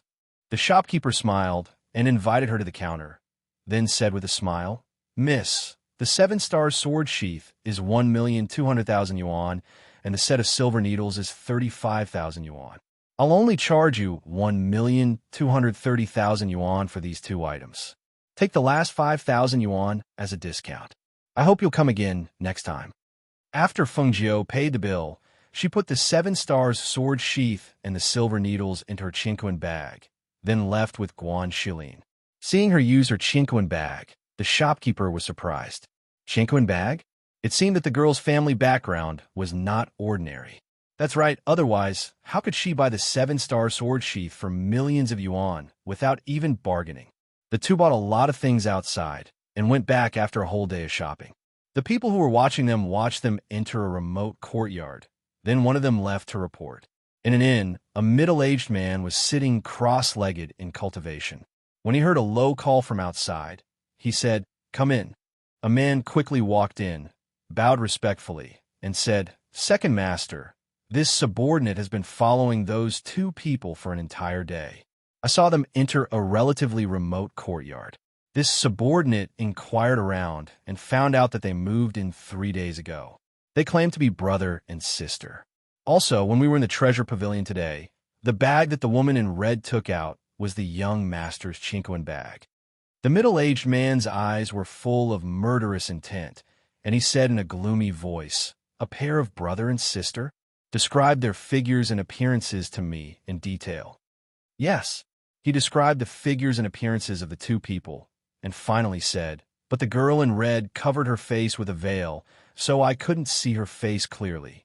The middle-aged man's eyes were gloomy, and one of his hands was hanging by his side, while the other hand was clenched so tightly that blue veins appeared and made cracking sounds. Draw a picture of the girl in red and send it to the Black Market Mercenary Mission Board. Also, tell the Black Market people where they are staying. Tell them that I want to see the girl's head the next morning." "Yes." The man respectfully answered and quickly left. It was night. The night sky was pitch black, as if it was shrouded in dark clouds. Not a single star could be seen. Dressed in red, Fengjiu was lying on the roof with one hand resting on his head and the other looking at the Qingquan pouch in his hand. He muttered, "So there's a soul imprint inside. No wonder I was targeted even though I changed from a beggar to a woman's outfit." Keeping the Qingquan pouch, she looked at the pitch-black night sky and sighed. "This feeling, why is it so good? It's a dark and windy night, a night for murder." There was a hint of laziness in his nonchalant tone, as well as a hint of imperceptible anticipation. As the night deepened, Fengjiu yawned on the roof, feeling a little drowsy. Until the second half of the night, Yunyang shyly peeked out from behind the dark clouds like a young girl, sprinkling the bright moonlight on the ground. 4 black silhouettes holding long swords rushed over with a cold, murderous aura. They quickly arrived outside the courtyard and leaped up. Just as they were about to jump into the courtyard, they were startled by a voice. "I've been waiting for you for most of the day." When the sleepy and lazy voice came, the 4 black-clothed mercenaries instinctively looked in the direction of the voice. Chapter 61. After being stunned for a moment, the 4 black market mercenaries revealed lustful expressions. "That's her. I didn't expect her to be even more enchanting and beautiful in person. That's right. It would be a pity to kill her like this." One would another person rubbed his chin and chuckled. His ferocious gaze impudently sized up the enchanting figure in red. Even though they felt that the red-clothed woman was extremely stunning under the moonlight, and even though the other two were also itching with lust, they were even more cautious than the other two, especially when they saw her calm and graceful appearance. They felt that it was even more strange. A mercenary with a hideous scar on his face warned in a gloomy voice, "This woman is a bit strange. Don't let your guard down. It's better to just kill her and be done with it. She's just a woman." Number 3, you think too highly of her, one of the mercenaries said disdainfully. Looking at the enchanting woman in red fluttering in the night wind, he chuckled. "Just a woman like her. I can handle her myself." He stepped on the roof tiles with the tip of his foot and jumped to the opposite side. "It would be a pity to kill her. Let's have some fun first." He smiled evilly, leaned forward, and reached out his hand to grab the front of Feng Jiu's clothes as she sat lazily on the roof. At that moment, a cold glint flashed in Feng Jiu's narrowed eyes. She instantly reached out and grabbed the other party's outstretched wrist. Then, she forcefully bent her hand down. Crack! Hiss! The sound of bones breaking was accompanied by a mournful scream that pierced through the night sky, breaking the silence of the night. Almost at the same time, Feng Jiu, who was originally sitting, used the force to stand up. He lifted his foot and kicked fiercely. Using his profound energy, the tip of his foot accurately kicked the other's crotch. He couldn't make a sound. There was only a muffled groan as his body curled up in pain. His trembling legs made him kneel down with a plop. "Just this bit of strength?" She snorted coldly and released the hand that was holding his bowl. Instead, she grabbed his throat and broke his neck with a crack. She threw his body into the courtyard. Number 2. Several cries of surprise rang out. The three of them looked angrily at Feng Jiu. They were shocked by how swift her movements were. She was so fast that they didn't even have time to react. They could only watch as she killed their second brother. "Kill her." The older man's sinister voice was filled with ferocious hostility. As soon as his voice fell, he gathered his energy and leaped onto the opposite roof. The long sword in his hand carried a profound energy aura as it fiercely attacked. Warriors in the mid-stage of the Black Realm? She raised her eyebrows slightly. She did not think much of their strength. Her hand moved, and the sharp dagger in her hand glowed with a cold, bloodthirsty light. She suddenly leaned forward, and when the tip of the sword was 3 inches away, she dodged to the side and raised the dagger in her hand. A muffled groan was heard, and the eyes of the mercenary beside her suddenly widened. His body stiffened, and he fell straight to the ground. The murderous aura emanating from the woman was even more intense than the black market mercenaries, causing them to feel fear in their hearts that run. Chapter 62. Feng Jiu's lips curled into an evil smile when he saw the figure running away. "Since you've come, don't even think about going back alive." As soon as her voice fell, a red figure flashed out and swept towards the two men like a ghost in the night. The dagger in her hand reflected a bloodthirsty cold light in the night. In the next moment, her figure swept past the two men and blood splashed out. The two men who were running away instantly froze and fell straight into the courtyard. Bang, bang. There were no signs of fighting, and no one was alerted. The 4 black market mercenaries died quietly at her hands. Feng Jiu stood against the wind and squinted at the 4 corpses in the courtyard. His eyes moved slightly. In addition to practicing dark force, a profound warrior also needed martial arts techniques. Only by combining the two could a profound warrior's strength be unleashed. Her chi had already reached the initial stage of the Black Realm. Plus, she was good at assassination and fighting. Dealing with these profound warriors in this small town was not a problem. However, if she left this town, she would need to improve her strength again. Otherwise, if she met someone stronger than her one day, she would only be at their mercy. Jumping into the courtyard, she walked over to the corpses and rummaged through them. She only found the same black card on each of them. On it were the words "Black Market Mercenaries." Black Market, she murmured in a low voice, searching for information about the black market in her mind. However, Feng Qingge obviously did not come into contact with this kind of thing in the past. There was very little information about the black market in her mind. It seems that I need to go take a look at the black market. She smiled and took out the medicinal liquid she had concocted in the afternoon from the space and sprinkled it on the four corpses. With a sizzling sound, the four corpses emitted white bubbles and light smoke and quickly turned into a pool of blood. Only the wrinkled black clothes were left there. The next day, Guan Shilin rubbed his neck and walked out. He wondered why he had slept so soundly last night. When he looked up, he saw Feng Jiu practicing soft fist techniques in the courtyard. He couldn't help but grin. Xiao Jiu, this fist technique isn't supposed to be practiced like this. As he spoke, he came to her side and steadily got into a horse stance. Look, when you're boxing, you have to be steady. You have to clench your fists tightly and punch with force. You have to shout out loud so that all the strength in your body will be channeled into your fists. Only then will your fists be powerful. If you're like you'll be knocked down with one punch. At this moment, he seemed to have forgotten how fearless she was when she faced the wolf pack alone, and how ruthless she was when she reaped lives like an Azura. He only remembered that she was a girl, a 15-year-old girl. Even if she had a fierce and strong side, in his heart, she was just a little sister that needed his protection. Hearing his words, Feng Jiu couldn't help but laugh. Brother, that fist technique of yours is for a man to practice.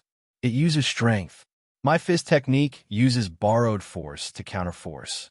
It uses four tails to lift 1,000 caddies.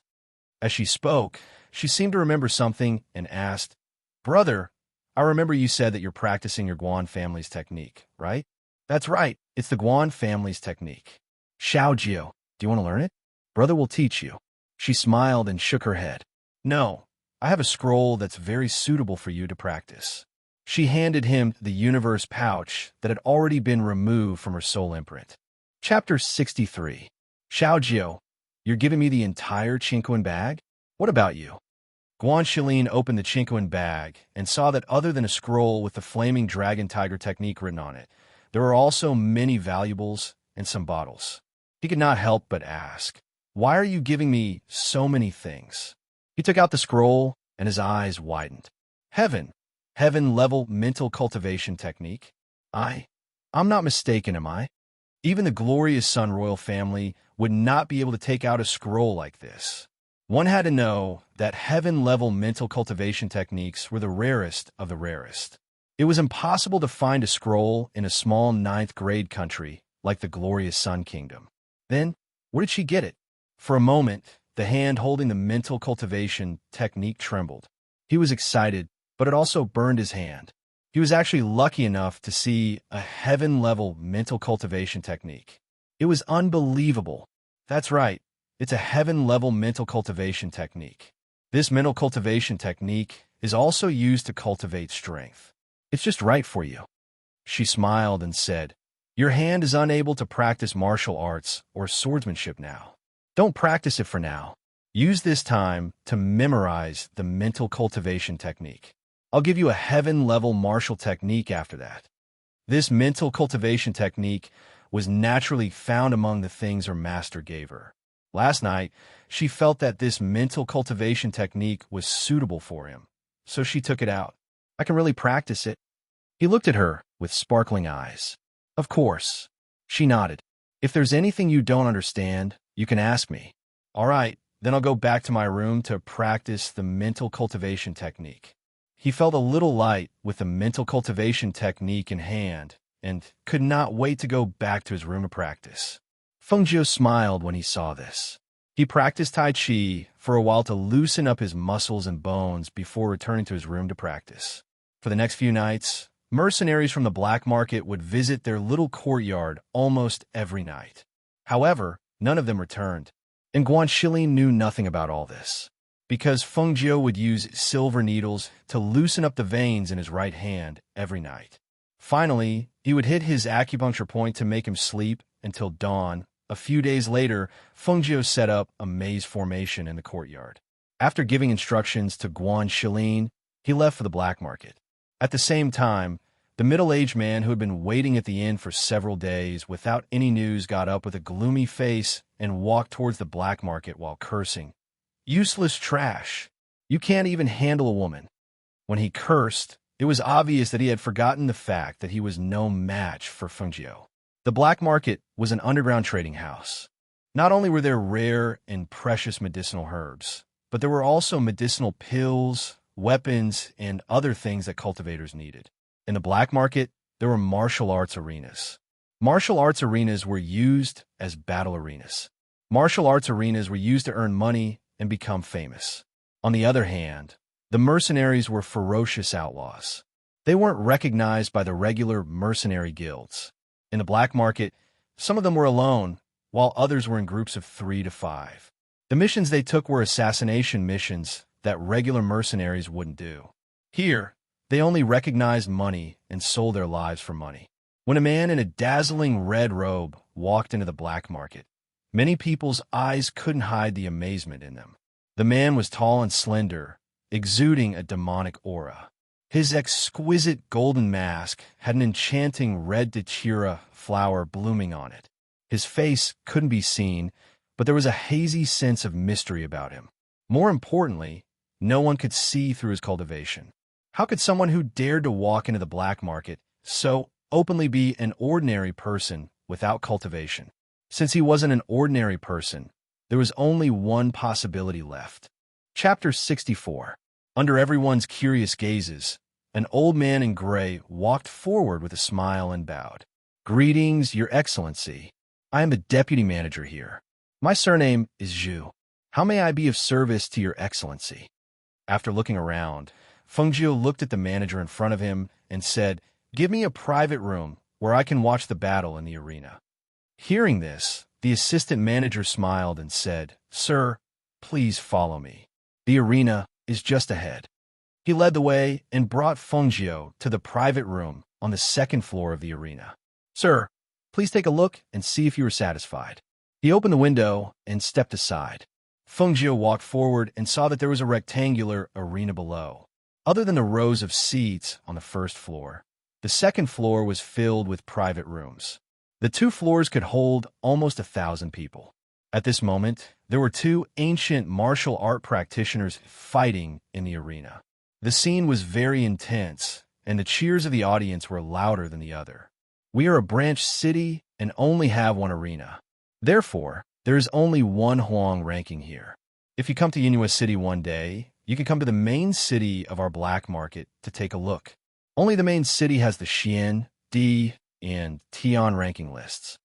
Seeing that Fengjiu did not say anything, the manager smiled and said, "If you're interested, you can also bet on the winner. The odds are 1 to 10. After looking at it for a while, Feng Nine withdrew her gaze with interest.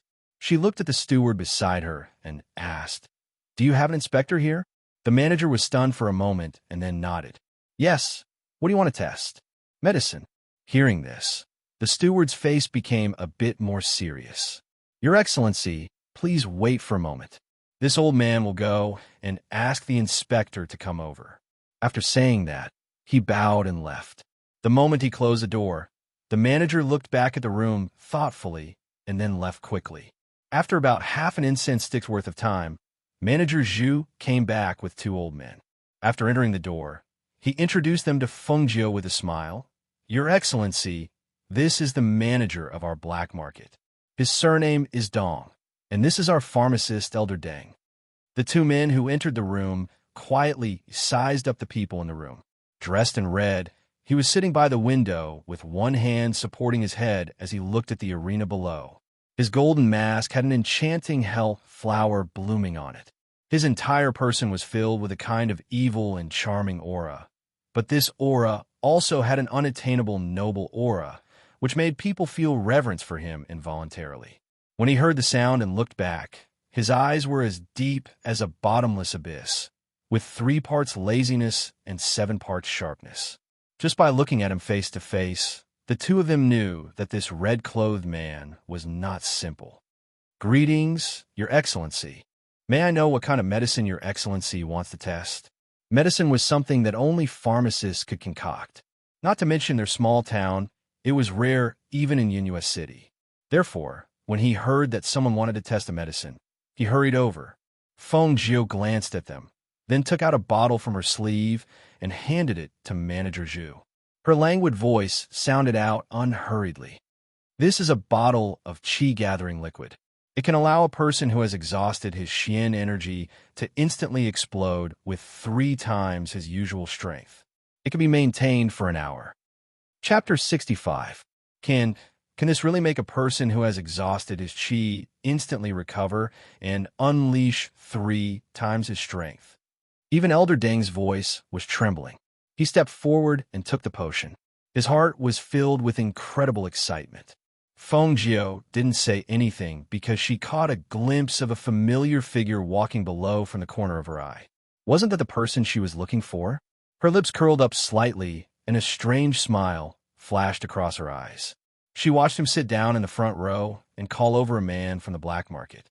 She didn't know what they were talking about. The attention of the 3 people in the room was currently focused on the bottle of medicine. The 2 managers watched as Elder Deng opened the bottle cap and sniffed the medicine inside. However, they saw that he didn't do anything for a long time. Manager Dong couldn't help but call out, "Elder Deng." Elder Deng smiled bitterly and looked at the 2 managers and Feng Jiu, who was leaning on the windowsill. He said, "I'm really ashamed. Although I'm a drug tester, I've never tested such a potion."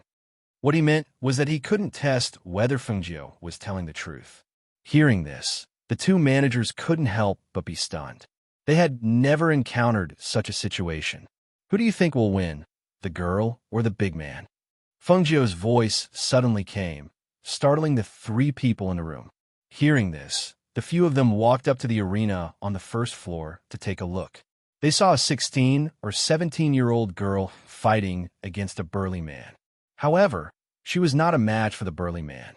At this time, she was already beaten to the point of death, but she still stubbornly tried to stand up. Manager Zhu glanced down and said, "She's only a level 6 martial artist, but her opponent is a level 2 initial stage warrior of the Black Realm. Of course, the big man will win. Moreover, it's obvious that he's exhausted and can't fight anymore." Feng Jiu smiled and shook her head. "No, she'll win." Her eyes fell on the girl who was still eager to fight. She said, "Take the potion down and let her drink it. Then the test results will come out." The eyes of the 3 people in the room lit up. That's right. This method was simple and direct. This way, they would be able to know if this medicinal liquid was really as miraculous as he said. Moreover, this medicinal liquid was drunk by the young girl in the arena who was unable to continue fighting. If she really won, it would be a living advertisement. "I'll take it downstairs." As Manager Zhu spoke, he took the bottle of medicine and hurried downstairs, heading towards the Colosseum on the first floor. Colosseum. Ha ha ha ha. Little girl, you should just admit defeat. Even if you cultivate for another 10 years, you won't be Laozi's opponent. Thinking of the 10 times the money he had won from him, he couldn't help but laugh out loud. The young girl spat out a mouthful of blood. She felt as if she had been run over by a carriage. She was in so much pain that she couldn't feel anything. She couldn't even muster a trace of strength. But she was unwilling to lose like this, unwilling to lose like this. He clenched his teeth and forced himself to stand up, but he fell back down again, causing the spectators to burst into laughter. Admit defeat. Next match. Don't waste our time. Someone was already yelling impatiently. At this moment, Manager Zhu came to the young girl's side with the medicinal liquid. No one knew what he said to her, but the young girl took the bottle and drank the liquid without hesitation. Just as everyone was wondering what Manager Zhu did, they saw a faint red aura of rich dark force surging from the young girl's body. Chapter 66. All the spectators in the martial arts arena cried out in disbelief. Many of them stood up in shock as they looked at the young lady, whose entire body was surging with profound energy. That profound energy aura that was visible to the naked eye couldn't be faked. The grandeur that she was emitting was even more real. However, just a moment ago, she was clearly unable to stand up, but in the next moment, her entire body was surging with profound energy that was even denser than before. If they hadn't seen it with their own eyes, they wouldn't have believed it. At this moment, in the martial arts arena, the young lady's eyes were filled with shock, surprise, and excitement. Both her hands were tightly clenched into fists. When she felt the profound energy within her fists, she abruptly raised her eyes to look at the startled man. The outcome hasn't been decided yet. As soon as her voice fell, her entire body exploded with a speed that was 3 times faster than usual as she swung her fist and struck out. On top of her fist, the surging profound energy aura formed an air wave that produced a whooshing sound. Under the man's incredulous gaze, the punch sent him flying 10 meters away. The strength of the punch and the ferocity of the grandeur made the spectators in the arena suck in a breath of cold air. The atmosphere froze for a moment, as if it couldn't recover from the shock. It wasn't until after a long while that the thousands of spectators in the martial arts arena stood up as thunderous applause and cheers reverberated throughout the arena. Compared to the spectators in the arena, Manager Zhu was even more excited. He glanced at the martial arts arena where the outcome was about to be decided, then quickly walked back. Regardless of whether it was the audience on the first floor or those in the VIP rooms on the second floor, all of them revealed a thoughtful expression when they saw Manager Zhu quickly leave. Each of them summoned their attendants and asked them to inquire about what exactly was in that bottle of liquid just now. Compared to the excitement downstairs, Feng Jiu, who was in the room upstairs, appeared to be very calm. Because the outcome was within her expectations, she didn't feel surprised at all. With the young lady's tenacious fighting spirit that refused to admit defeat, it would be strange if she couldn't win with the assistance of that medicine. Compared to her calmness, Elder Deng and Manager Dong were so excited that their faces flushed red. Their gazes towards Feng Jiu were filled with an astonishing light, as if they had discovered a huge treasure. That kind of excitement, that kind of agitation. "Sir, how much more of that medicine do you have? How would you like to trade with us?" After Steward Dong came back to his senses, even the way he addressed her changed, and his attitude became even better. One had to know that such a miraculous medicinal liquid would definitely cause a commotion in the black market of Yunhua City. After all, such a potion had never been seen in a small ninth-grade country like theirs. If he had a bottle of such a potion, it would be equivalent to having an extra life-saving talisman on his body. Even if he encountered a strong enemy that he couldn't defeat, he could still use it to escape. How could he not be moved? Was this medicine refined by your highness? Could it be that your excellency is an alchemist? Elder Deng looked at Feng Jiu with bright eyes full of worship and excitement. Hearing this, Feng Jiu glanced at him and said in a lazy and cold voice, "I don't think I need to tell you who I am, right?" Realizing that he had crossed the line, Elder Deng quickly lowered his head and bowed. "Master, please don't take offense. I was just too excited and lost my sense of propriety." Chapter 67. After glancing at the two of them, she said, "I still have 2 bottles of medicine here, but I only plan to sell them at the auction price. Also, you cannot reveal any information about me." Hearing that there were 2 bottles, Manager Dong's eyes lit up and he smiled. "Although this is the black market, without your permission, we will not leak any information about you. You can rest assured." Feng Jiu nodded and said, "Also, I need you to help me find a few spiritual medicines." She paused and said, "When the time comes, I will give you a bottle of qi gathering liquid as a thank you gift. Of course, the price of the spiritual medicines will be calculated separately. I will not treat you unfairly." Hearing this, the two's eyes lit up and they hurriedly asked what spiritual medicines it was. Finally, Feng Jiu asked them to bring a pen and paper. She wrote down the spiritual medicines she needed and handed it to them. "Sir, if he finds the spiritual medicines, how do we inform you?" Manager Dong asked. Feng Jiu glanced at him. "I will come again in a few days. You don't have to worry about this." She brushed her red clothes and stood up. Leaving the 2 bottles of medicine behind, she walked out. "Sir, please wait." Manager Dong called out and hurriedly came to his side and handed over a token. "This is the black token of our black market. It is a representation of our noble status. Please accept it." Hearing this, Fengjiu reached out and took it. She kept it in her sleeve and then walked away. Seeing this, the two hurriedly sent her off after keeping the medicine. When they walked out, they saw Manager Zhu walking back with a smile on his face. "Greetings, sir." Manager Zhu hurriedly bowed. He was about to speak when he was stopped by a raised hand. "You don't have to send me off. I will walk around by myself." She stopped them from sending her off and walked forward. The three watched the red figure disappear around the corner. Only then did they withdraw their gazes. They gestured and returned to the room.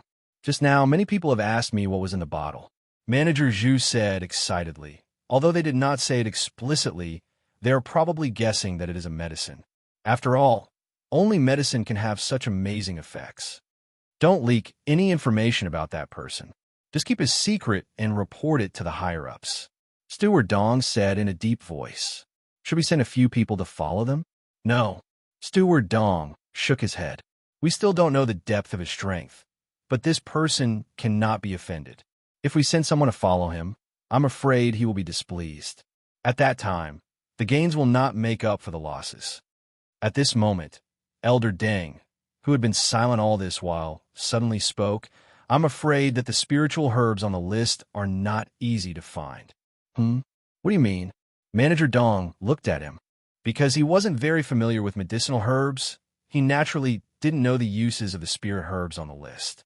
"These are extremely rare in the country of Blazing Sunday. I'm afraid we'll have to collect them from other countries." He looked at the two of them, his gaze glowing with vigor. "I can conclude that this one is definitely an alchemist. There's even a high possibility that he's an alchemist." "What?" the two of them exclaimed. "Alchemist? Was it possible for such a noble existence to exist?" Judging from his voice, he should still be very young. How could he be an alchemist? One must know that an alchemist's existence was above that of an alchemist.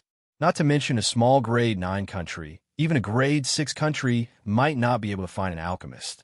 Chapter 68. I didn't expect her bounty to be in the top 3. TSK, what a surprise.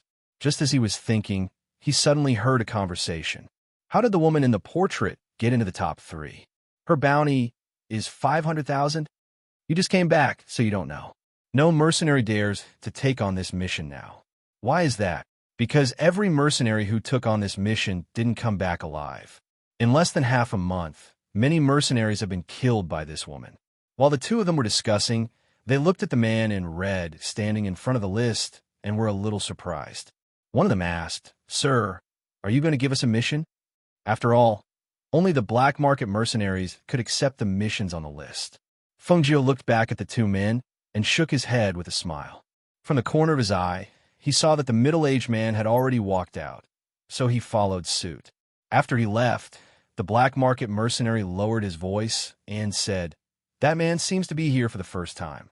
His aura is very intimidating. I wonder where he's from." "Don't care where he's from. Let's go. I'll treat you to a drink." The other man clapped his hands and walked out. The middle-aged man who was walking towards the inn suddenly stopped and looked back. He couldn't help but frown. He quickened his pace and turned into an alley. He stopped and shouted, "Who's there? Come out." A red figure walked out slowly and gracefully.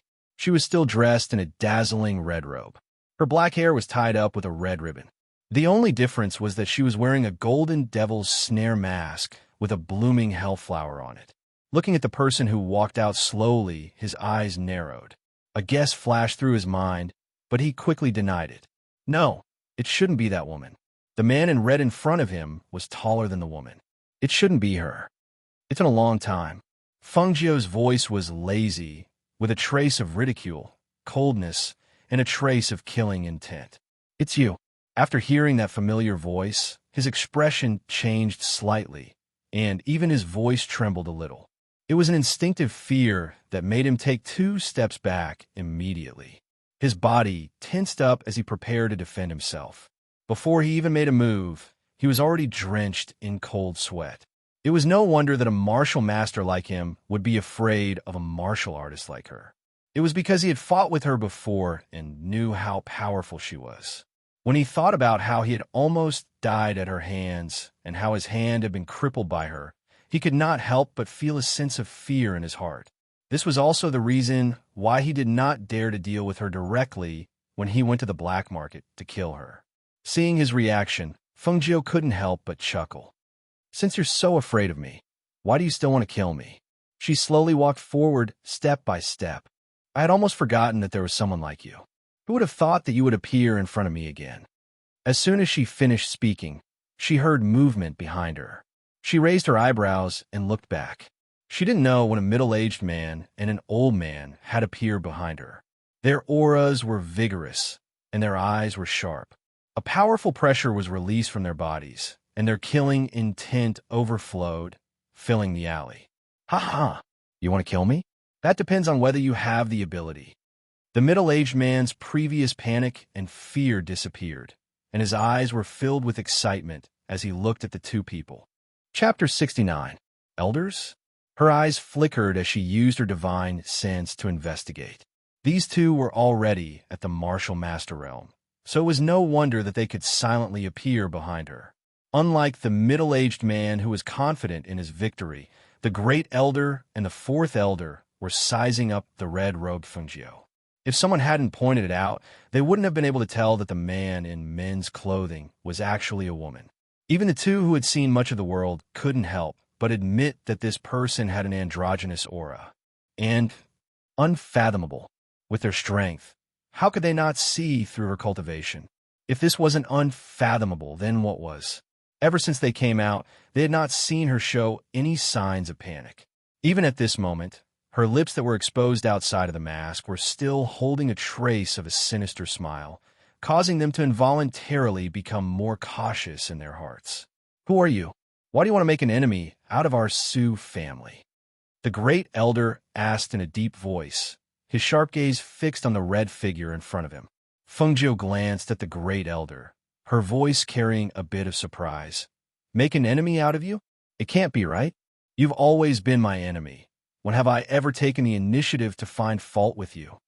Her voice paused as she glanced at the middle-aged man in front of her with a smile that wasn't a smile.